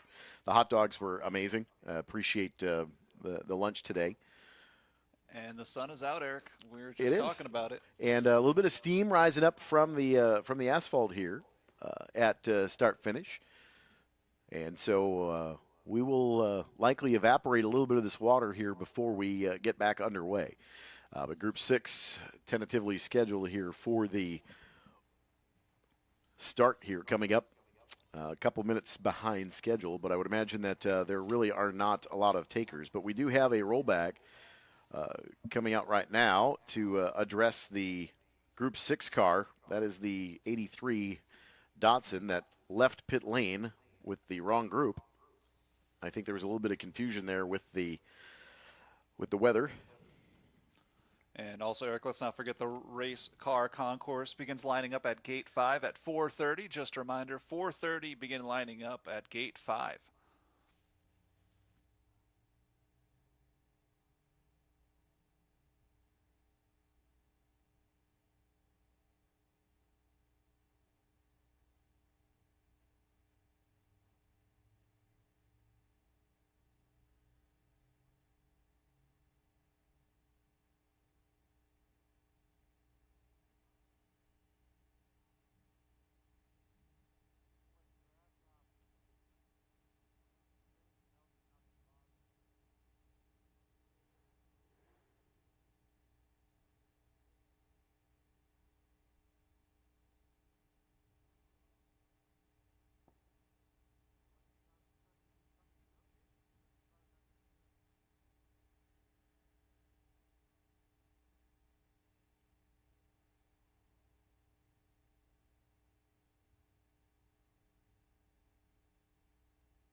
Two minutes has been given to the grid for Group 6. 2 minutes has been given to the grid. Final call, Group 6. Final call, Group 6, 2 minutes to the grid.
If you need some help getting around, look for the shuttle flags located around the property at designated pickup points. Shuttle runs daily all weekend from 7 a.m. to 4 p.m., making it easy to get where you need to go. Shuttle service proudly sponsored by Throttle Stop of Elkhart Lake.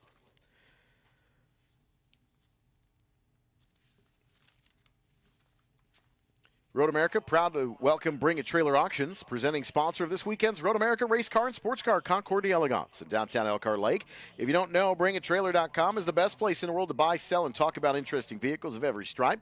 All of today's race spectators are encouraged to visit the Bring a Trailer Big Top at Turn 5, see some great cars, pick up some free refreshments and giveaways, and talk to experienced Bring a Trailer staffers. BringATrailer.com, proud sponsor of the WeatherTech Vintage Weekend Concours d'Elegance in Elkhart Lake. Race car parade lining up at 4:30 this afternoon.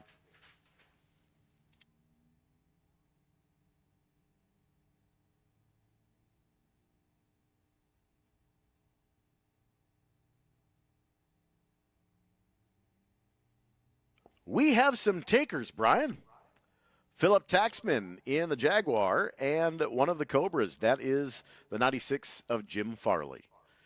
And Jim Farley, of course, with Ford Motor Company, has the Lola 298 as well here this weekend. So Jim running a couple of different classes, and hopefully we'll get a chance to talk to Jim later today down at the parade. So once all the parade cars are stopped and everybody's in their position, we have a stage right across from Siebkens. We were there last year. We had so much fun last year. We got to talk to so many different people, and Jim was a very courteous guest last year as well as Edsel Ford, and we certainly hope that we get to see them again because it was a fantastic time on Friday and Saturday night as well. And we had a great time down at the concourse in Elkhart Lake, and being right across the street from Siebkens is never a bad thing, but I will tell you that make sure to tip your bartenders well tonight. It's plenty warm. Stay hydrated. But we do have cars on course. Yeah, I was riding through Elkhart Lake this morning, and people were already reserving their spots with their chairs, so it's going to be a super fun time down there, so definitely go check it out. And just another reminder, we're lining up at Gate 5 at 4:30. Gate 5 at 4:30 for the race car concourse.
All right, we've got a couple of cars that have taken the green flag. We're about 4.5 minutes into this session, and thus far, qualifying 2 will likely be the star of the show for Group 6 here. But a couple of drivers at least getting some damp track experience. I will tell you that with the sunlight beating down here in the front stretch, the water evaporating fairly quickly. Still a little wet on the surface yet. Still some rooster tails there. But the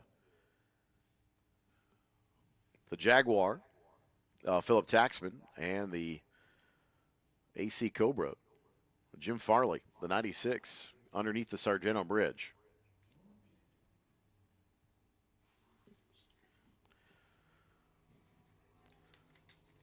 So the plan is this weekend, we'd certainly like to see Jim. We'd like to see Edsel Ford II, Peter Cunningham, Cooper McNeil, and some guy named Habbo, the unofficial mayor of Elkhart Lake.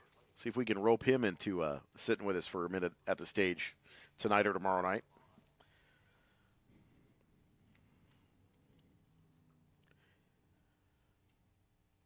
Habbo's always got some good stories.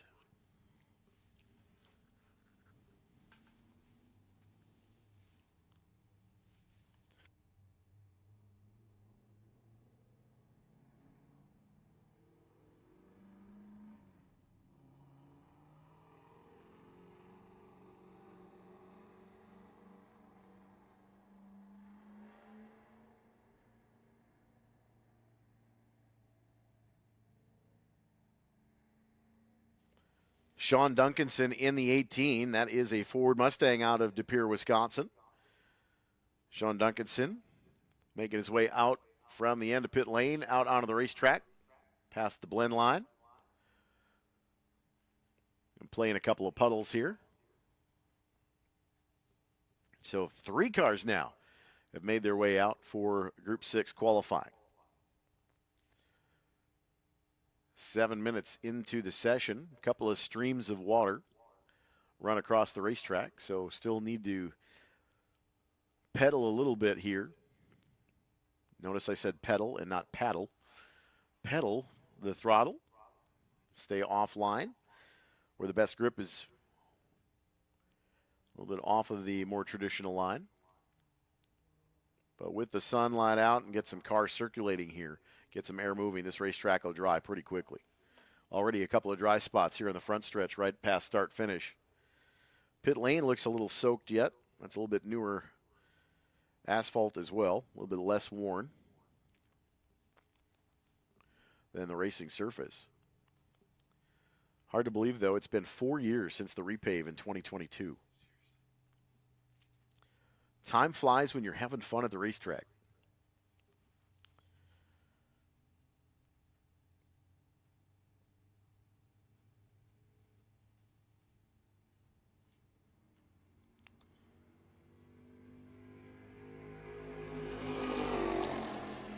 Jim Farley, a 3:36.293.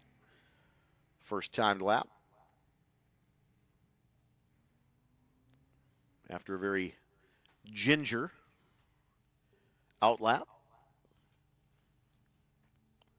Headed through turn 1 underneath the TireRack.com signboard.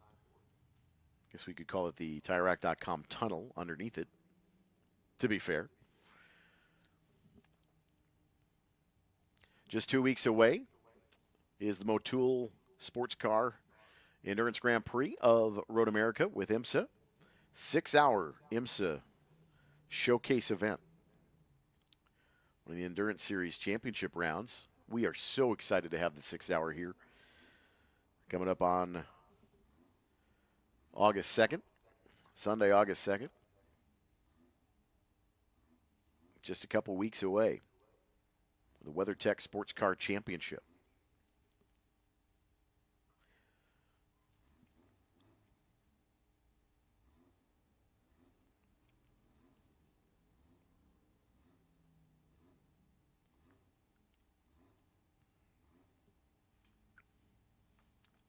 You can see from that camera shot overlooking Hurry Downs in turn 6, some a little bit heavier moisture streaks, but drying at the center crown on the road. A little bit of heat from some race car exhaust and some tires kicking up some vapor. We'll kick some of the moisture off the racetrack. But Jim Farley doing yeoman's work here. The hard work of being the first car out and effectively using that AC Cobra for a track drying. But how great is it to have Jim Farley here this weekend? He's brought a couple of beautiful cars.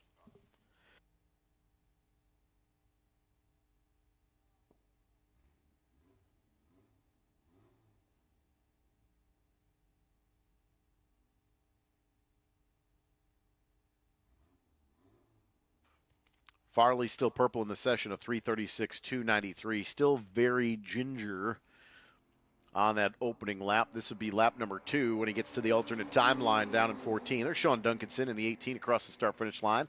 But there's a look at Jim Farley, that AC Cobra. Not many times you see the roof on a Cobra. Beautiful car, though. Sounds great when it goes by, too.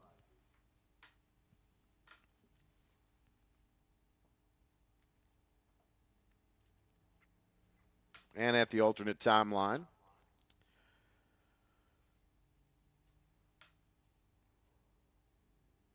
a 326.791. 326.791 purple for Jim Farley. Of course, this is qualifying 1. We'll see qualifying 2.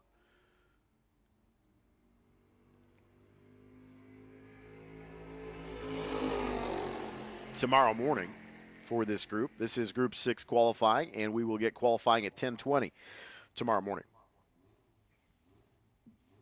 Likely different track conditions for sure, I think, for Q2 tomorrow. Again, we'll take the fast laps from Q1, Q2, figure out the lineup for your qualifying race, and then your qualifying race laps then indicate starting position for the feature event on Sunday, is my understanding.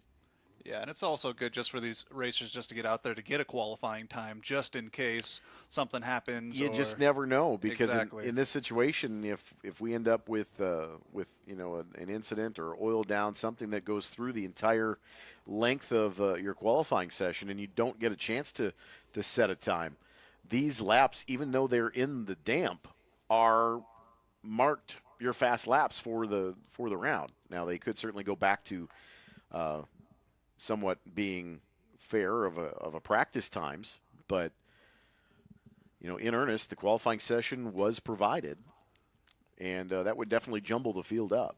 Of course, these cars are going to be fairly quick anyway in this session, especially the Cobra of Farley.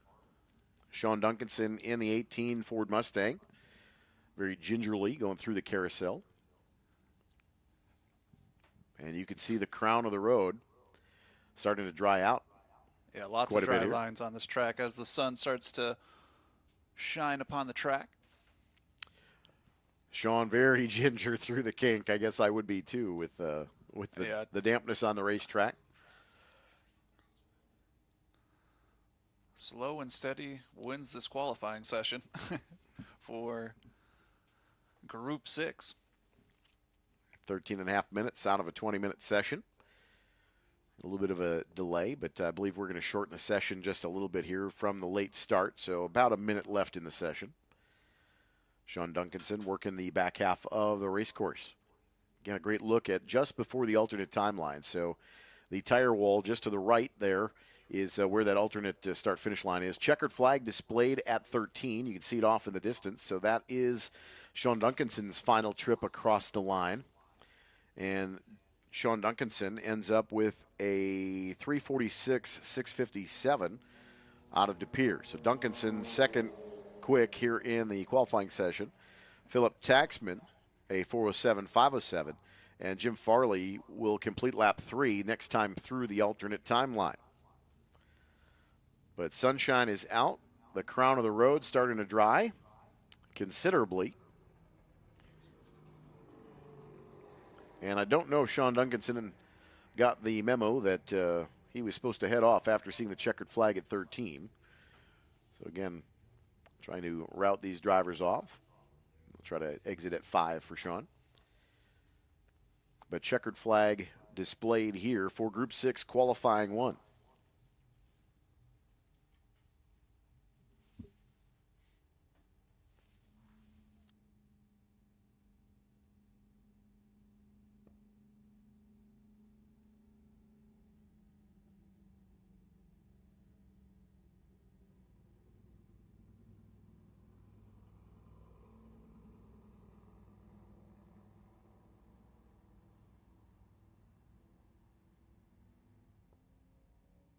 And Farley did go quicker on lap 3 at 3:24.140 for that 1966 AC Cobra.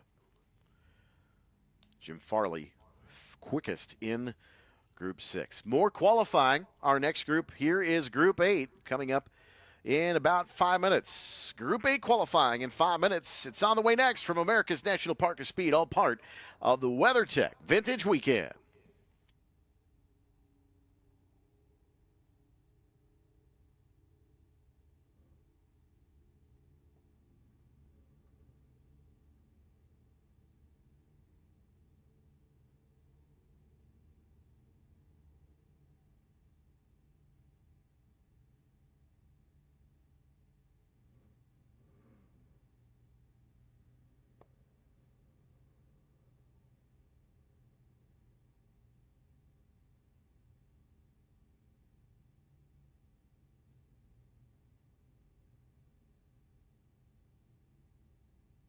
The Earth is 70% water and 30% land.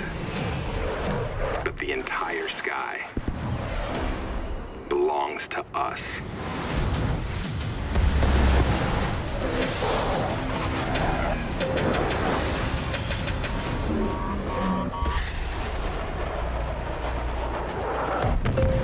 Copy that. Aim higher, man.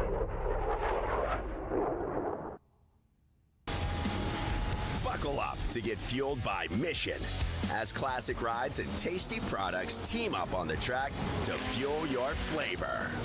Fully loaded tacos, fast wraps, piled high nachos. Whatever you crave, Mission will help you be race ready with easy to make recipes that will take your race day to the finish line. Keep your racing delicious and enjoy all the mouth-watering action. Brought to you by Mission Foods. Too fast, too tasty.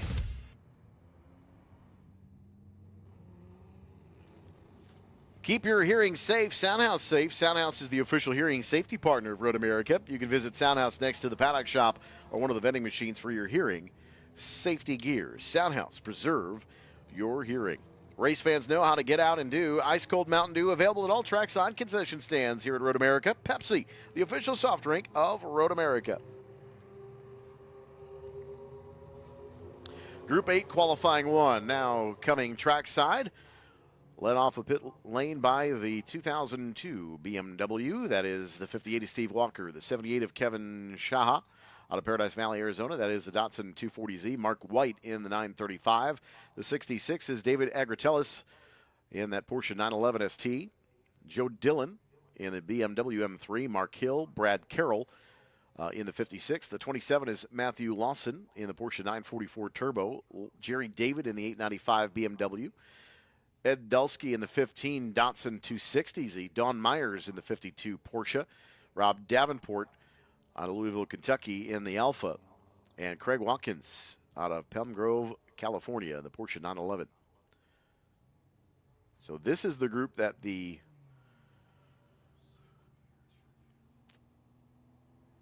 '83 would have been a part of. Group 8 qualifying. Also looks like the 55 of Jeff Hedden. That is the Datsun 510.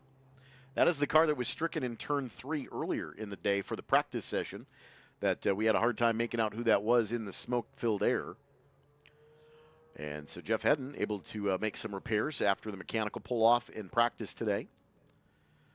And headed out off of pit lane and out to the racetrack.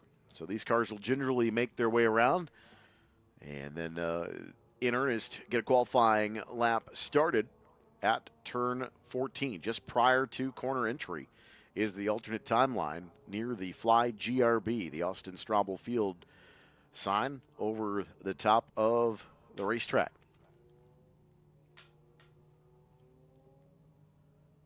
There it is, the alternate finish sign. So you'll see the line right next to the grasscrete as well. Again, Brian, this is your first time back at Road America in a couple of years, and the grasscrete's something new that we kind of piloted last year in turn 11, and it expanded into 4 or 5 additional corners now. But that grasscrete is concrete that is ridged, and then inside that concrete are a couple of inch squares that are filled with grass, and it cuts the grip down by 40 to 60% depending on the tires. It allows less rough rides for certain with the grasscrete, saves some cars from doing a little bit more agricultural work, but it is definitely assisted saving a lot of race cars with less grip. You've got to kind of pedal out of it, but at least that you're fully capable of being able to try to save a race car and have a little bit less off-track traction, so it doesn't really promote, full send to try to get additional pace out of cutting the corner off a little bit or running the corner wide. But it has saved a couple of race cars in the course of the last couple of weeks, especially. We saw it during IndyCar weekend, USF Pro Championships, where a few times the grasscrete was used all 4 tires off of 14 that would have normally been a caution, but allowed them to continue safely racing on. So Group 8 qualifying underway here. Yeah, and Eric, I love that name, Grasscrete. I'm going to install some in my driveway for sure. I tell you what, I've got 3 vehicles with a 1-car garage and a 1-car driveway. So the third vehicle gets parked in the street a lot. I think I would maybe think about doing the Grasscrete in the side lot right next to the it still looks like grass. You could cut it just like grass, but you don't necessarily have to worry about the car sinking in if it's parked there for a couple of days. Yeah, I think it's a great addition, and it looks awesome around this Road America race course. And we got Group 8 qualifying 1, getting their green flag. And I'm going to make an assumption that a lot of these racers are going to mind their P's and Q's for the first couple of hot laps and then try to put down a fast one once the racetrack dries out. Group 8 can thank Group 6 for drying it out just a little bit. The sun is now out. You can see the blue skies, and the sun is shining over those Dan Gurney Eagles. 30 of them assembled under that tent. So if you haven't been in the paddock area, right outside the paddock shop under that white tent are all the Eagles on display. The largest gathering of these Eagles. So definitely have to go check those out. We got Group 8 qualifying on track now, putting down some of their green laps.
first hot laps coming out.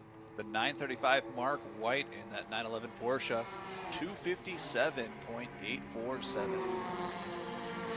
I'm sure those numbers are gonna get better as this track dries up. We had a little bit of rain come through the track, just enough to get everything wet, but the sun is out. You can see the blue sky above that white tent with all the eagles under it.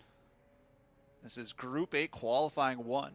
Up next, we have Group 10. Group 10 qualifying will be up next, but right now we're about halfway through the session for this Group 8 qualifying 1 here at Road America.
Qualifying 1, Mark White still on top, that 935. That was a 246 and a half.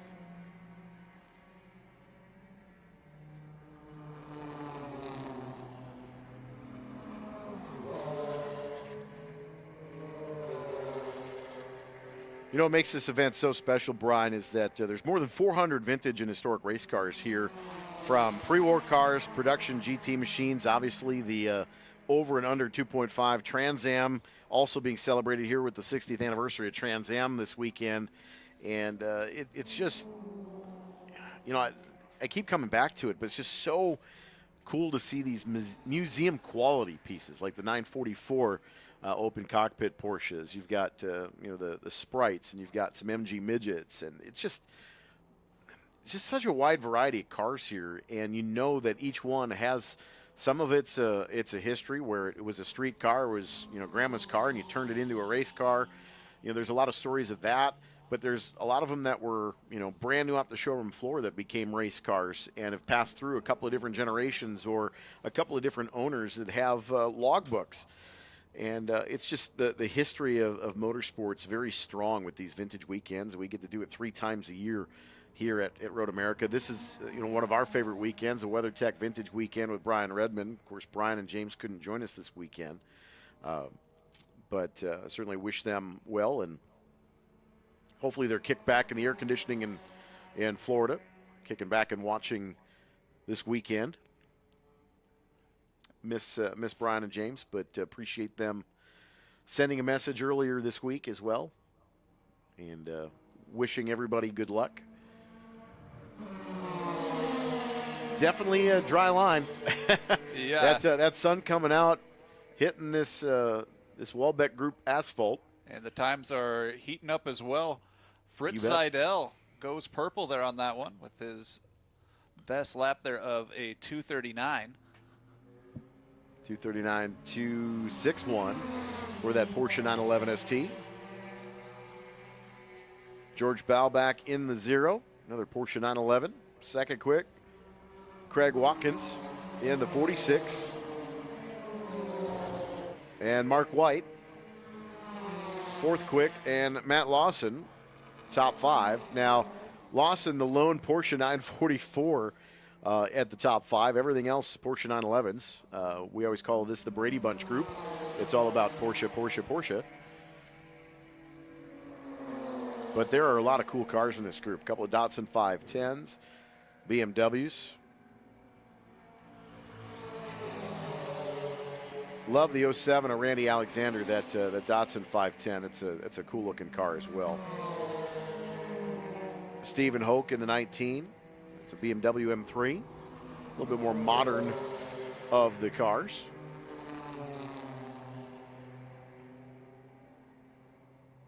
Within the vintage era.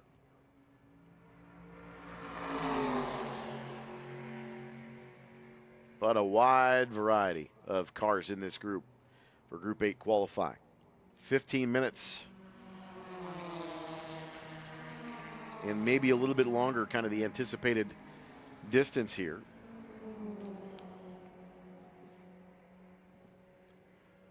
And got a car off into turn 3. Looks like kind of trying to back up into a safe position. That is the 22 machine.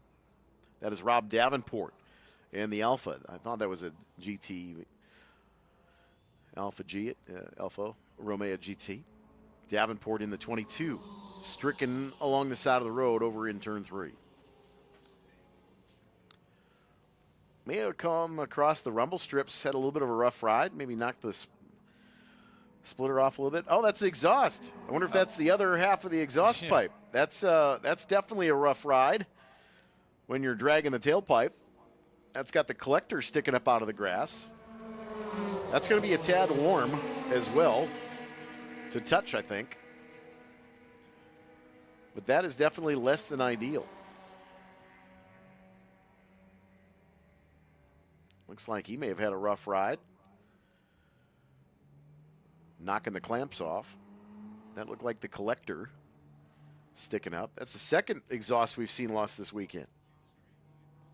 Sounds like he was dragging it for about a half a lap or so. Trying to figure out what was going on with the car, I would imagine. And the 0 George F. Balbach goes purple with a 2:36 and .481. Taking over Fritz Seidel. We'll see if Fritz can take it back here. All the hot laps coming now that the track is starting to dry off. We'll see who can take this qualifying session. This is qualifying number 1 for Group 8. Racetrack's going to be a little bit more abrasive here in these first couple of sessions with it being dry. Some of the rubber washed off, but obviously a lot of rubber in the racetrack. Not sure how heavy the rain was in some of the corners, where here it was pretty heavy on the front stretch, but some of the rubber getting washed off a little bit. So a little bit more of a green racetrack to start here in Group 8, but it'll take rubber pretty quick with the temperatures heating up like it has. You see the sun directly overhead. Not a lot of long shadows coming into turn 5 here. So the sun baking down on this racetrack. So coming up on 17 minutes, and we may go full distance here. So maybe race control comfortable with where everybody is. Just after 2 o'clock. Hopefully everybody registered for the Paddock Spirit Award, and you get your QR code for our race fans to vote for the Paddock Spirit Award all weekend. Voting closes a little bit later on this weekend. Motul Bridge on the entry to the carousel. The Gulf liveried cars. Gulf colors on a couple of Porsches here this weekend in a couple of different groups.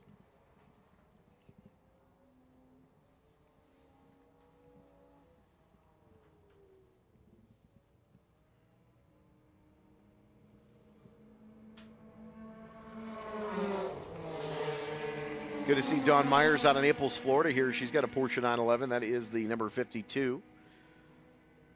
Good to see her here this weekend. Ed Dulski in the 15 as well. That's the Datsun 260Z.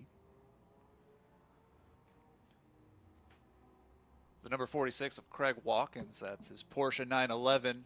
Just went to the second spot there with his fast lap of 235.962. Good run there for Craig.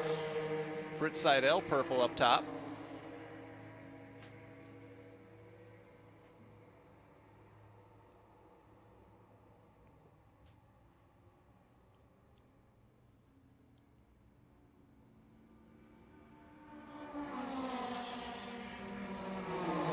This is a Group 8 qualifying. This group will get their second qualifying opportunity. That is tomorrow at 9:10 a.m. So this is their first qualifying. They'll get one more chance. Probably much different track conditions. So always good to get a couple of laps here just to get your time down.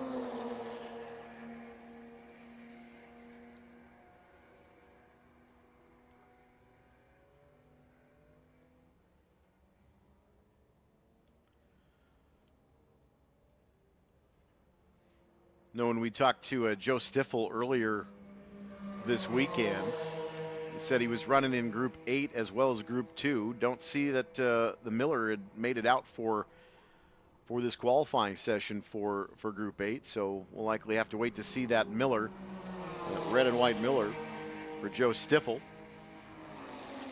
tomorrow in Q2.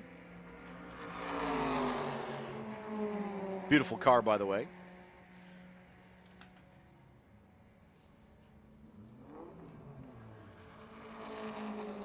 Just had one of the Saabs go by the front stretch. Sounded like missed a shift. That's the 900 car.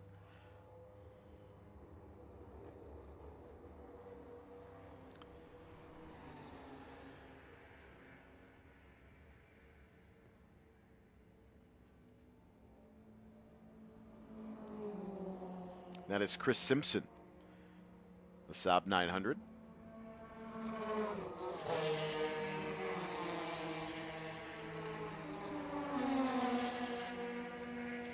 David Agratellis goes to the point. Purple for the 66, a 2:33 and 8:49. 2:33.849. Purple here in Group 8 for David Agratellis. Final minute here of qualifying.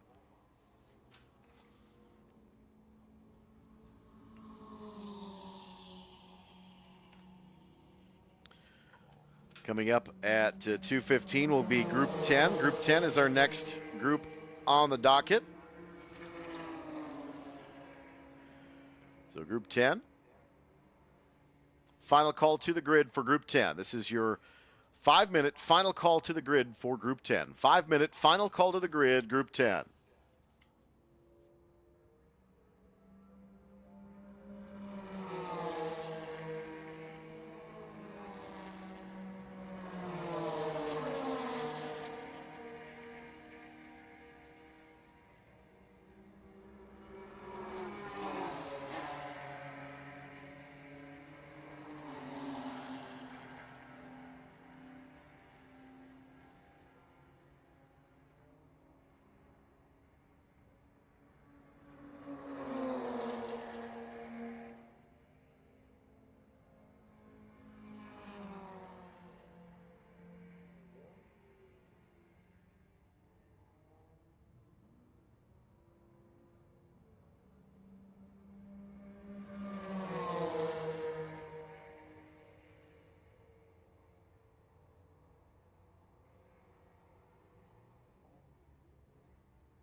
Road America now offering fans a limited number of recently planted trees to purchase as commemorative trees. These trees are autumn blaze maples. They're planted in specific areas around the property, include a brick marker for custom engraved messages. Visit the Paddock Shop website for details, shop.roadamerica.com, or you can stop in while you're here this weekend.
Group 10 qualifying at the WeatherTech Vintage Weekend. Good afternoon, everybody. I'm Eric Miller alongside Brian Eaton, streaming on the Road America YouTube channel all weekend long here.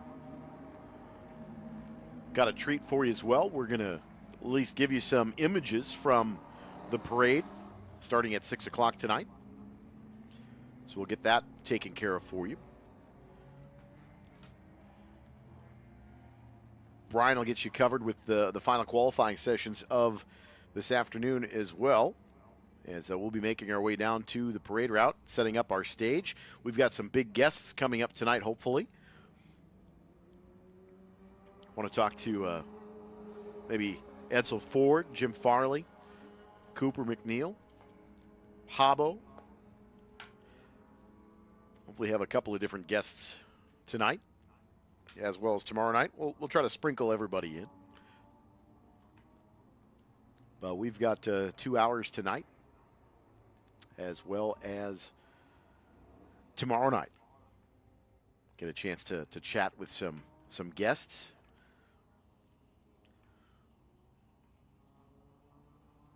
Just across the street from Siebkens. So we'll see you down there. Qualifying continues throughout the afternoon here at Road America. Group 10 qualifying now underway on the out lap. Group 3 coming up next. This will be the first call to the grid for the 240 session. Group 3 to the grid, please. Group 3, first call to the grid. Group 3, first call to the grid.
And the green flag is out on this Group 10 qualifying 1. Group 10 is the modern GT3, GT4 Challenge and Cup.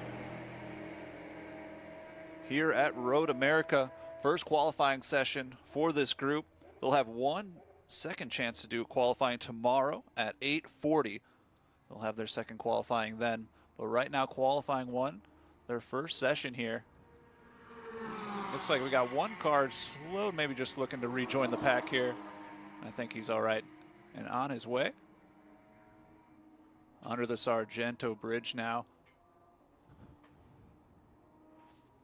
We'll get those first hot laps coming out here soon.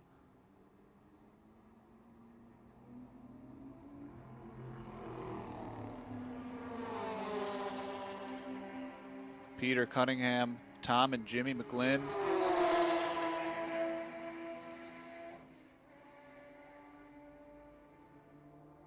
The track now drying up, like Eric said, probably some extra rubber on the track, so might be tearing up these tires just a little bit more than usual. But it looks like we have green conditions here. Green racetrack, a little bit more abrasive till the rubber pounds back in. We'd had a pretty heavy downpour for only about 2 or 3 minutes, so not a lot of the rubber washed off, but enough that a couple of these sessions now should be pretty well rubbered back in. Keep an eye on, I think it was that either the Camaro or the BMW out of the rear tailpipes. Looked like out of the rear, maybe a little bit of fluid out of the overflow, perhaps. Maybe overfilled the fuel cell. Coming into turn 8, a little bit of looked like vapor coming out of the back of the car. Couldn't quite see who that was. Looked like that might have been the BMW. Might just have been isolated situation. I don't see it there again. We'll have to keep an eye on that.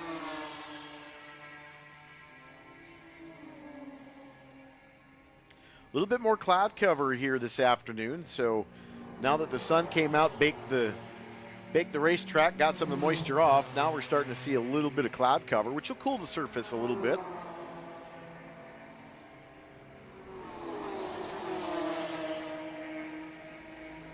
And this weather's going to be perfect for that parade tonight at Elkhart Lake.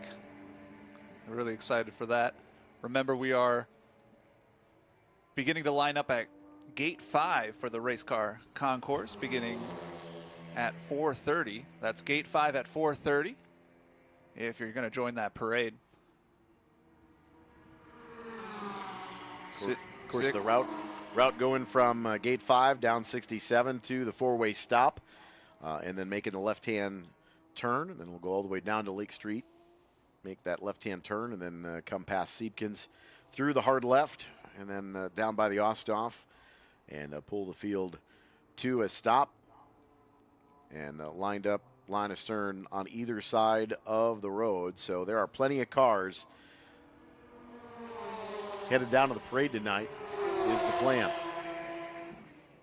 leaving sharply at 6 p.m. and coming back, leaving Elkhart Lake at 8 p.m. sharp.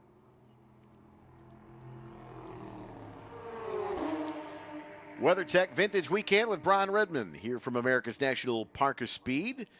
Just shy halfway through Group 10 qualifying on this fast Friday afternoon.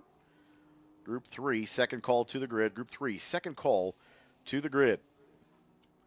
And Peter Cunningham gets taken over there by Tom McGlynn, going purple with a 2:21.401.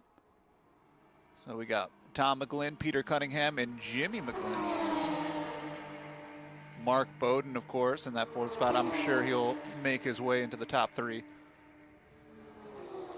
First couple laps coming out here for Group 10 qualifying 1, 8 minutes into the session here at Road America.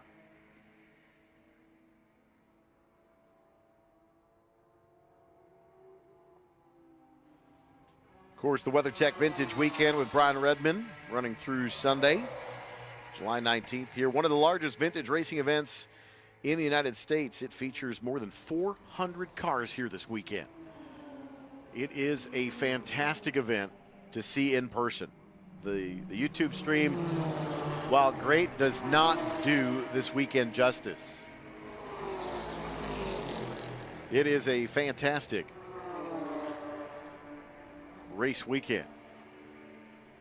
And under that giant white tent, we have 30 Eagles. The All-American Racers have assembled 30 race cars under that tent. We saw them during the lunch session. Not all of them went out, but a good majority did. And to see those historic cars on track here at Road America is something special. So definitely come down this weekend, Saturday and Sunday. We'll see them on track for those lunch session demonstration laps. I was going to say touring laps, but yes, demonstration laps. When you think about it here, Brian, this weekend there's over 100 years of technology. When you think our pre-war cars from the early 1930s, some actually originated designs well before that. So we're close to the century mark in how much technology has been competing here at Road America this vintage weekend year over year. Many of these cars raced here when they weren't vintage cars, when they were brand new cars. So that makes this weekend extra special, as some of these cars are returning to competition at the National Park of Speed. Want to thank Marshall Pruitt for being here today. He's came in to take a look at the Gurney F1 car that was up in the rafters for quite a long time, and finally restored and finished or completed. They debuted it here this morning, and Marshall Pruitt came in to visit with Justin Gurney and the Gurney family, and to take in that beautiful Formula One machine that never was. Yeah, and Eric, we talked about that 100 years of racing here represented at Road America. Tomorrow at noon, Group 11, the pre-war and post-war, has their first race tomorrow at noon. So that's going to be really excited. We saw them with a drone shot earlier on this morning. The drone was following them around the track. They were getting, I think the fast time was about a 3:55, somewhere around there. So not the fastest cars here at Road America, but definitely the most historic and have the most history. It's like the Nismo 350Z, the 17 machine, on the pit lane. Looks like maybe an air pressure adjustment. Taking a look at tread wear as well. 191 Porsche as well on the pit lane.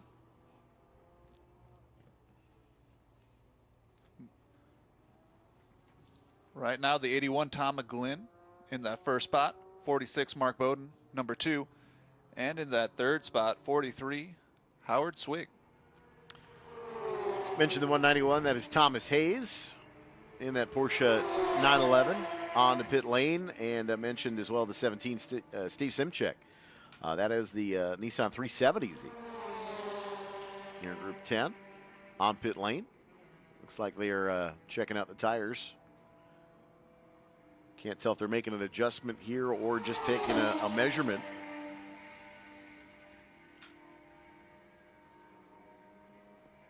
Only car here I see has not taken a lap. It would be the 45 of John Bibbo. Has not completed a lap here in this Group 10 qualifying session. Tom McGlynn, the 81 Porsche 991 GT3 entry on top of the board in Group 10 GT3B. McGlynn, a 219 355. Mark Bowden in the fall line BMW. The 46, a 222 009. And Howard Swig in the 43. That is the Porsche 996 Cup car. Third quick. Peter Cunningham in the Acura TSX in Group 10 GT3C. Is leading that class, 4th overall. Jimmy McGlynn, the 110, 5th overall. Brian Weathered in the 69 Porsche. Keith Clark, Matt Getzinger, Jim Benson, and Robert G. The top 10 overall here. Brian Carlson in that Camaro, currently 10th quick. And as we say that, Brian Carlson jumps up in the 9th quick past the alternate timing line. Jim Benson in the 58 Porsche has bumped Robert G. out to 11th. Chris Higgins, 12th. Adam Karen. Troy Monteith in the 280. That is the Carrera. In 14th. And Patrick Kroll, the 061 BMW M3. Currently in 15th. That is your top 15 as they run here in Group 10 qualifying.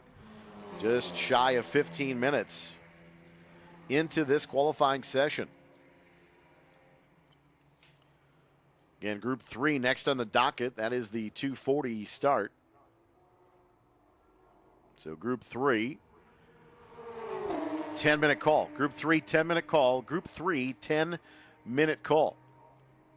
And Steve Simchik takes the 17 370Z behind the wall in the paddock area at the end of pit lane.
Tom McGlynn continues to set the pace here in the number 81 Porsche, that 991 GT3 edition. Joe Whitaker in the 88.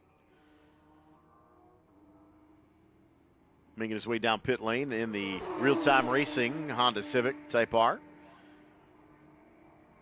There's team owner Peter Cunningham out of Saukville in the Acura TSX, 7th overall here in the 42 machine.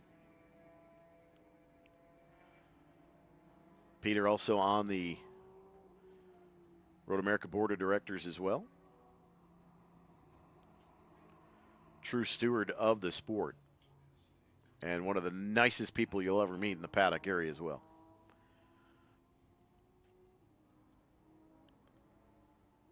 You know, we had so much fun. We had a chance to talk to Peter last year during the concourse, the Bring a Trailer concourse downtown Elkhart Lake. And at the time, it was actually Saturday night. It was during the sports car where we had the Vista Cruiser wagon that had the bench seat in the back, the third row, was broken. We didn't know how to pop it up. And the owner of the car was asking for help. And Peter walked over and said, "My parents used to have one of these. I think you do it this way." And they were able to fix the car. So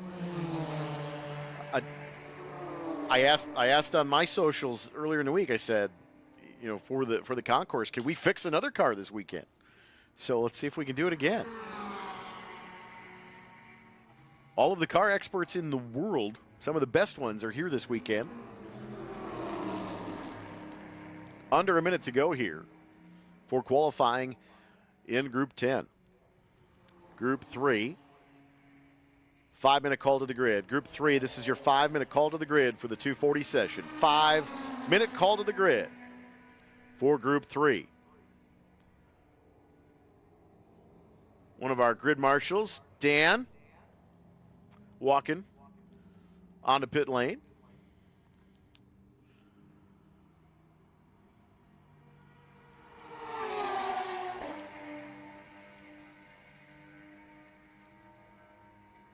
I want to thank all of our safety team members as well as our flag marshals, grid marshals for this weekend. Lots of folks here volunteering time, making sure all of our competitors stay safe and our spectators stay safe as well. Checkered flag is out in turn 13. And there is the checkered flag over at 13-14 at the alternate finish line. That is the timeline for qualifying this weekend here at Road America. We'll return that for races on Sunday. So our start-finish line for the traditional races will be right here on the main front stretch, but for qualifying, we defer back to the alternate timeline.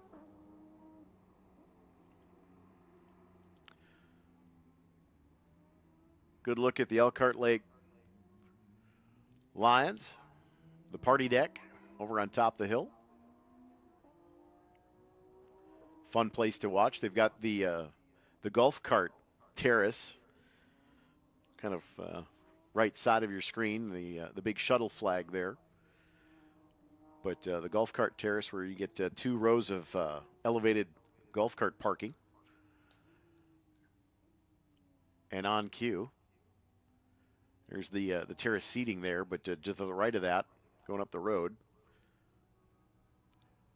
there's the terrace parking just to the right of that red flag there,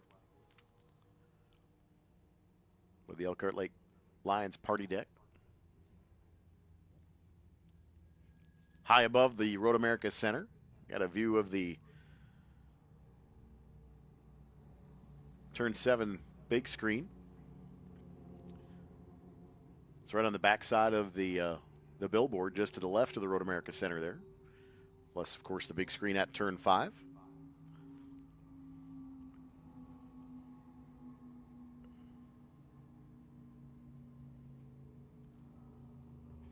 Tom McGlynn, purple on that final lap at 2:18, 8:91, Brian. Keith Clark in the 74 and the 69 of Brian Weathered. Howard Swig and Mark Bowden, unofficially your top 5 here in Group 10, qualifying 1. Much more decided dry line here in that qualifying session for sure. Yep, now that the sun is out, the track is looking really good, Eric. We just had a little shower that just got the track just wet enough to cause a few issues, but now I think we're good to go for the rest of the day, and it's going to be a really good weather for this parade coming up too, downtown Elkhart Lake, coming up in the later back half of this day. Also, race fans, if you haven't checked out the giant white tent in front of the paddock shop, we have assembled 30 of the historic Eagles under there. The All-American Racing Eagles are under that tent, so definitely go take a look at them. They'll be on the track throughout this weekend tomorrow. So definitely go check those out. They are on display, and go ask some questions because they love talking about their cars and the history of each of those race vehicles. Back with more qualifying. Group 3 up next from America's National Park of Speed.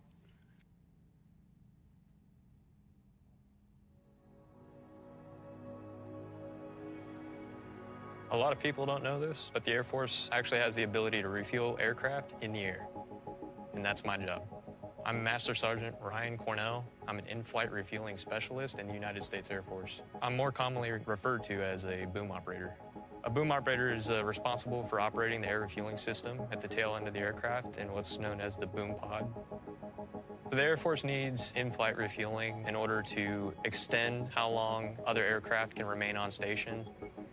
So we could be going anywhere from 200 to 315 knots, and you're using what's called a rotor control stick to fly this boom around, using its control surfaces, lining it up with the receiver's receptacle, and you're using your telescoping lever to reach out and make contact. And then from that point, the pilots will flip some refueling pumps on, and then that's when gas is being released to the receiver. The whole time you're on your belly, you're talking to the receiver, you're also talking to your pilots, letting them know what's going on, keeping them in the loop, painting them a picture. Your job is to not only offload the gas, but to keep everyone safe. Some of the different aircraft that we can refuel in flight include A-10s, B-1s, B-2s, C-17s, C-5s, F-16s, F-22s, F-35s. I enjoy refueling the F-22s a lot. They're pretty stable aircraft, and they look really cool. I was a medical logistics technician prior to this job. I always wanted to fly. I was able to get onto an incentive flight to see firsthand what boom operators actually do. From that moment, I was sold. The training to become a boom operator is pretty extensive. A couple months of ground training. You also go through simulator training to get you prepared for what you would actually be seeing and doing in the aircraft. From there, you roll into flight training, and basically you tie in all your ground training under the supervision of an instructor. Good set of skills to have if you want to be a boom operator. You definitely want to have a good head on your shoulders, be personable, willingness to learn. You can't be afraid to speak up. You are there to back your pilots up and let them know if you see anything, dumb, different, or dangerous. I'm a third set of eyes, so I might see a light come on that they didn't notice and bring it to their attention, or I might hear a radio call that was missed. The crew camaraderie, you're looking out for not only yourself, but you're looking out for your crew members. You're looking out for the receiver pilots. It's a crew effort, and we're all doing what we can to keep everybody safe. It's an amazing thing that we get to do. It's a front row seat to see everything. I feel like I have the best job in the United States Air Force.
Well, Group 3 qualifying. Everybody on their second flying lap now. Evan Pecor in the Radical. It's an SR3 Radical.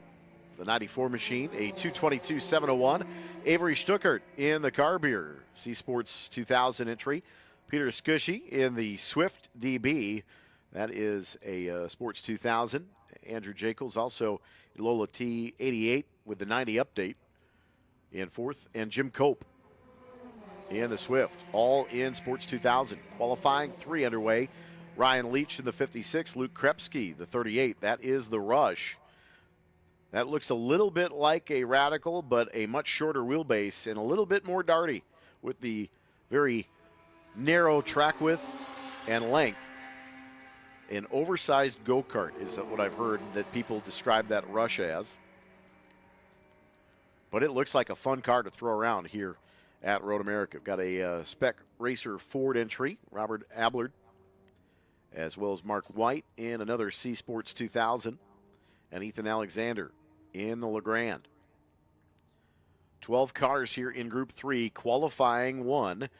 These cars will qualify again tomorrow at 10:40 in the morning. So considerably different time of the day for qualifying 2. A little bit cooler, I would think, on track. Not sure how cool the racetrack got with the rain shower we had earlier, about an hour and a half ago. But we are certainly at a point where the temperature 90 degrees and the humidity level stayed pretty consistent at 45, even though we had the shower.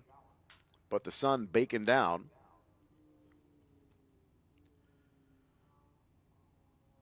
On this racetrack.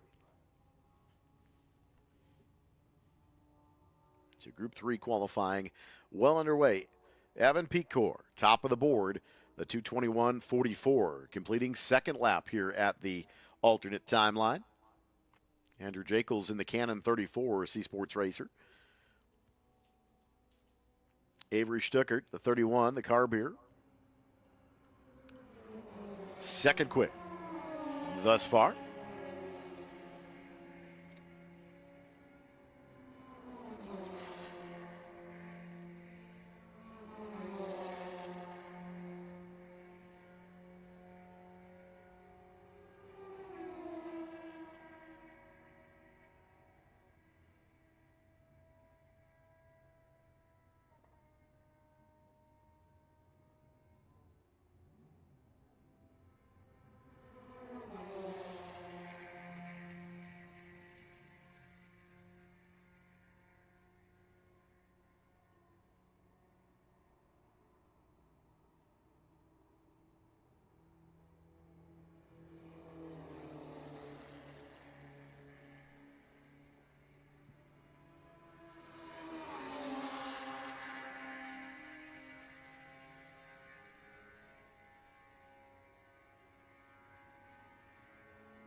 P-Core quicker still here on lap 3, 2:20.561. Avery Stuckert still second quick at 2:21.858. Much closer for the 31 and that C Sports Racer. Mark White in the 9:36. That is another C Sports 2000 car beer. Third quick overall, Peter Scushy in that number 20. That is the Swift DB2. And Jim Cope in another Swift DB2. Sports 2000. Andrew Jacobs, Chip Vance, Ryan Leach, Ethan Alexander, Mike Kasky, Luke Krepsky, and Robert Ablard. Your 12 cars here in Group 3 qualifying. Here's a look at the Radical, the 94 of Evan P-Core, coming underneath the Mission Foods front stretch bridge, coming to the TireRack.com starters bridge. P-Core and Avery Stuckert nose to tail. Mark White has gone to P2 in the 9:36 now, a 2:21.433. So White now about 0.8 of a second off of P-Core's pace. So P-Core, White, Stuckert, Cope, Escushy, and Jacobs would be your provisional top 6 here after qualifying 1. About just past halfway here in Group 3 qualifying. Group 9 next on the docket, 5 minutes after 3. So Group 9 to the grid, please. First call, Group 9. Group 9 to the grid, please. Group 9 to the grid, please. Group 9 to the grid.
Final minute here for Group 3 qualifying. Evan P-Core, Mark White, Avery Stuckert, Jim Cope, Peter Scushy still on top of the board.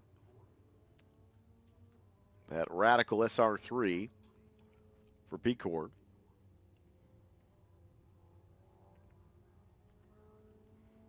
Of course, we see those Radicals during the Radical Cup, part of the portion of the IndyCar weekend back in Father's Day weekend in June here at the National Park of Speed. That's a fun group to hang out with. Tom Drewer, the race director. Ever so much the the blatantly obvious track announcer for the series as well, and love working with Tom. It is so much fun calling those races, side-by-side competition, and a lot of daring passes in lap traffic as well, with a pretty large field. But always great to have about three races that weekend.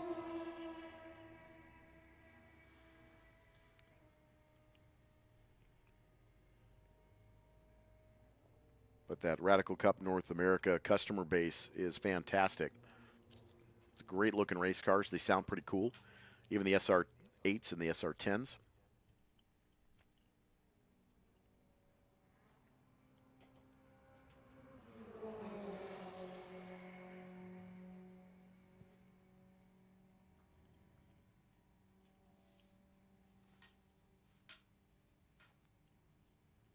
Andrew Jacobs in that 34 Canon C Sports Racer. Again, that was Walter Payton's car.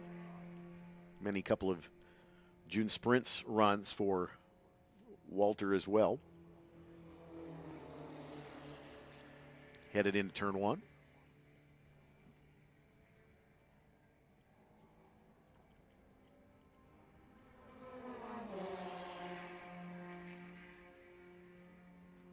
Down into turn three, making the right-hander.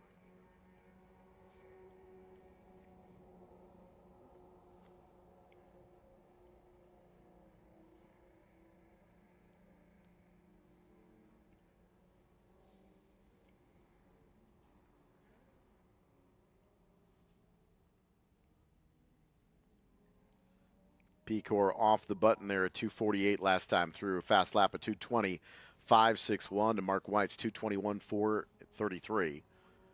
And that's where we're standing right now as we come to just about the conclusion of Group 3 qualifying. Group 9 next on the docket. Coming up on the 5-minute call for Group 9. We'll make it early here. Group 9 qualifying. Group 9 qualifying. Just slightly over the 5-minute call to the grid. Group 9 qualifying. Group 9 to the grid, please. Group 9 to the grid, please.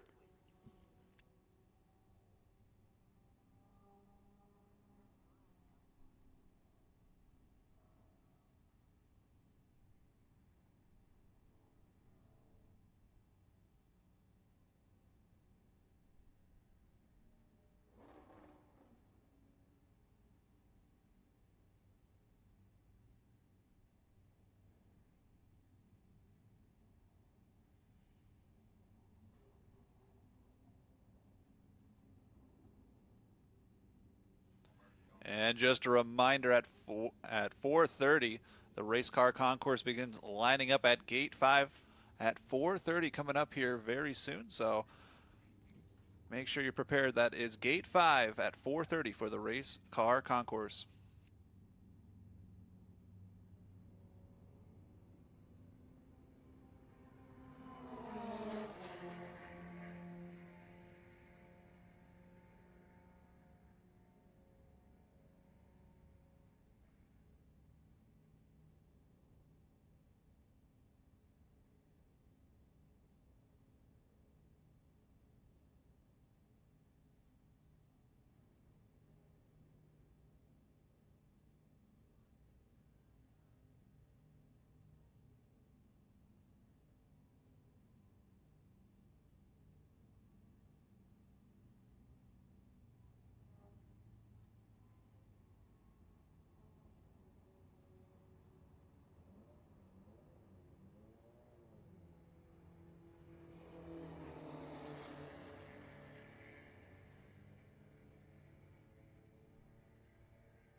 And checkered flag displayed here for Group 3 qualifying 1. Unofficially, the 94 of Evan Pecor takes that first spot, followed by the 936 of Mark White and 31 Avery Stuckert in the third position. Next up, we have Group 9 qualifying number 1.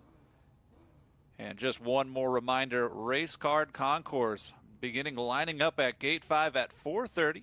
So if you're a part of the parade, definitely start lining up there at 4:30 at Gate 5.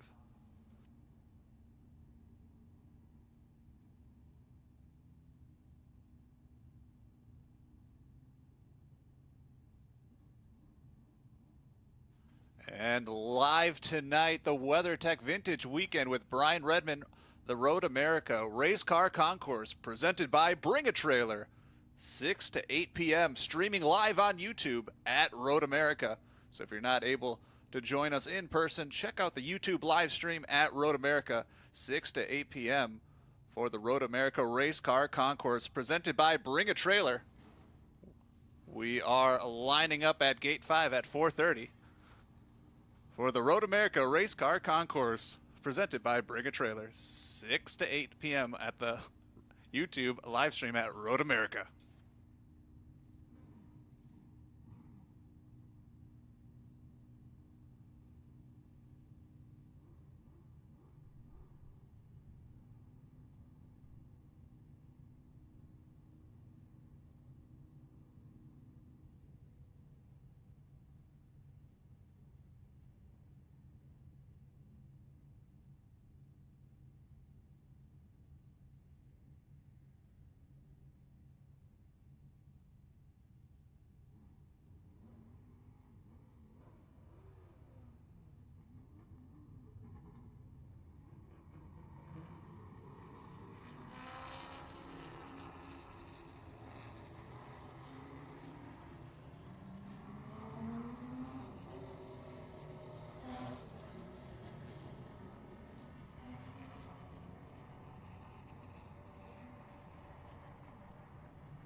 And Group 9 qualifying 1.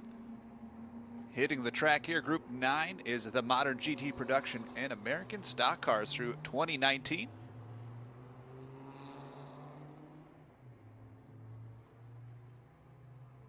Just a reminder, the paddock shop is open until 4 p.m. So you got about 1 hour if you're looking to head over to that paddock shop and get some t-shirts or Road America merchandise. That is going to be closing up at 4 p.m. It is open daily though, 9 to 4. So if you don't get there today, it will be open tomorrow at 9 a.m. Also, public karting still going on until 5 p.m., $30 a session, $75 for a 3-race pass.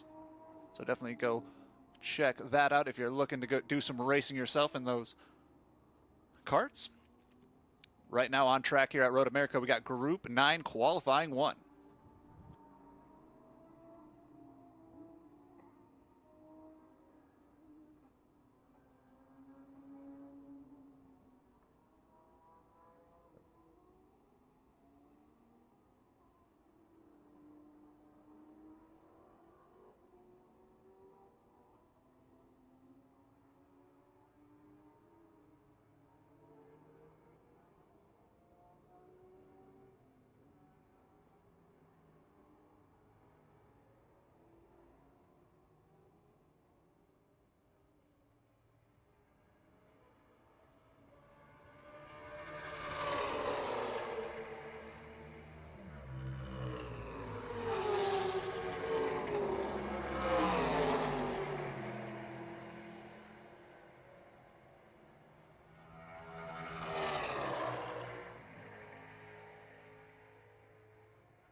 First hot laps out for Group 9, qualifying 1.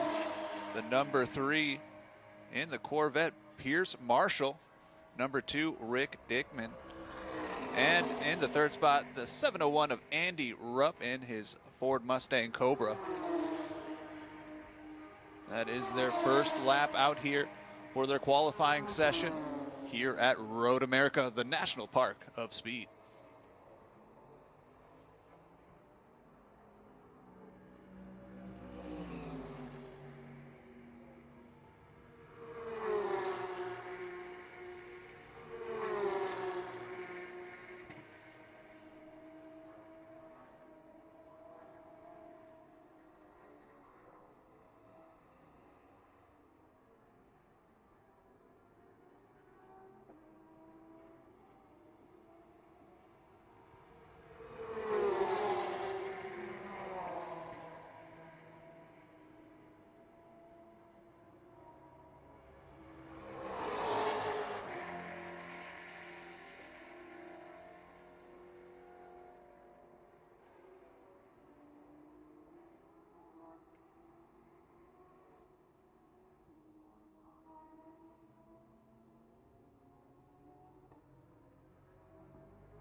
And a full course yellow on display here at the start stand.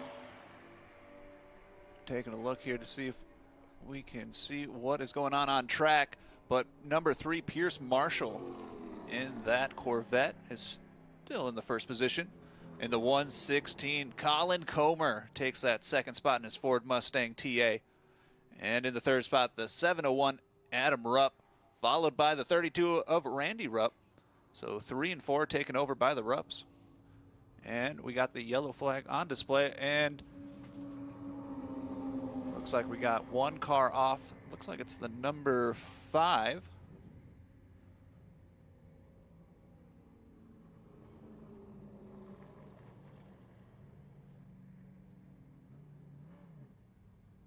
That's Ike Keeler in the Oldsmobile Cutlass. Pulled off to the side there. Safety responding. We'll see if we can get him off course quick here so we can get a couple more hot laps. Pierce Marshall, though, with the best lap being his second with a 207.734, followed up by the 116 of Colin Comer with a 208.162, and the 701 Adam Rupp with a 209.5.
And we got a yellow Viper right under the Mission Foods bridge. Unsure of the number, but the 116 of Colin Comer in the 1 spot, a 207.629. Number 3, Pierce Marshall, and the 701 of Adam Rupp takes the 3rd spot. Looks like safety is responding to that car. We'll see if we can get him going. Looks like it just pulled off into the grass. Doesn't look very serious. So that is the end and the checkered flag on Group 9 qualifying 1. Up next, we have Group 5. Group 5 up next.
Group 5 to the grid. Group 5 to the grid.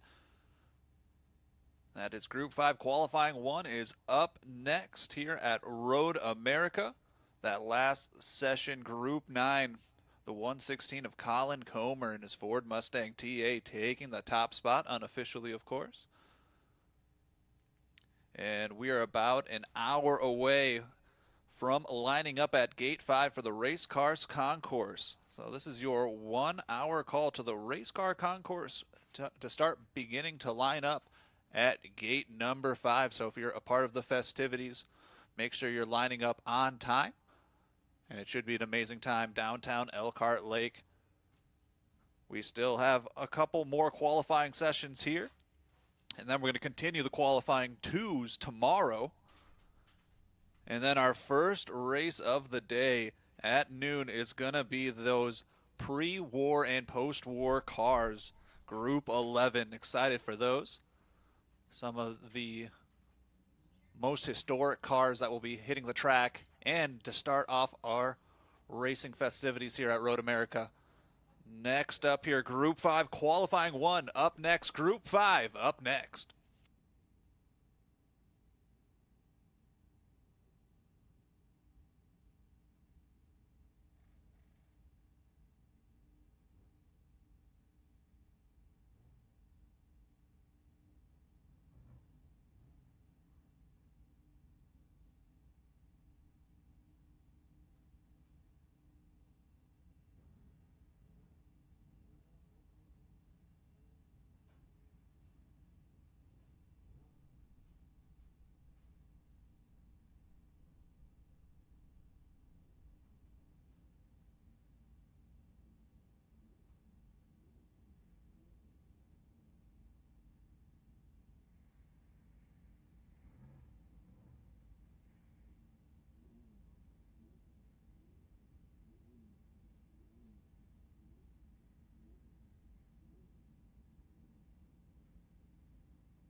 drag on this Group 5 qualifying session number 1. Hot laps coming out. 21 racers. Joel Weinberger in the number 33, the number 38, or the number 98A, Jim Farley, the number 14, Brian Garcia, the number 47, Mark Hannafin, 66, Enzo Lucas, the number 119, Josh Bowler, the 79, Jeff Tapasi, the 96 of Robert Bowler, the 42 of Walter Volrath, the 02 of Doc Bundy, the 205 of Paul Haggard, the 7A of Tom Grunneth,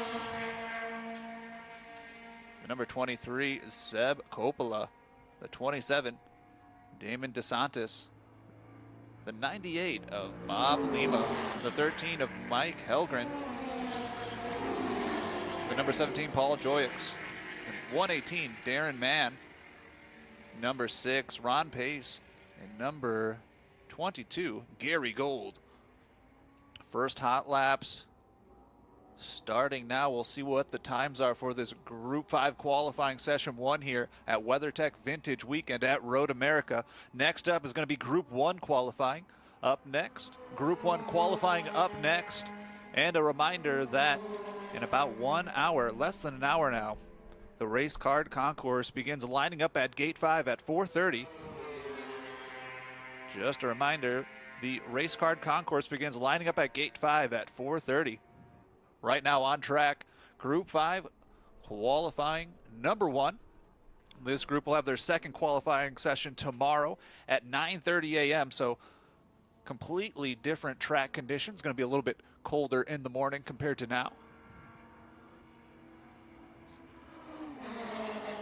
So if I was a racer, I would assume today would be the day to put down the fastest lap you could, because tomorrow with those colder race conditions, especially in those morning sessions, might be just a bit slower. Couple hot laps coming out here early on, unofficially, of course. The number 33, Joel Weinberger, with a 219.455. The 66, Enzo Lucas, in that Porsche 966. In the second spot, in the 98A, Jim Farley in the Lola 298 is in the third spot. But I'm sure things are going to shake up. That's their first hot lap coming out here for Group 5 qualifying 1. 6 minutes in the book here at the WeatherTech Vintage Weekend here at Road America, the National Park of Speed.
Second hot laps coming out. The number 98A of Jim Farley in that Lola takes the top spot with a 2:17.925.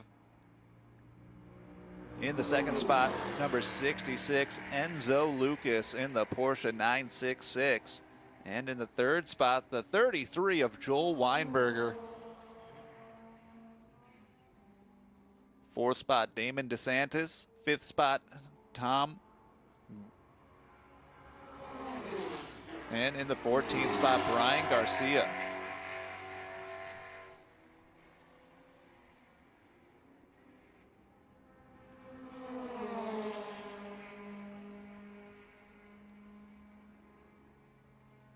About 10 minutes into this Group 5 qualifying session 1, Jim Farley on top here at Road America.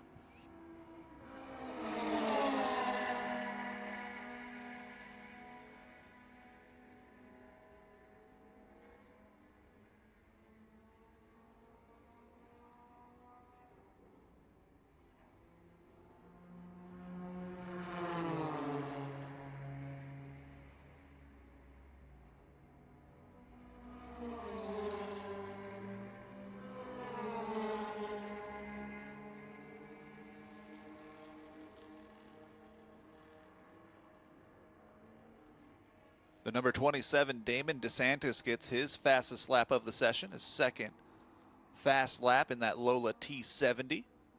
He just went 2:22.06, about 4 seconds off of Joel Weinberger. We'll see if he's able to pick up a little bit of speed here.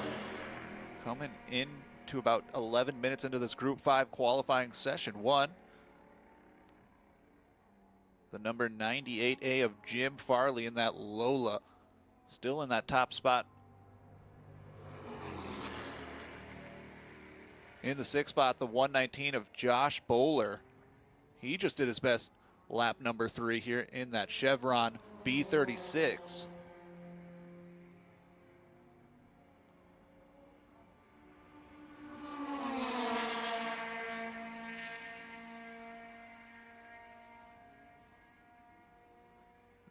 In the 8th spot, the 98 of Bob Lima does their best lap there on their third hot lap in that Lola T298.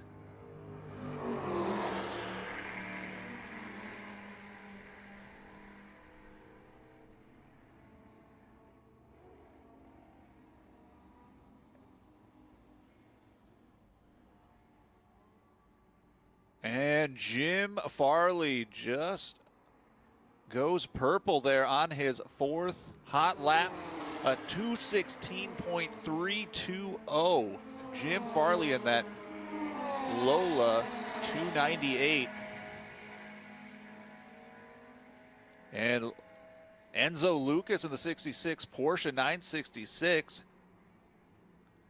also has his best lap on number 4, gaining some speed here.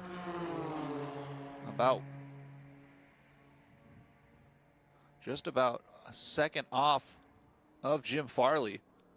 Joel Weinberger, only 2 laps in the book. We'll see if he gets out there for more hot laps.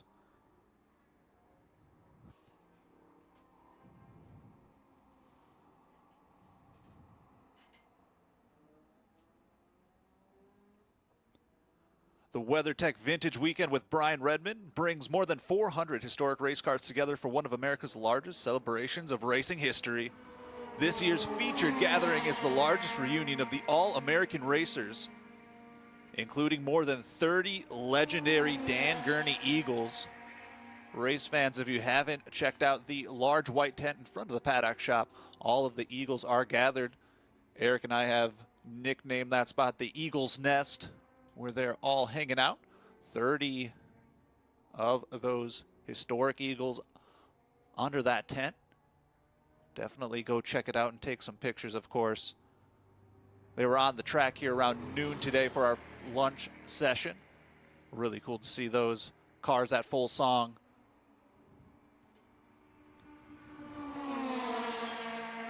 They're also going to be hitting the track tomorrow, those Eagles, at 1 p.m. So hopefully everyone can make it out to the track. If you can't, you can always watch the live stream at Road America on YouTube. That's Road America on YouTube, live streaming the event throughout the weekend. And it looks like the number 6 is on the tow there, getting a tow back to pit lane. The number 6, that is Ron Pace. Ron Pace in that Lola T492. Looks like a little bit of troubles for that race car being pulled through pit lane there. Luckily, we have a second qualifying session for these racers. Group 5. Remember, this Group 5 is going to be going out tomorrow at 9 a.m. Completely different conditions. The track's going to be a little bit colder with that sun not yet fully in the sky, but it does look like a beautiful race weekend. But for these race competitors, I think this is the best time to get the fastest lap. And right now, the fast lap, Jim Farley still. And I believe I just saw Jim on pit lane. I don't know if he might have pulled off. He might be happy with that time. Lucas Enzo does get his 5th lap in, and he was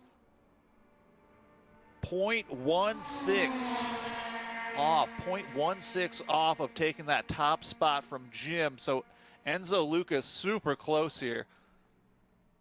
But currently that Porsche 966 in that 2nd spot. Joel Weinberger in that 3rd spot.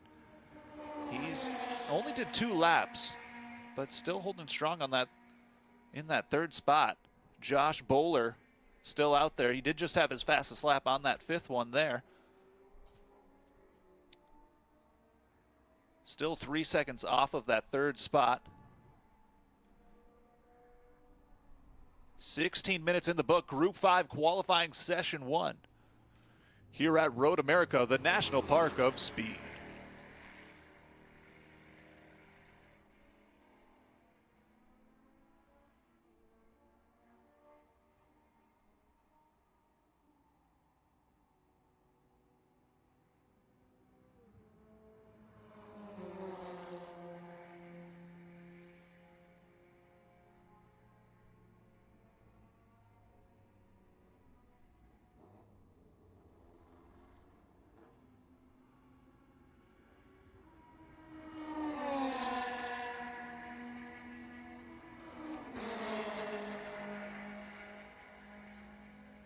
And coming across right in front of pit lane, I just saw the 98 of Jim Farley, our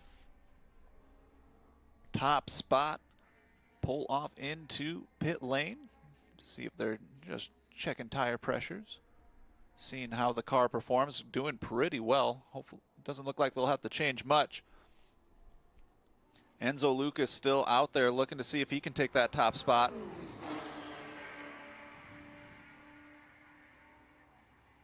"17 minutes into this session. This is Group 5, qualifying 1. Next up the grid is Group 1, qualifying 1. Group 1 next up to the grid. Group 1 to the grid.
And looking on the cameras here, looks like there is a car pulled over driver's left.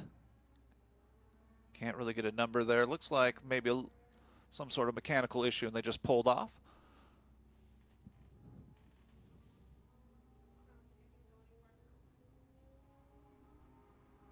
Safety's already on scene. They'll probably just get a little bit of a tow back to pit lane. And checkered flag out on this Group 5 qualifying one. The 98A Jim Farley in that Lola 298 taking the top spot, followed by Enzo Lucas in that Porsche 966. And number 33, Joel Weinberger in the Chevron B21. Those are your top three for this first qualifying session, group number 1. Next up to the grid, Group 1 qualifying one. Group 1 to the grid, please. Group 1, this is your call to the grid.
Up next, the WeatherTech Vintage Weekend. We have Group 1 qualifying one. This is your call to the grid. Group 1 qualifying one up next here at Road America.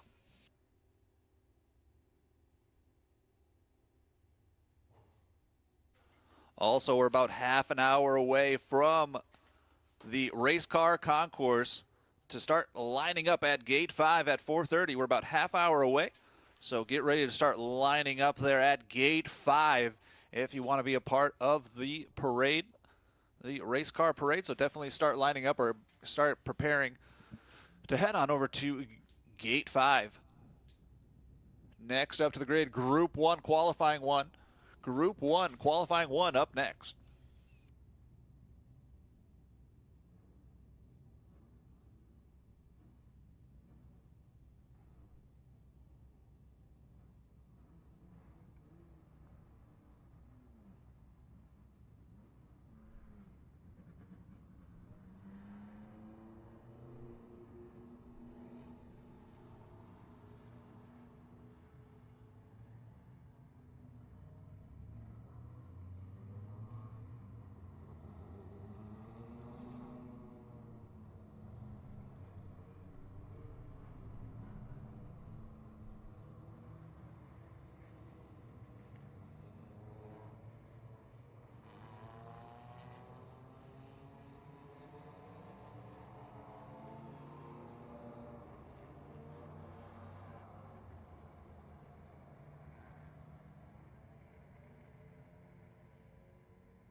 Hello, race fans, and welcome to Elkhart Lake, Wisconsin, and Road America, America's National Park of Speed. The WeatherTech Vintage Weekend with Brian Redman brings more than 400 historic race cars together for one of America's largest celebrations of racing history. Next for our qualifying one session, we have Group 1 qualifying one. Group 1 qualifying one already making its way to the track. This is the prototypes, the modern prototypes through 2019, and the modern sports racing over under 2.0 liters, and the modern sports racers. So this should be an extremely fast group, some high revving engines, and 4 miles of racetrack here at Road America in Elkhart Lake, Wisconsin. Race cars on the track for their qualifying session. Number 1 here at Road America.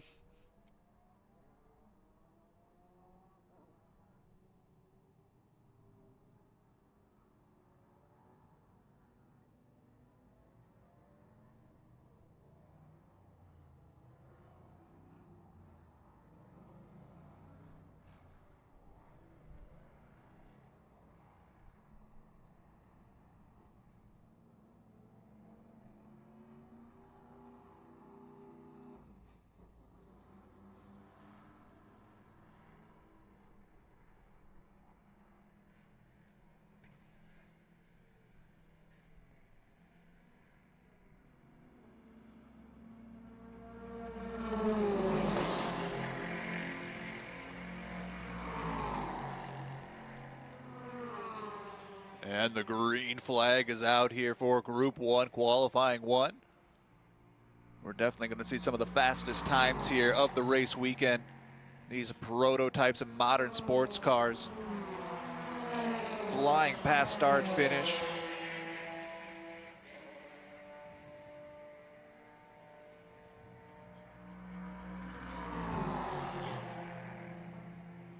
James French, Brian French. We already know they're going to be flying around here, probably setting some of the fast times.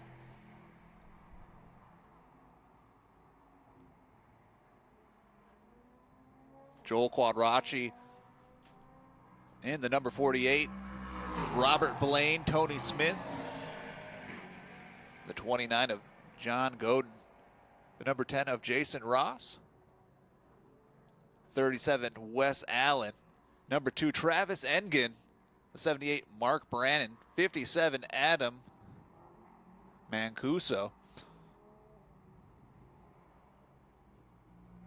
the number 74 Danny Moon,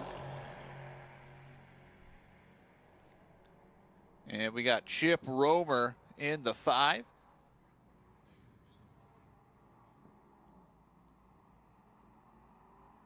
Number 55 George Crass, number 8 Jason Miller, the 00 of William Maholan, the 27 James Cunning, and the 144 Paul Haggard.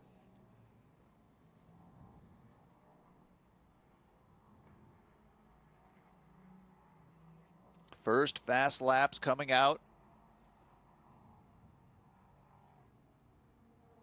The number 48 Joel Quadracci right now in the first spot, but only a few cars taking that first hot lap. Robert Blaine, Tony Smith, Jason Ross takes that third spot. Travis Engen,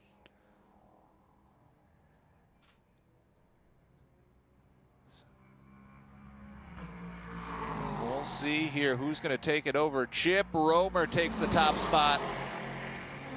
Chip Romer and Joel Quadracci. Robert Blaine, Travis Engen, and Mark Brannon. Your first hot lap out there. Currently the fast lap, Chip Romer in the number 5 at a 2:02.645. 5 minutes into this Group 1 qualifying session here at Road America, the WeatherTech Vintage race weekend here at Road America.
In Group 1, qualifying 1, number 25, James French, takes the top spot with a 202.345. Chip Romer in the second spot in that number 5. And number 551, Robert Blaine in the Honda, takes the third spot. 8 minutes into this qualifying session. And we are about half an hour away from beginning the lineup at Gate 5 for the race card concourse. So your 30-minute reminder to begin lining up at Gate 5 for that race car concourse at 4:30. James French, the number 25 up top here for your Group 1 qualifying 1.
And looks like we're going to a double yellow as we have a car spun around center track right before the hill of 14. Not in a good spot. Hopefully they can get that started back up, but these cars have a pretty complicated start-stop process. Lots of different things to make sure is in the right spot before you start it and get moving. Hopefully they can get going. They're not in a great spot, but everyone was displayed that full course yellow, so we'll see if they're able to get moving here. That is right before the hill of 14.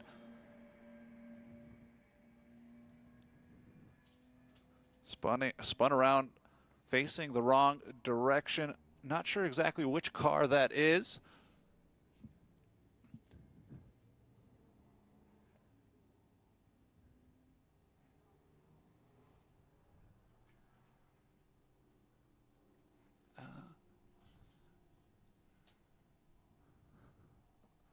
It looks like they're unable to get that car going. We're about 14 minutes into the session. There's safety. Thank you to all the safety teams and the flaggers on each of the corners, keeping all these race competitors safe. Hopefully safety can just give them a little bit of a push here and they can get going, but looks like they weren't able to start the car themselves, so might have to get a tow back to pit lane. Looks like it was just a spin coming into the last turn here at Road America. And look at the safety worker manually pushing that wheel back. Everyone clap it up for those safety workers down there. Thank you so much for keeping us all safe and all the race competitors safe over this race weekend. That is the 00 now that I'm seeing. The 00 of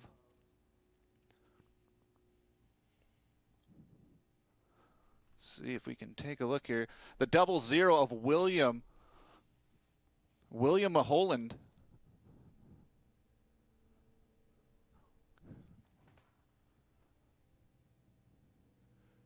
And it looks like they might have just overcooked it into 14, causing that spin, especially when you're going for those fast laps. That last turn, kind of getting a little excited there, about to go up that hill, and sometimes you could just catch those rumble strips, and it doesn't take much.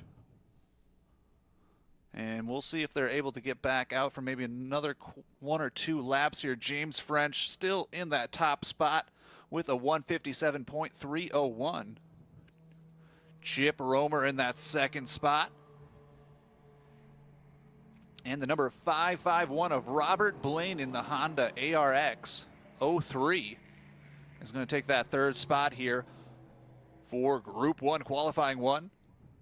Right now we're at a yellow. Looks like we got the tow on that 00 of William Maholand. And luckily they're right next to pit lane, so hopefully they can take them off very quickly. And we're about 16 minutes into the session. And with how fast these cars are, they might be able to get out for another couple of laps. We'll see what Race Controls decides to do. Right now, the unofficial top 3, James French, Chip Romer, and Robert Blaine. Group 1 qualifying 1 here at the WeatherTech Vintage Weekend at Road America.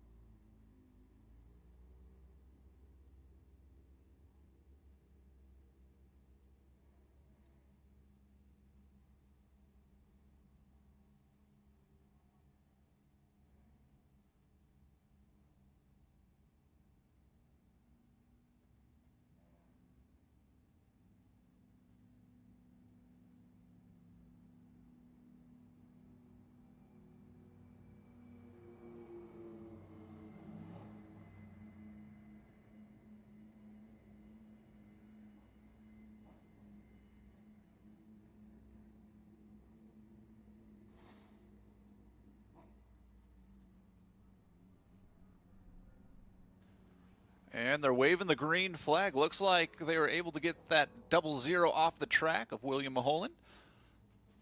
And that green was waved. Let's see if anybody takes that green. We're about 18 minutes into the session, so with how fast these cars are, they might be able to get a quick 2, maybe 3 laps in, depending on how fast they take those laps.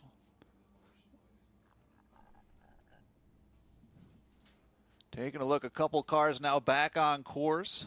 So you'll see them flying through this 4-mile racetrack here at Road America. The 00 being pulled by safety across pit lane. And green flag back here for our Group 1 qualifying one at Road America.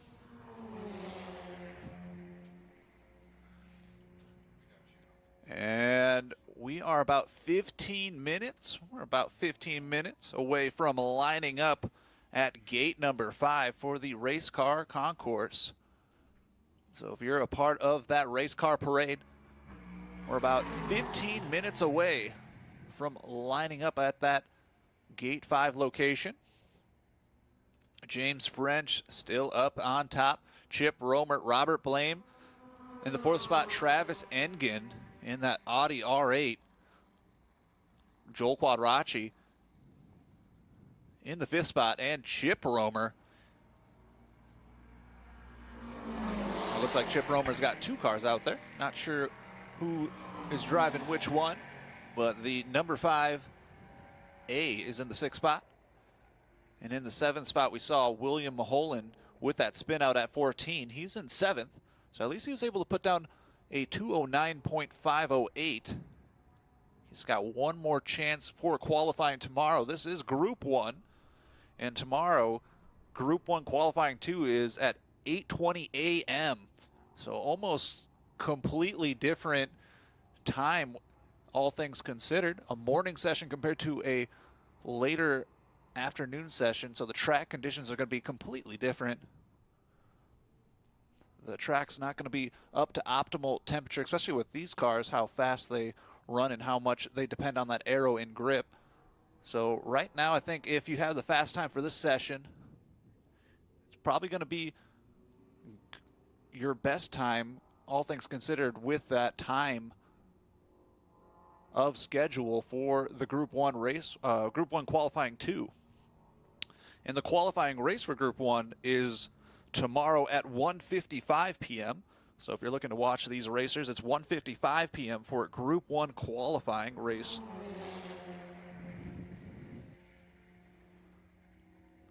Tomorrow is going to be a jam-packed schedule just like today. We have qualifying throughout the morning, and then our first race of the weekend is going to be those pre-war cars. All the way, I think if I remember correctly, all the way back to the 1930s, 1940s or something like that. Incredible that they're still racing.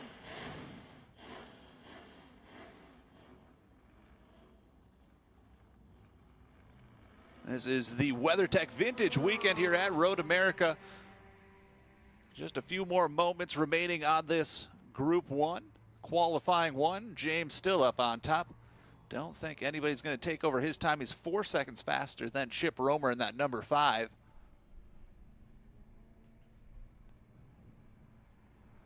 And James French, the number 25 up top, but Brian French only 2 laps in this qualifying session. Decided 2 laps was all he needed today. Maybe he's back on track. We'll see if that updates anytime. Josh Godin, 7 laps in for him. He's using up all of that time here for qualifying 1. He's in the 11th spot. Just went on his fast lap of 2:11.795. And Paul Haggard also got his fast lap. He's in the 14th spot in the 1:44.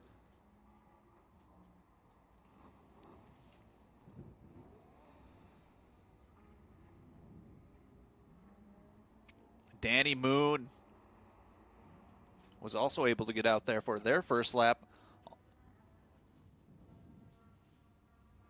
20 racers took the green flag for this Group 1 qualifying 1. Just a few more moments remaining on this session. Next up on the docket, we have Group 7. Group 7 to the grid, please. Group 7 to the grid. You are up next. Group 7 qualifying 1 up next.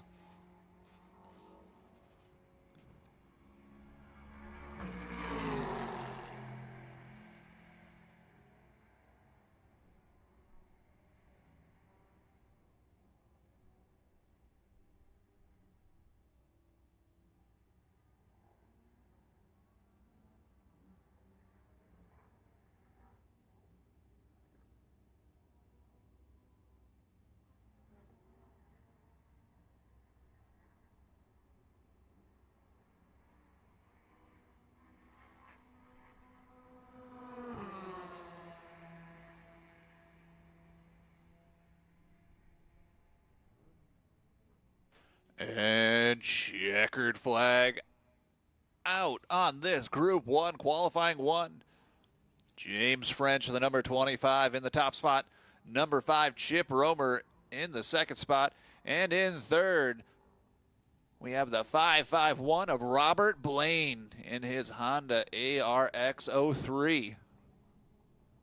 That is your Group 1 unofficial qualifying 1 times and positions. They'll have a second chance to qualify tomorrow. Group 1 will be going out at 8:20 a.m. for the start of our Saturday. Next up to the grid, we have Group 7. Group 7 to the grid here at Road America, the WeatherTech Vintage Weekend here at Road America. And live tonight on our YouTube channel at Road America, 6 to 8 p.m., we have the Road America Race Card Concourse presented by Bring a Trailer. That is 6 to 8 p.m., streaming live on YouTube at Road America. Check it out if you're unable to see it in person. The WeatherTech Vintage Weekend with Brian Redman. Live tonight, 6 to 8 p.m., streaming on YouTube at Road America.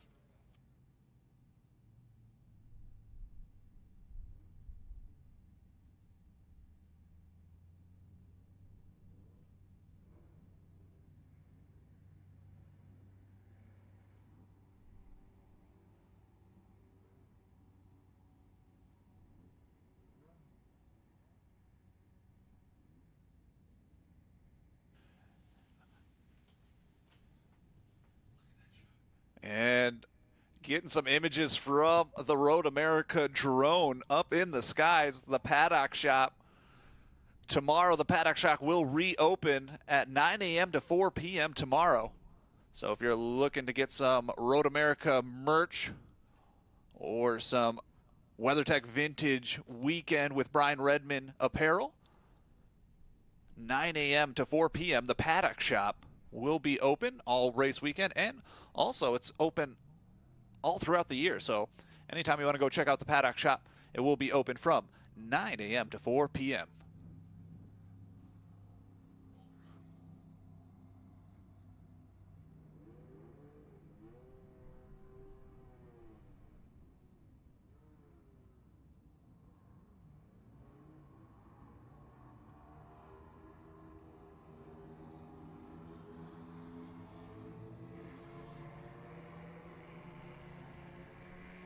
And Group 7 qualifying 1 displayed that white flag, and they're starting to hit the racetrack.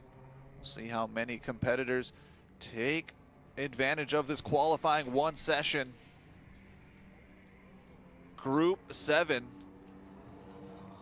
the historic Formula 5000, the Monoposto Formula 70, Modern F1, IndyCar, Champ Car, Indy Lights, IRL, Atlantic, all the way through 2013.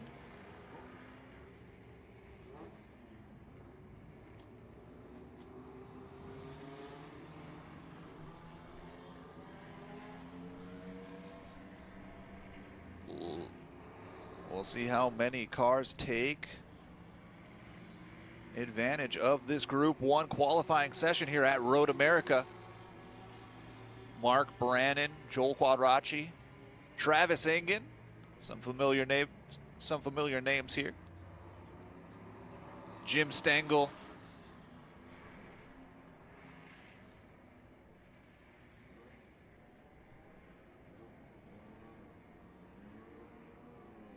See a lot of Lolas out there. A lot of Chevrons as well.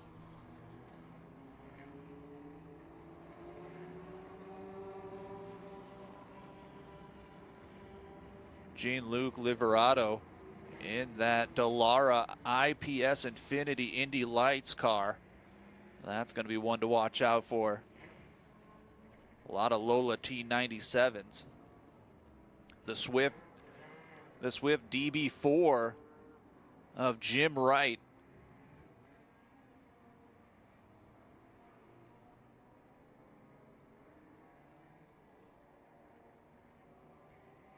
And we're talking about the Eagles, the Eagle MX-5.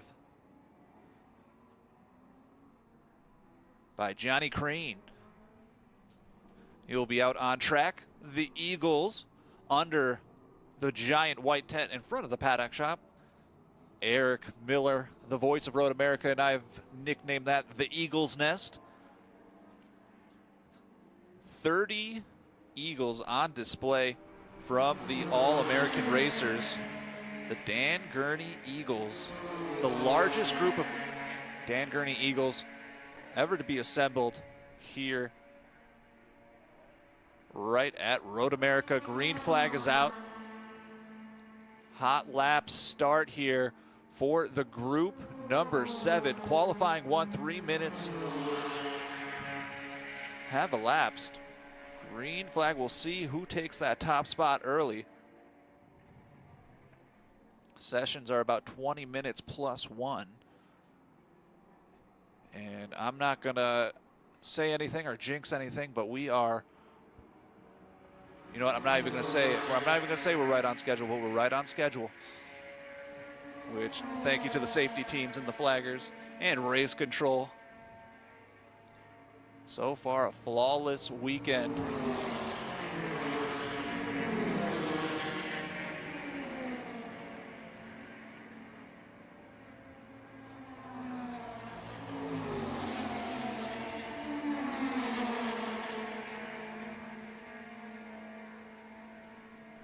And we're about 5 minutes away. This is your 5-minute call to start lining up at Gate 5 for the race card concourse. Your 5-minute call to Gate 5 for the race card concourse. We've been announcing it a lot all weekend, but we want to make sure everyone is ready to go so we can have an awesome parade down the historic Elkhart Lake downtown area. It's going to be an absolute fun party. Definitely got to go check it out if you're here in person. Make your way down to Elkhart Lake and watch all of these race cars go through the city streets. Something to be seen, and it's a whole lot of fun. Huge party down there. And we're going to be live streaming it here on YouTube. So if you aren't able to attend in person, I know there's been a little bit hazy here in Wisconsin because of those Canadian wildfires. So maybe out of an abundance of cautions, you don't feel like heading out of the house today. Check out our live stream coverage of the parade downtown Elkhart Lake, 6 p.m. to 8 p.m. on our YouTube channel, live on our YouTube channel at Road America. So definitely go take a look at that if you're not able to attend in person. But if you are, it's going to be a lot of fun. Couple of the first laps out here for Group 7, qualifying 1, the 44. Oh, it's Joel again. Joel Quadracci takes one of the top spots.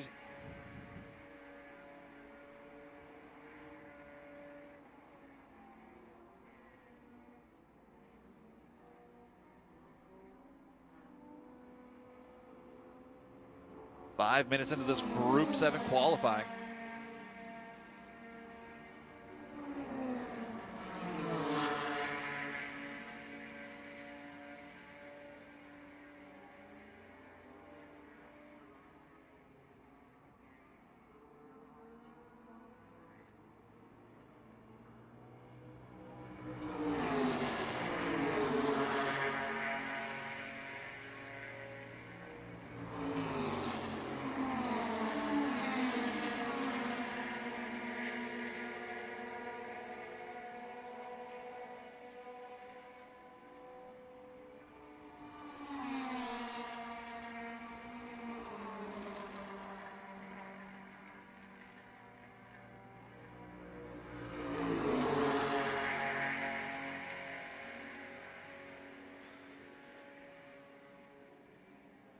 And the first couple of hot laps coming out here. Wait a second. As soon as I start talking, the first spot going purple, number 2, Dudley Fleck in the Lola 802. He has a 202.357. Dudley Fleck, followed by Joel Quadracci and Jean-Luc Liverato in that Dallara in the 4th spot right now.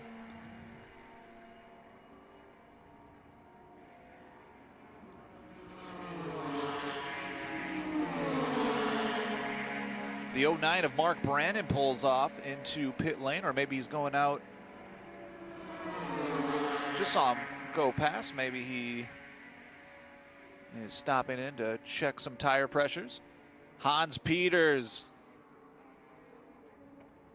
taking that first spot now, going purple. Number 16, Hans Peters in that Dallara. And he goes sub 2 minutes on that lap. He had a 1:59.766, so under 2 seconds speed here for Hans Peter. Also, the 66, Charlie Peter. About 3 seconds off there, but in the 2nd spot. And number 2 in the 3rd spot, Dudley Fleck in the Lola. 8 minutes into this Group 7 qualifying session. This group will be going back on at about 9:50 a.m. tomorrow. Will be their qualifying 2 session. So about midway through all of those qualifying sessions. So it should be all right. They have 4 other groups ahead of them, so the track should be warming up just a bit here. So, and I'm seeing a flag being displayed here. Yeah, there's a black flag being waved. We'll see what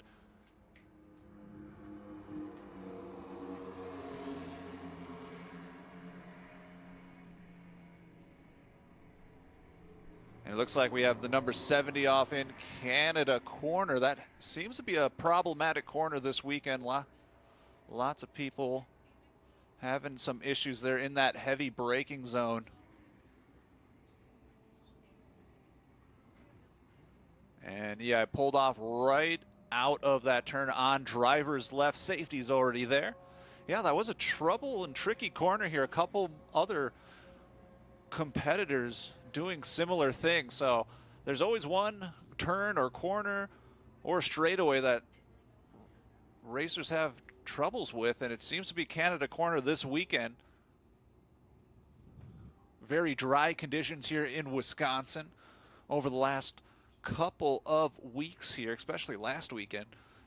Almost, I think, 95 degrees here at one point in Wisconsin, which is very hot. If you're from Wisconsin or have been here, you know anytime it gets over 90 degrees, that is cooking. But safety on scene there at Canada corner. Going to be able to get that car pulled off. Doesn't look like there was anything major, just a overcooked the brakes a little, pulled off driver's left, and we should be able to go green 10 minutes into this session. Hans Peter with that fast lap under 2 minutes, which is flying here. You think this is a 4-mile racetrack and you go under 2 minutes around the whole thing. 3 laps for Hans Peter. That's a number 16 in the Dallara IL. The IL 15. Also 66, Charlie Peter in the 2nd spot. He's in that Swift 16. And Dudley Fleck in the 3rd spot, that number 2, Lola 802. Joel Quadracci. Jean-Luc Liverato in the Dallara in the 6th spot. So it should be fairly quick to get that car up and going again. They'll get that on the tow rope and pulled on out. And like I said, 10 minutes into the session, so they'll be able to hopefully get back out there and put down a couple more hot laps. And it is officially 4:30, which means it is time. Race car concourse participants, it is time to start lining up at Gate 5. If you can hear my voice and you're a part of that race car parade, head down to Gate 5 and start lining up. It is time to celebrate. So start heading down there and lining up. That is gate number 5.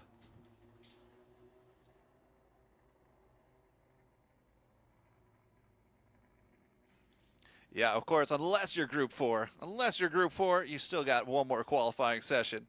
But that just means you get to be the ending of that show. So everyone gets to watch you, and you can be kind of like the grand finale here at Road America for that race car concourse. So again, it is 4:30. It is time to start lining up at gate number 5 for the race car concourse at gate 5.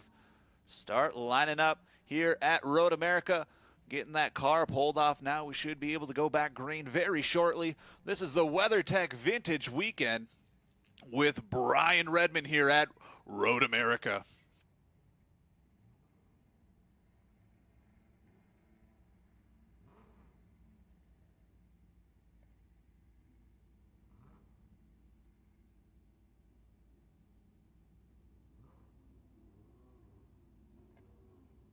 And if you're not able to join us in person for that parade down Elkhart Lake, live tonight on our YouTube channel, 6 to 8 p.m.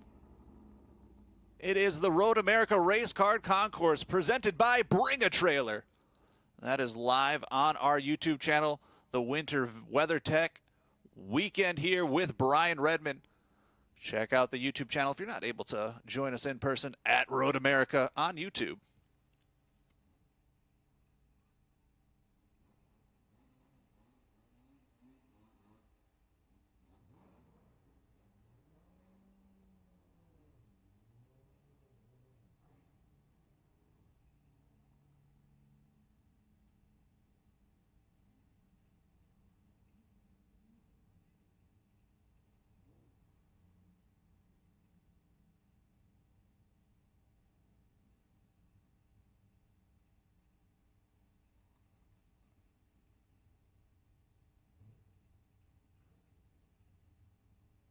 And safety in Canada corner just about cleared up for the track, getting that car pulled away. Oh, they had to get him on the tow hook. That's why it took just a little bit longer.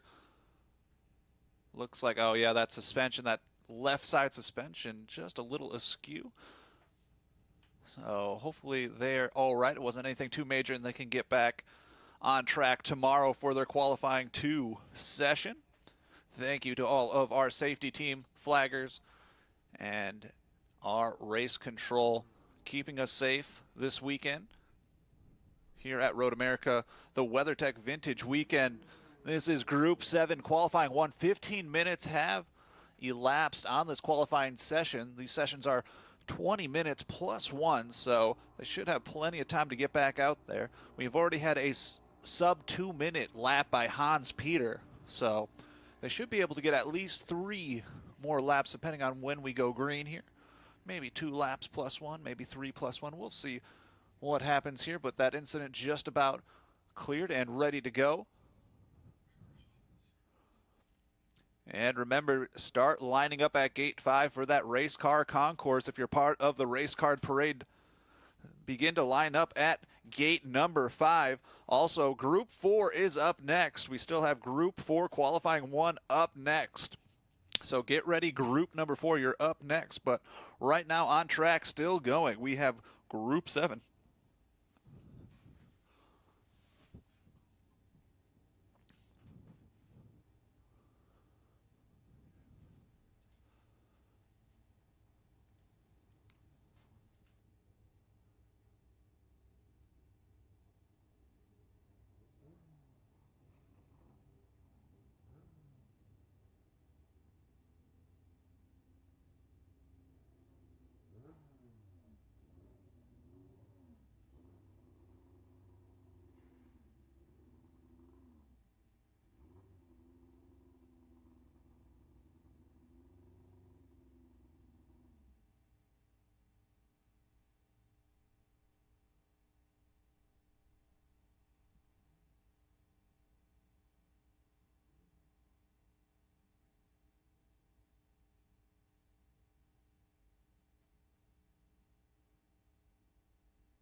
And green flag being displayed. And there it is from start finish.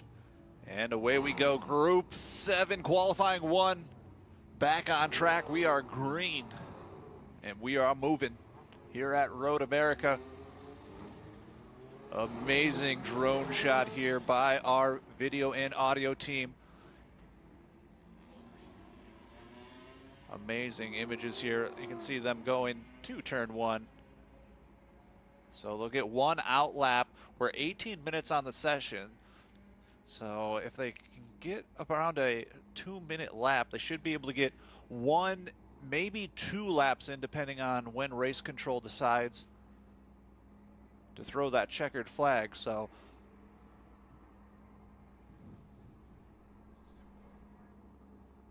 but Group 7 qualifying 1 still on their way. Group 4.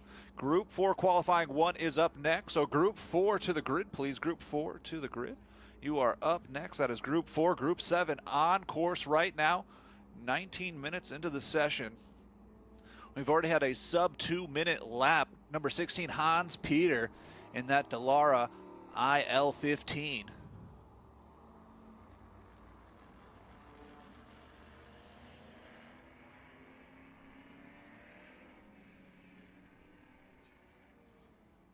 We'll see if they're able to get 1, maybe 2 more hot laps in. We had an incident in Canada Corner. Nothing too major, just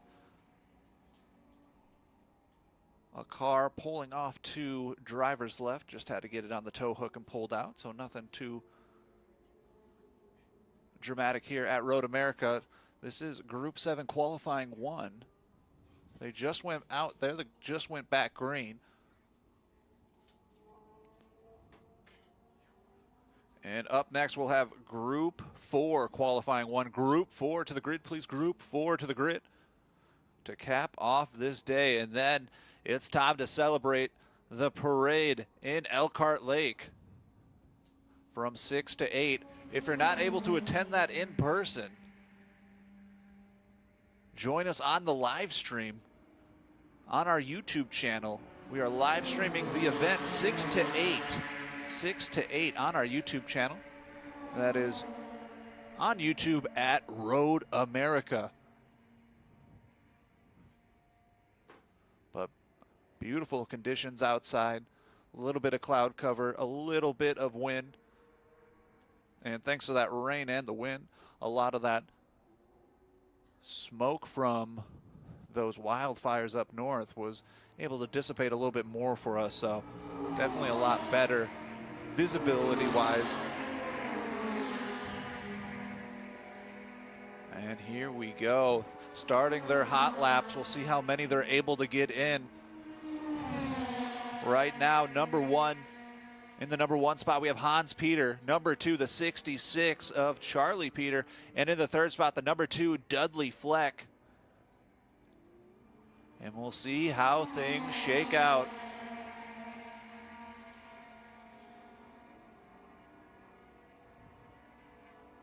Maybe 1, maybe 2 hot laps remaining for this qualifying session. They'll have another chance for qualifying. We have a second round of qualifying 2 sessions tomorrow. Those start at 8 a.m. Saturday morning, 8 a.m. Saturday morning with Group 9. It goes Group 9, Group 1, Group 10, Group 8, Group 5, and then the group that's out there right now, Group number 7. So they got another chance to get in a couple more hot laps here. And then we go racing the back half of the day of Saturday, starting with the pre-war at noon. Also, those historic Eagles are going to be flying on the track again. Oh, and there's the checkered flag. Looks like they're just able to get 1 more hot lap. Let's see if anything changes up here. I don't know if they had enough time to get those tires up to speed. We'll see if anything changes. Mark Garreau in the 130 in the Lola T97, though, was able to get a fast lap. He goes into the 8th spot. That's his fast lap, so that's a good one by Mark. And Dudley Fleck takes the 2nd spot from Charlie Peter. That is amazing, thinking he only had just a short amount of time to get those tires up to temperature. And Dudley Fleck, he's at a 2-minute .735, 7/10 away from a 2-minute lap here at the 4-mile racetrack of Road America. Dudley Fleck with a great performance there. Super close, almost a second off, almost exactly a second off of Hans Peters' best time of the 1:59. We'll see if anybody else is able to shake things up.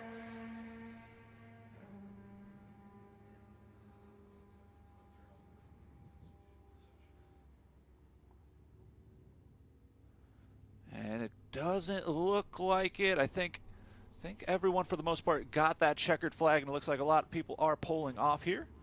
Remember, there is an alternate timeline for these racers. It's not the traditional start-finish due to this rapid-fire system that we have here to get as many different groups out on track as fast and be as efficient as possible. That timing line is right before the hill, right by 13, going into 14.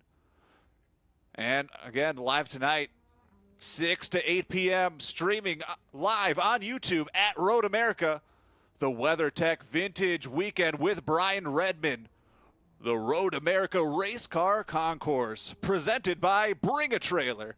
So definitely, if you're not able to see it in person, join us on that live stream. It's going to be a lot of fun, a lot of really cool angles. You're going to be able to see all those race cars close up and enjoy all of the festivities from home, or if you're watching on your cellular device, that is on YouTube live at Road America. And we are 15 minutes into lining up for that race concourse. So the race car concourse, unless you're group 4, start lining up. If you haven't, get over to gate number 5 so we can get you lined up for that parade. So if you can hear me, definitely start lining up if you're a part of that race car concourse parade. That is in gate number 5, and you can start lining up now. So definitely get down there and get ready, and it's going to be a fun time. So start lining up, everybody, unless you are group number 4, because group number 4, you got one qualifying session left. Group 4, you have one qualifying session remaining here to cap off our day at the track. But of course, the party is continuing downtown live tonight, and also live on our YouTube channel, the WeatherTech Vintage Weekend with Brian Redman here at Road America. And everyone is awaiting Group 4 qualifying. 1 is up next. And I think with this group going out now, I think it's safe. I can safely say it, but we are right on schedule. I don't have to knock on wood. The last race of the weekend, or last qualifying, I mean, of today. And then racing throughout this weekend, Saturday and Sunday. So thank you to Race Control, doing a fantastic job keeping us on schedule, and also to these racers for following all of the track rules and making sure we stay efficient here. And if you really look at it, the amount of groups that we had going in and out of this racetrack, and the efficiency of the corner workers, the safety, the flaggers, and of course Race Control, it is very impressive. Only can be done here at Road America with all of the workers here. So thank you so much from me and all the race fans, as we have Group 4 qualifying 1 hitting the track here at the WeatherTech Vintage Weekend here at Road America with Brian Redman. Our last qualifying session joining the track now, and we'll keep you updated once they start those hot laps and we go green.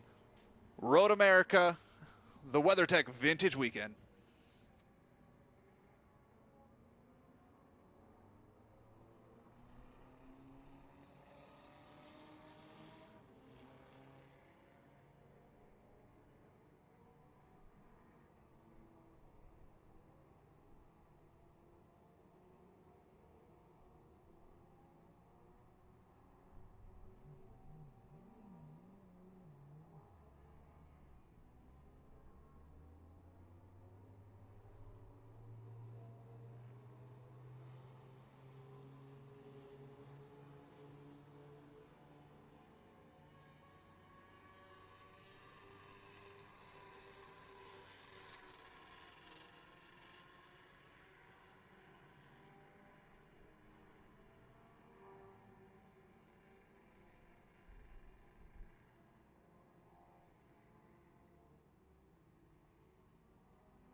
flag here for Group 4, qualifying 1.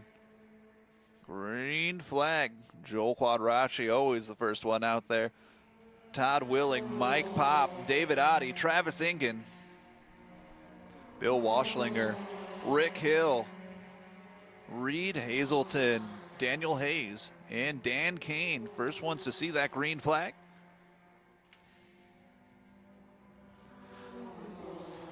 And don't forget, tonight the race cars leave Road America and take over downtown Elkhart Lake. Today's concourse places competition machinery within arm's reach of the community. Few events move so naturally from a legendary racetrack to a historic village. The parade brings the sights and the sounds of vintage racing directly to the fans downtown Elkhart Lake for that parade. And if you're not lined up already and you're a part of the race car concourse, start lining up. Start lining up. That is gate number 5. If you haven't head down there, head down now to gate number 5 if you're a part of that parade, unless you're on track right now for group number 4. Of course, don't head down there. Finish this qualifying session, then go. Green flag out. But yes, if you're part of the race car concourse, that is gate number 5. They are lining up right now, so don't miss out. Get there early. And it's going to be a lot of fun. 6 to 8 p.m. on our YouTube channel, live at Road America. This is the WeatherTech Vintage Weekend with Brian Redman. And it's going to be an absolute party downtown in Elkhart Lake. Lots of fun. And you're going to see lots of race cars and hear lots of race cars too. It's definitely a different experience than seeing them at the track, but seeing them roll through an actual downtown and the streets is something special.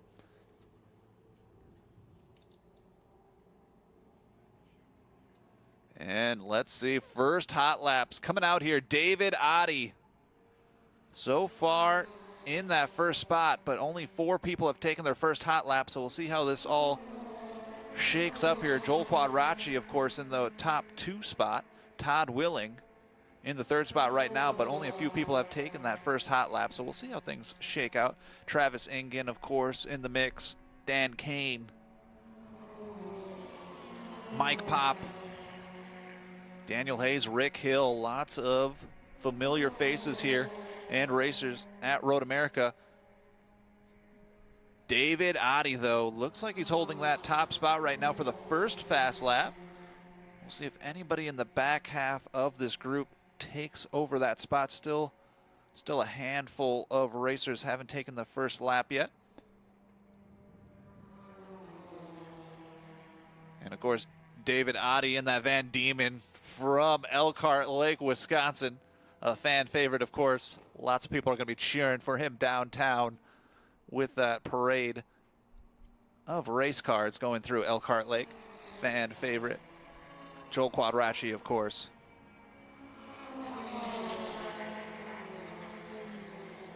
Right now, unofficially, number 14, David Oddie. Number 44, Joel Quadracci. Number 25, Todd Willing. And Todd Willing in that Brabham B221. Lots of Van Diemens, lots of Brabhams. A couple Chevrons. There is an Eagle in the mix. That's Reed Hazelton in the All-American Racing Eagle. That's his DGF. That 1595 out of Milwaukee, Wisconsin. Shout out Milwaukee. Lots of Wisconsin natives in this group. A couple from Plymouth, Rubicon. Of course, Elkhart Lake, Greenville, Verona, Stoughton, Wisconsin, of course. Blue Mounds, Wisconsin, Natosha, Kewaskum. And David Oddie able to keep his top spot. Goes purple again on his second hot lap. A 219.312 in his Van Diemen RF01. Joel Quadracci, Todd Willing keep their spots at 2 and 3.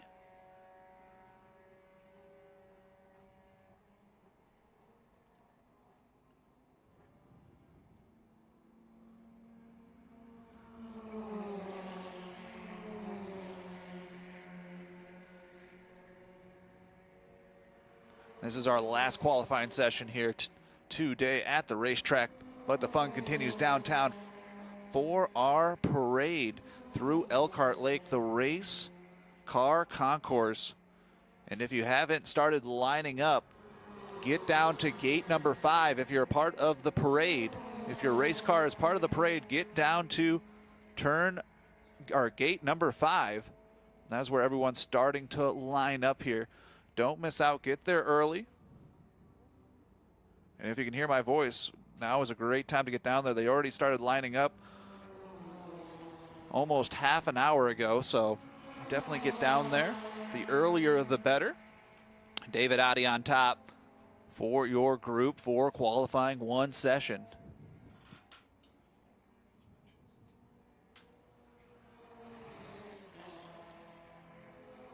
We're also going to be streaming that event downtown on our YouTube channel, 6 to 8 p.m.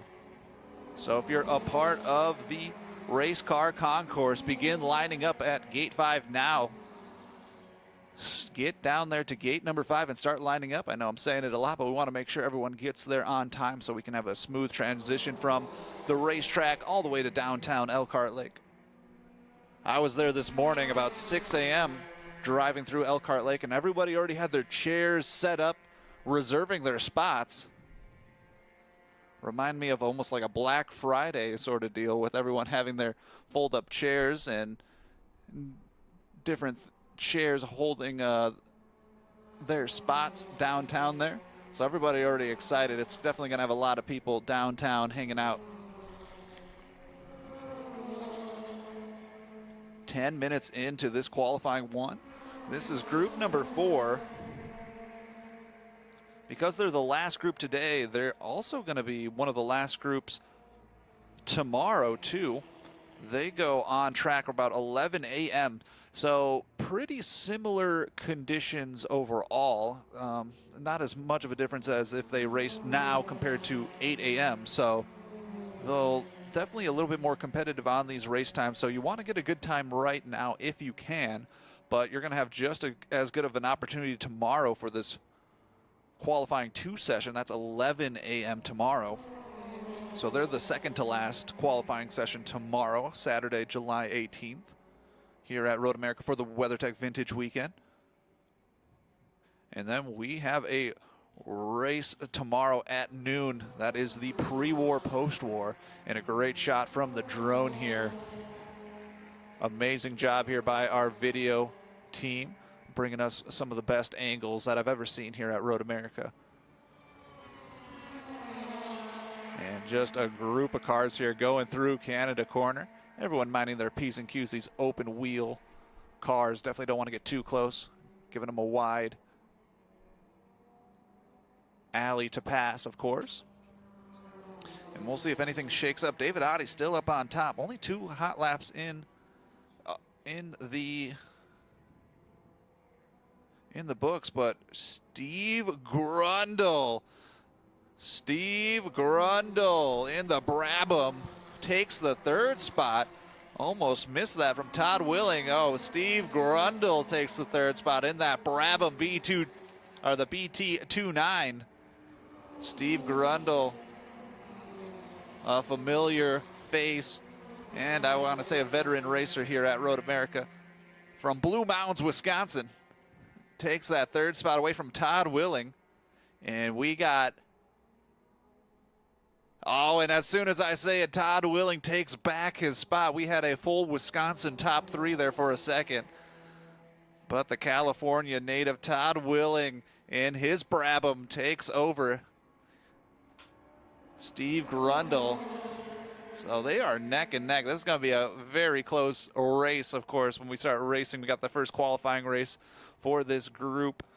Their race is towards the end of the day tomorrow as well, around 4:30.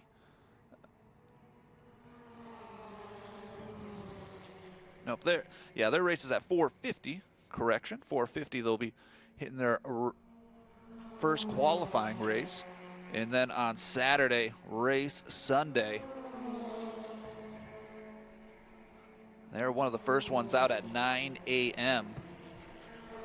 Group 4 on Sunday. That is their premier race. 13 minutes in the books. Oh, and Steve Grundle takes back over that third spot. It is a battle between Steve Grundle and Todd Willing right now. So definitely watch those two cars come out. Steve Grundle in the number 4, his Brabham BT29. And the number 25, Todd Willing in his Brabham. His is a BT21. And those two are trading back and forth, trying to take that third spot in this qualifying session. David Oddie, Joel Quadracci holding their 2 top spots there. No change there. Bill Waschlinger, though, he might have a chance here. Hasn't put up his 4th lap yet, but he's right in the mix, too. That's his Van Diemen, his RF97. And, of course, Mike Pop. Can't forget about Mike Pop from Natosha.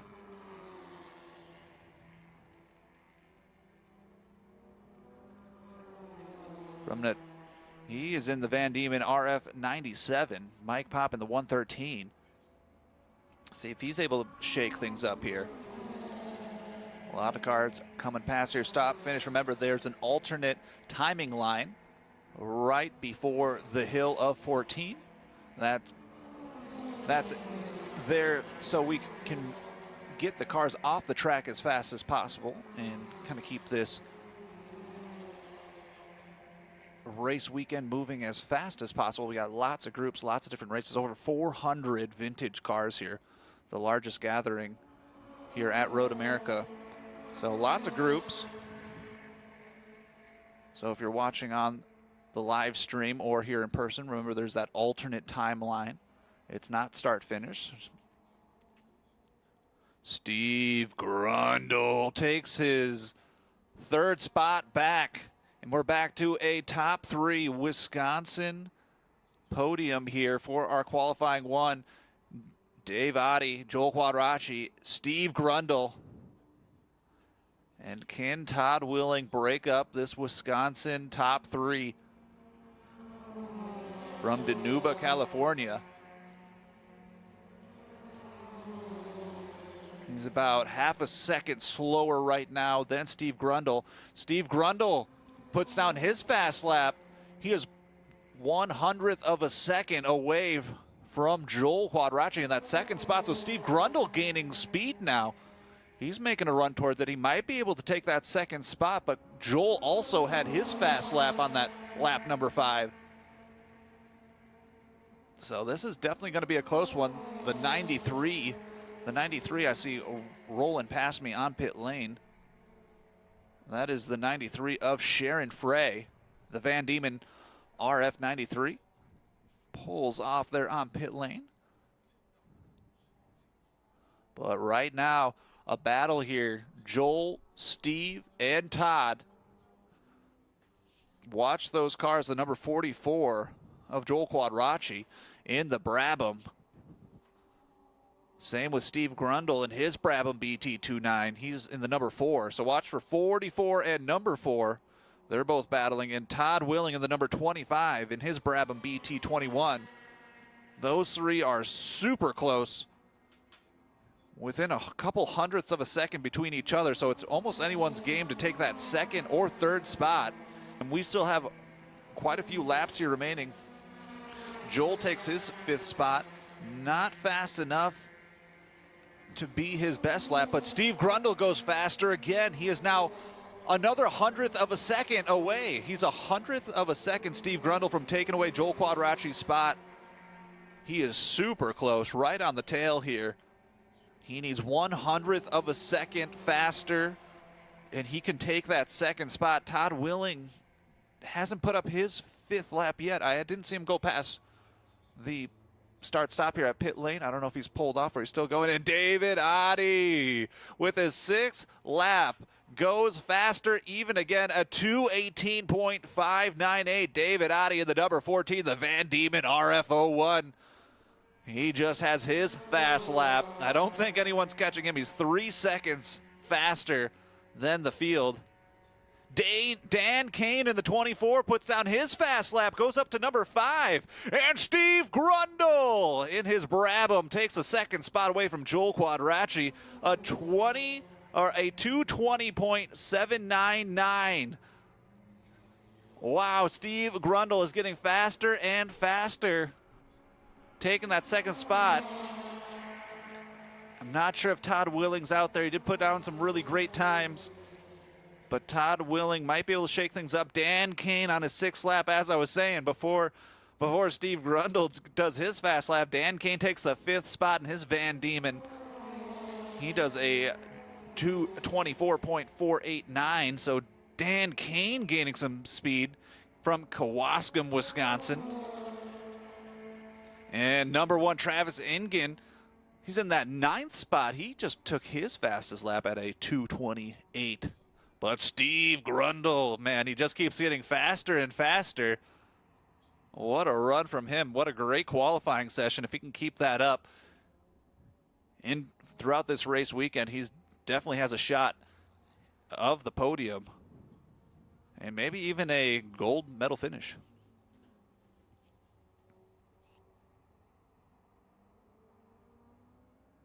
And we have 1 minute remaining. We got a report 1 minute remaining here on this session. Remember, it's 20+1, so we might get about, depending on where they are on the track, maybe 2 laps here.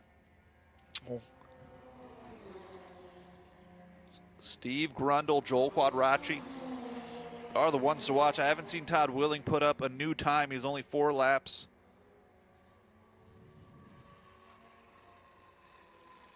No, Todd Willing is putting down some time. So Todd Willing is out there. He can shake it up. His best lap was his 4th lap.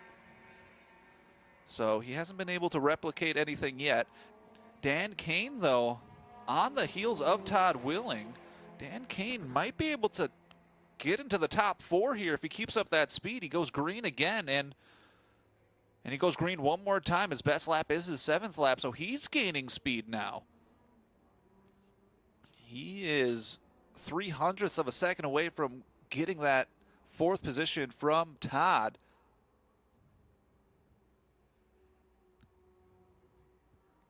And we'll see if Dan Kane has one more fast one in him. Definitely look out for the number 24 if you're watching on track. Oh, checkered flag is out. So this is it. We'll see how things shake up right now. I don't think anybody's going to catch the number 14 of David Oddie in his Van Diemen RF01. His best lap. And he kept getting faster and faster. He did a 2:17.578. About 2.5, about 3 seconds actually faster than Steve Grundle. So he's very quick today. He's definitely on the right setup, so not a whole lot of adjustments that he's going to have to make. And also that means he can maybe save a little bit of his tires for that second qualifying session in case that's something he's worried about. Steve Grundle, what an amazing qualifying session for Steve Grundle. He just kept getting faster and faster. Matt Daniel gets the 6th spot, the number 72, Matt Daniel from Heartland, Wisconsin. He almost made it up, and oh my goodness, so close. Oh man, he is super close.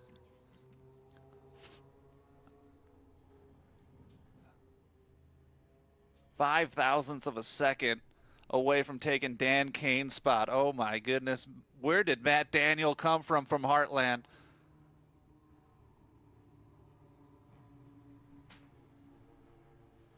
And I think that's going to be it. Travis Ingen with some great runs there. Mike Plotz and his Ralt RT5. He makes in the top 10. Mike Pop. But, man, Dan Kane with a great run. I think if Dan maybe had just a couple more laps, I think he might have cracked the top 4, and I think he might be on speed to get into that top 3 of just a couple more adjustments there, just a few seconds off of Joel's spot there. So Dan Kane and Steve Grundle and, of course, David Oddie, great races from them. So it'll be interesting to see how things shake up. And that is our last qualifying session here. So if you are a part of the race car concourse, get to gate number 5. Everyone's been lining up for a while now. So you're already about half an hour we've already been lining up. So get down there to Gate 5 if you're a part of that race car concourse. Also live tonight, if you're not able to appear in person, brought to you by Bring a Trailer, we have the Road America Race Car Concourse, 6 to 8 p.m. streaming live on our YouTube at Road America. And that was our last qualifying session. So one more announcement. Get to gate number 5 for our race car concourse. Get down to gate number 5. If you are a part of that parade, get down to gate number 5. Start lining up and get ready to party. It's going to be a fun one.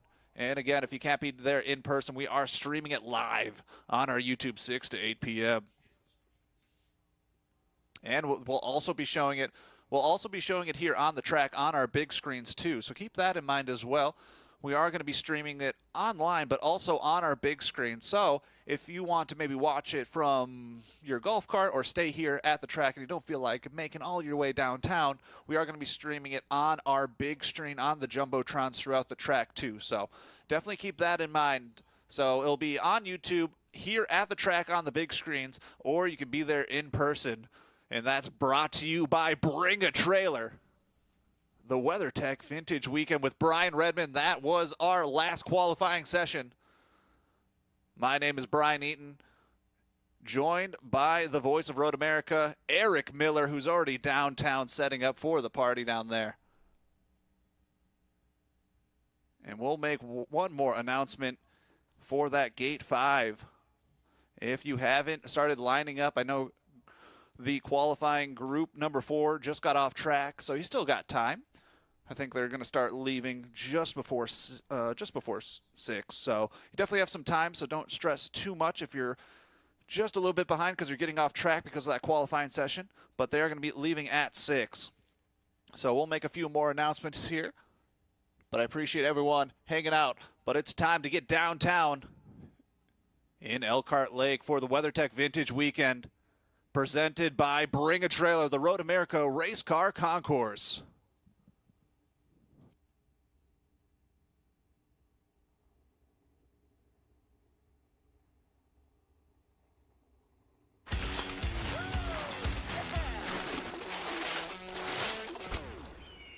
And that's why I never drive those guys. Party's over, big guy. We're tired of hearing, I don't want to get my truck dirty. With WeatherTech laser-measured floor liners front and rear, a seat protector, and full bed protection, trucks are totally covered. You just got WeatherTech. Yeah, buddy. Let's get dirty. Order your premium American-made products at WT.com. Buckle up to get fueled by Mission as classic rides and tasty products team up on the track to fuel your flavor. Fully loaded tacos, fast wraps, piled high nachos. Whatever you crave, Mission will help you be race ready with easy to make recipes that will take your race day to the finish line. Keep your racing delicious and enjoy all the mouth-watering action. Brought to you by Mission Foods. Too fast, too tasty. Spark Ops Metalworks, the official metal fabricator of Road America. Our collapsible containers easily transport 8 at a time on a single flatbed from shop to site. Our product is designed to be set up quickly within hours. They are portable, stackable, compact, and sustainable structures. They're not just quick to set up and easy to transport. They're robust and reliable, built to withstand the demands of construction sites or marketing activations. Visit our website at sparkopsmetalworks.com to inquire.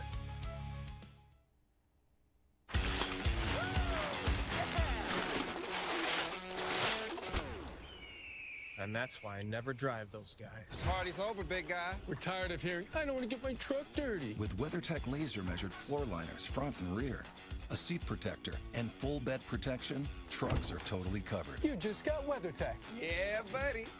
Let's get dirty. Order your premium American-made products at WT.com.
And we are about half an hour away from starting the parade downtown to Elkhart Lake.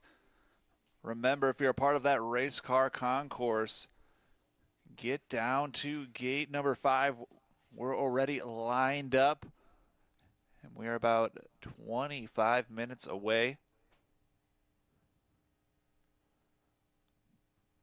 from the Road America Race Concourse, presented by Bring a Trailer. We're also streaming it live on the track and on our YouTube channel from 6 to 8 p.m. That is on our YouTube at Road America. Gate 5, if you're a part of the parade, if your race car is part of the parade, get to Gate 5. We're about 30 minutes away from starting the procession downtown to historic Elkhart Lake.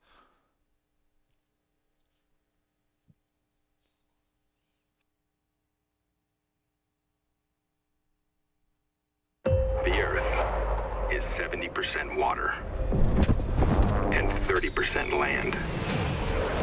But the entire sky belongs to us.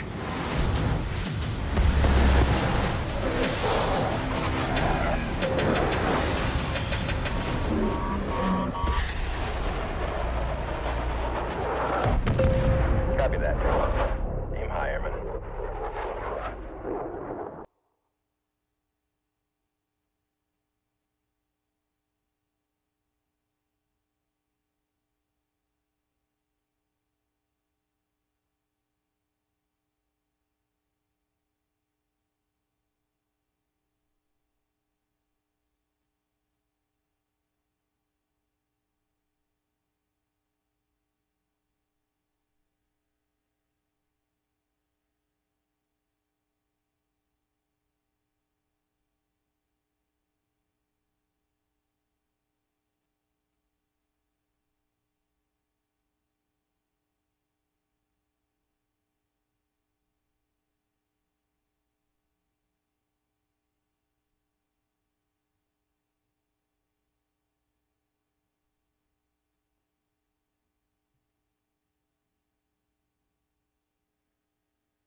Hello, race fans. We are about 20 minutes away from the race car concourse and beginning the procession down to historic Elkhart Lake, Wisconsin.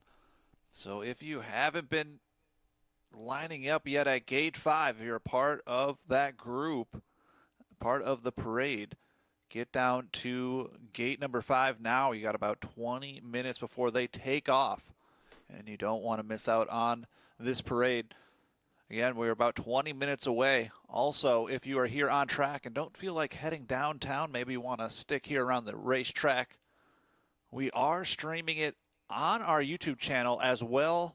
It'll be on the big screens too. So lots of options to watch this parade lap downtown. If you don't feel like attending in person, if you're here at the track, watch it on the Jumbotrons or pull it up on your phone or tablet. That is on our YouTube live stream at Road America. 6 to 8 p.m. we're going to be streaming that. That's presented by Bring a Trailer, who's also downtown in Elkhart Lake as well. So definitely check out Bring a Trailer and see what they're offering. An awesome website to see what's available online. That is the Road America Race Car Concourse. This is 20 minutes away from starting procession. So if you haven't lined up with your race car, if you're a part of the parade, get down to gate 5 now. You have 20 minutes and maybe less than that. They might start moving just a smidge early. So get down there now if you're a part of the group. And we appreciate everybody here at Road America. This is the WeatherTech Vintage Weekend with Brian Redman. 20 minutes before we start moving and headed down to the parade and the party downtown Elkhart Lake, Wisconsin. We'll do one more 10-minute call here, but we're 20 minutes away. So get down there, gate 5, 20 minutes until we start moving.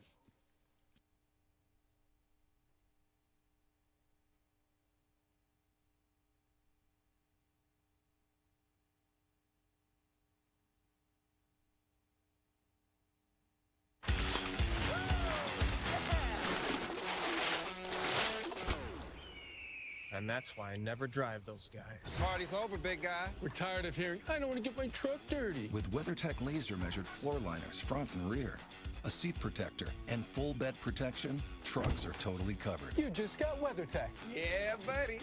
Let's get dirty. Order your premium American-made products at WT.com.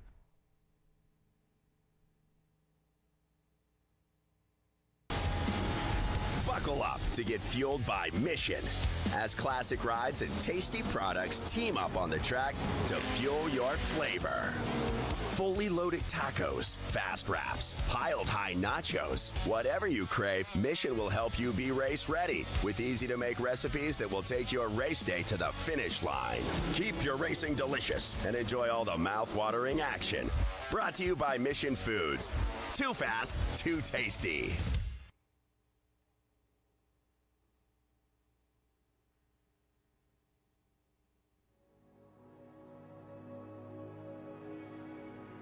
A lot of people don't know this, but the Air Force actually has the ability to refuel aircraft in the air, and that's my job.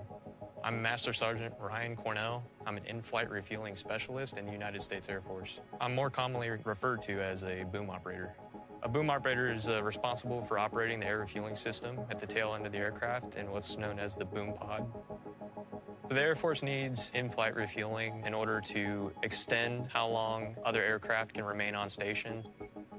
So we could be going anywhere from 200 to 315 knots, and you're using what's called a rotorvator control stick to fly this boom around, using its control surfaces, lining it up with the receiver's receptacle, and you're using your telescoping lever to reach out and make contact. And then from that point, the pilots will flip some refueling pumps on, and then that's when gas is being released to the receiver. The whole time you're on your belly, you're talking to the receiver, you're also talking to your pilots, letting them know what's going on, keeping them in the loop, painting them a picture. Your job is to not only offload the gas, but to keep everyone safe. Some of the different aircraft that we can refuel in flight include A-10s, B-1s, B-2s, C-17s, C-5s, F-16s, F-22s, F-35s. I enjoy refueling the F-22s a lot. They're pretty stable aircraft, and they look really cool. I was a medical logistics technician prior to this job. I always wanted to fly, and I was able to get onto an incentive flight to see firsthand what boom operators actually do. From that moment, I was sold. The training to become a boom operator is pretty extensive. A couple months of ground training. You also go through simulator training to get you prepared for what you would actually be seeing and doing in the aircraft. From there, you roll into flight training, and basically you tie in all your ground training under the supervision of an instructor. Good set of skills to have if you want to be a boom operator. You definitely want to have a good head on your shoulders, be personable, willingness to learn. You can't be afraid to speak up. You are there to back your pilots up and let them know if you see anything, dumb, different, or dangerous. I'm a third set of eyes, so I might see a light come on that they didn't notice and bring it to their attention, or I might hear a radio call that was missed. The crew camaraderie, you're looking out for not only yourself, but you're looking out for your crew members. You're looking out for the receiver pilots. It's a crew effort, and we're all doing what we can to keep everybody safe. It's an amazing thing that we get to do. It's a front row seat to see everything. I feel like I have the best job in the United States Air Force.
All right, everybody, we are 15 minutes away from the Road America Race Car Concourse presented by Bring a Trailer. So if you are a part of that parade race car group, get down to Gate 5. You only have a few more moments before these cars start rolling to historic Elkhart Lake. So this is your last and final call. Get to gate number 5 if you are a part of that parade procession. And if you are here at the track and don't feel like heading downtown and want to stay here at Road America, we are going to be live streaming the whole event from 6 to 8 o'clock on YouTube, and they'll also be on the big screens here throughout the track. So lots of ways to be a part of this event online on our YouTube channel at Road America. So this is your last chance to get down there if you are a part of the group. They're going to be rolling soon downtown to Elkhart Lake. So last call to gate number 5 for the race car concourse. And this is the end of our day here. We're going to get that live stream going, so get ready for that. This is the WeatherTech Vintage Weekend with Brian Redman. And coming up next, the Road America Race Car Concourse presented by Bring a Trailer from 6 to 8 p.m. live streaming on our YouTube at Road America. This is Brian Eaton brought with Eric, the voice of Road America Miller, reminding you that race car spelled backwards is still race car. Everyone enjoy the parade and enjoy the live stream.